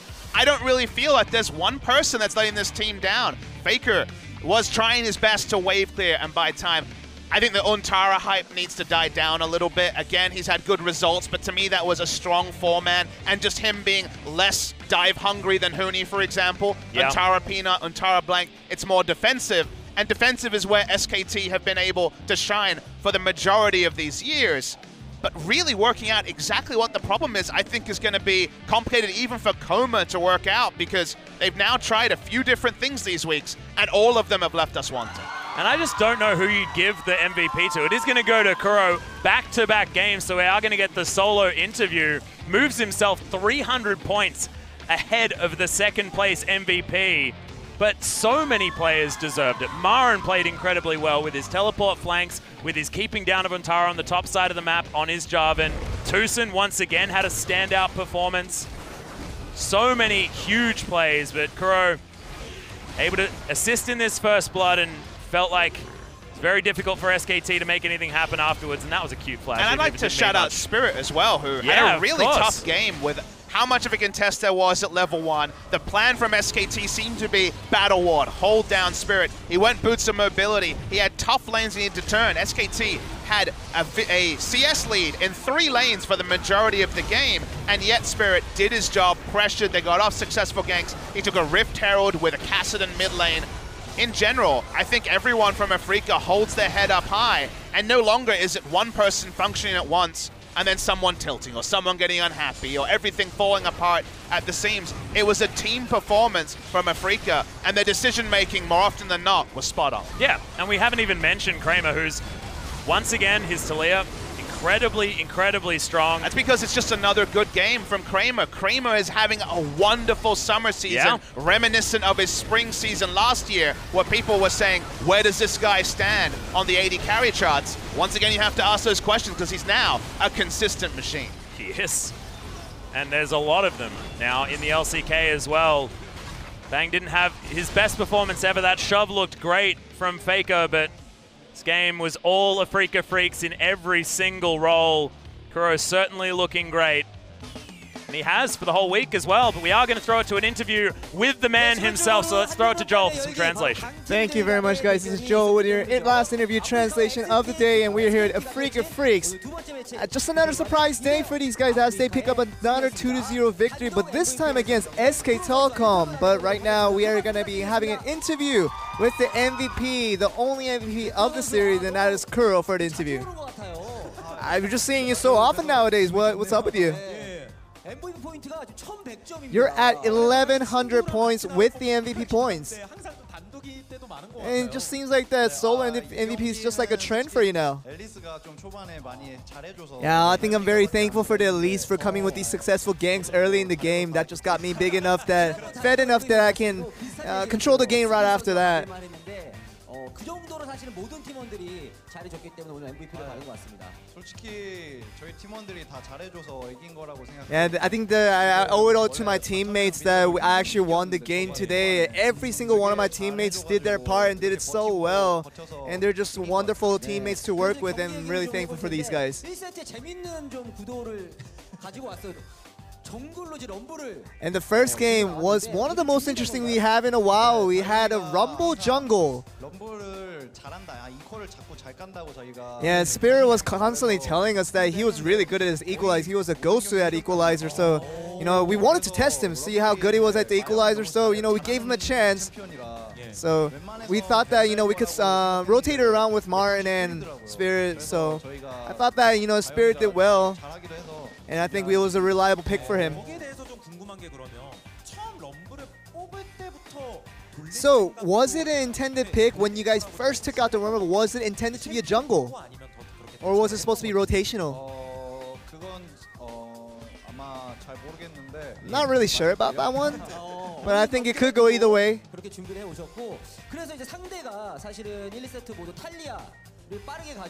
And the opposition really showed a priority on Talia, going on with that and early in the ban pick phases of Game 1 and Game 2. And what do you think about the Corki and Talia matchup? Yeah, Talia is actually one of my personal favorites as well. But I think it's one of those champions that doesn't show any mercy even in the early game.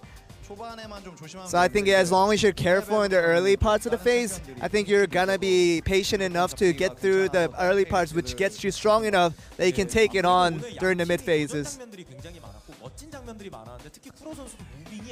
And we just saw such a series of wonderful plays for you today, and we have a video highlight. I think we can show it, but all these side steps and movements that you've shown today.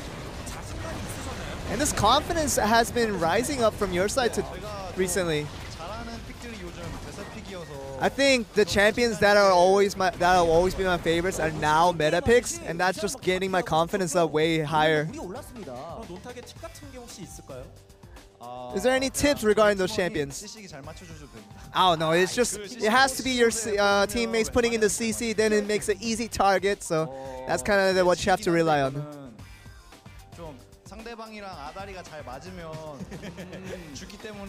I think that one of the important things is also be communicative with your opponents to see, what you're going to be doing at each phase. And we thought that one of the situations where they took the Baron, it would have been a very dangerous situation for you guys, but somehow you guys did come back from it. Yeah, we had pretty good vision up around that area, and even with some of our teammates dead, we wanted to still go for it. We knew exactly what was going on with the vision that we had, and we thought that, you know, with the Rumble going up first, I think it was a good chance for us to go for this one.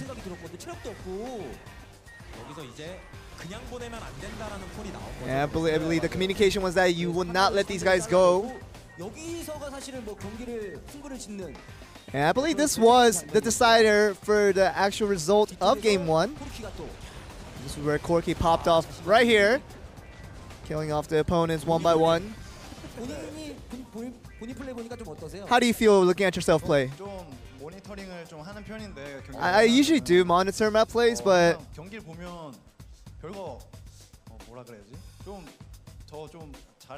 when I do see my plays, I always feel that I need to improve on so many things. I don't look at my good plays, but I look at my bad ones and try to see how I can improve on those things.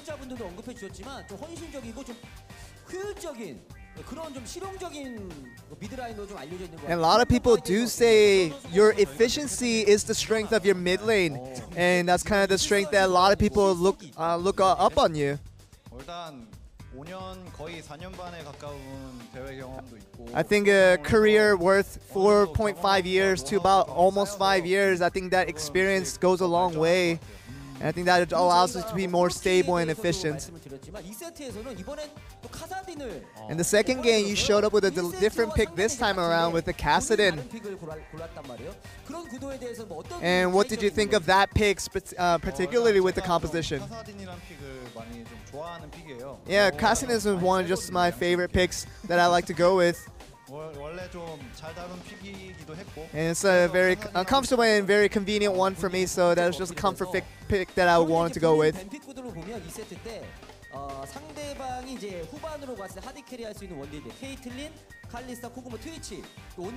And you guys banned out the ADC away from SK Telecom with all the hard carries that potentially is in the meta right now. Yeah, they went with Lulu so early. We knew that they were going to try to go for a heavy carry ADC, and we tried to ban out as much as we could.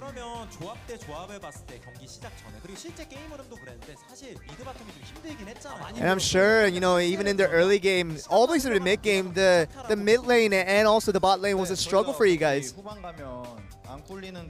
Yeah, we knew that we trusted that once we made it to the late game, we wouldn't be weaker than these guys, and that's just kind of what we relied on. We try to be patient, even if we didn't have the best laning phase in the early on. We try to rely on the late game.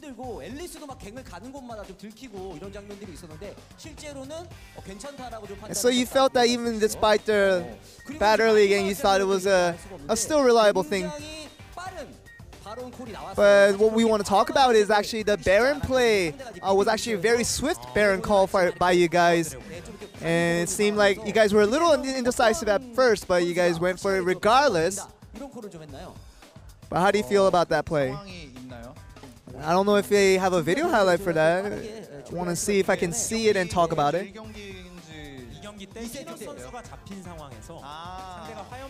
This was in game 2, what they're talking about. This is right here. Yeah, this was a situation where the jungler got cut out, so we had enough damage, and we knew the speed of our damage was fast enough that we can go for a quick Baron call. So a lot of people, a lot of my teammates said it would be complete nonsense to not go for the Baron here, so we just had to go for it.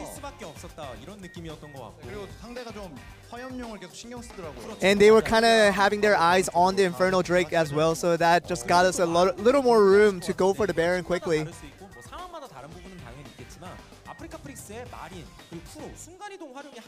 And it just seems like one of the highlights of Afreeca Freecs is the teleport use with you and also Marin as well.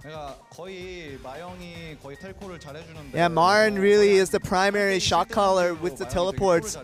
And he also helps me with the teleport calls as well. So whenever he sees an angle, whenever he sees an opportunity, he really tells us all that, you know, teleport play is coming up. And usually those are very clean plays that he predicts way before it happens. So I think with most of the teleports, I think Marin does make the primary shot calling. We had no idea Marin was going to come through a teleport. He was just going to thought he was going to come straight forward. Was that his call as well? Yeah, we took the dragon and we thought that, you know, this was a good situation to go face them on if they were to come and fight us. But Marin, you know, just he came with the teleport and ended the game. Basically, that was the end of the game. And it just seems like even you getting the MVP, every one of your other teammates did so well. Yeah, I guess, you know, I played better than those guys, but those guys definitely did play well. Yeah, Spirit didn't like the fact that he didn't get an MVP. But I also believe that he really did deserve it. So he was a little disappointed about that one. But I still feel good getting the MVP myself. It's all about myself. I'm so happy. So with wonderful performance in Game 1 and Game 2, you do pick up the solo MVP. Would you like to say anything to your fans out here cheering for you?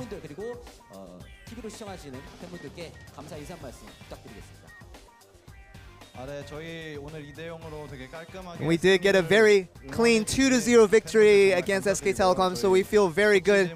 And we always thank everyone with the fans, with the coaching staff, and everyone that helps us out to, you know, grow together as a team. So we just continue to ask for your support. Thank you very much. And that seems to be the end of the interview. Back over to you guys. Thank you very much, Joel. And I think that, yeah, Spirit does definitely deserve an honorable mention, but I'm happy seeing just Kuro. We've seen him a lot so far this season. I really like the call out to Marin about teleports. No surprise. We know that Marin is one of the best teleport users of all time. It reminds me, though, that Kuro's teleports on Lissandra and previous metas were off point. So having Marin there, just like Mada and Lupa had that special connection, is proving to be a special connection.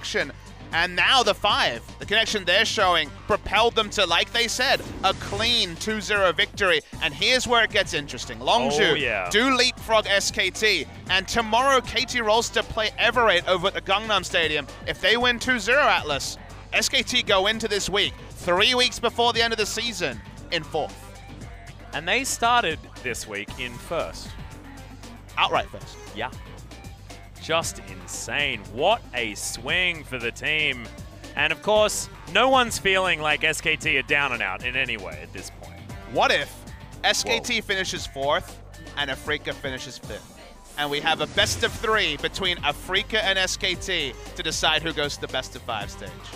That's when SKT are going to have an interesting time. And that's when Summer 2017 becomes my favorite season of League of Legends ever. Because that gauntlet would be the most incredible thing. And we've already set ourselves up to have an incredible gauntlet as, yes, tomorrow we're going to have MVP versus Rox and KT versus Everate to see whether we are going to put SKT in that 4th place position. It's surreal. It's surreal, Atlas. This has been a weird week with so many upsets. I mean, even BBQ winning 2-0 earlier was an upset, but SKT, a lot of things, I just tweeted about it, a lot of things falling at the same time, a lot of problems they're having. Who is their best roster? They don't seem to know anymore. Their identity with strong split pushes like Jax, that's not working for them either. They have to play again on Tuesday, and Koma's going to have to really burn the midnight oil, I think, to really work out, because even though Jin Air comes in out of form, we know they're not bad. They beat SKT 2 weeks ago. Sorry, beat Samsung 2 weeks ago. Samsung, It's amazing how 1 week later, kind of everything's up in the air. Yeah, and BBQ just beat Jin Air. Jin Air beat Samsung. All sorts of crazy stuff has happened. SKT has gone down 2-0, but ladies and gentlemen, we're going to have to say goodbye. It's going to be over at Gangnam Stadium tomorrow. We'll see you next week.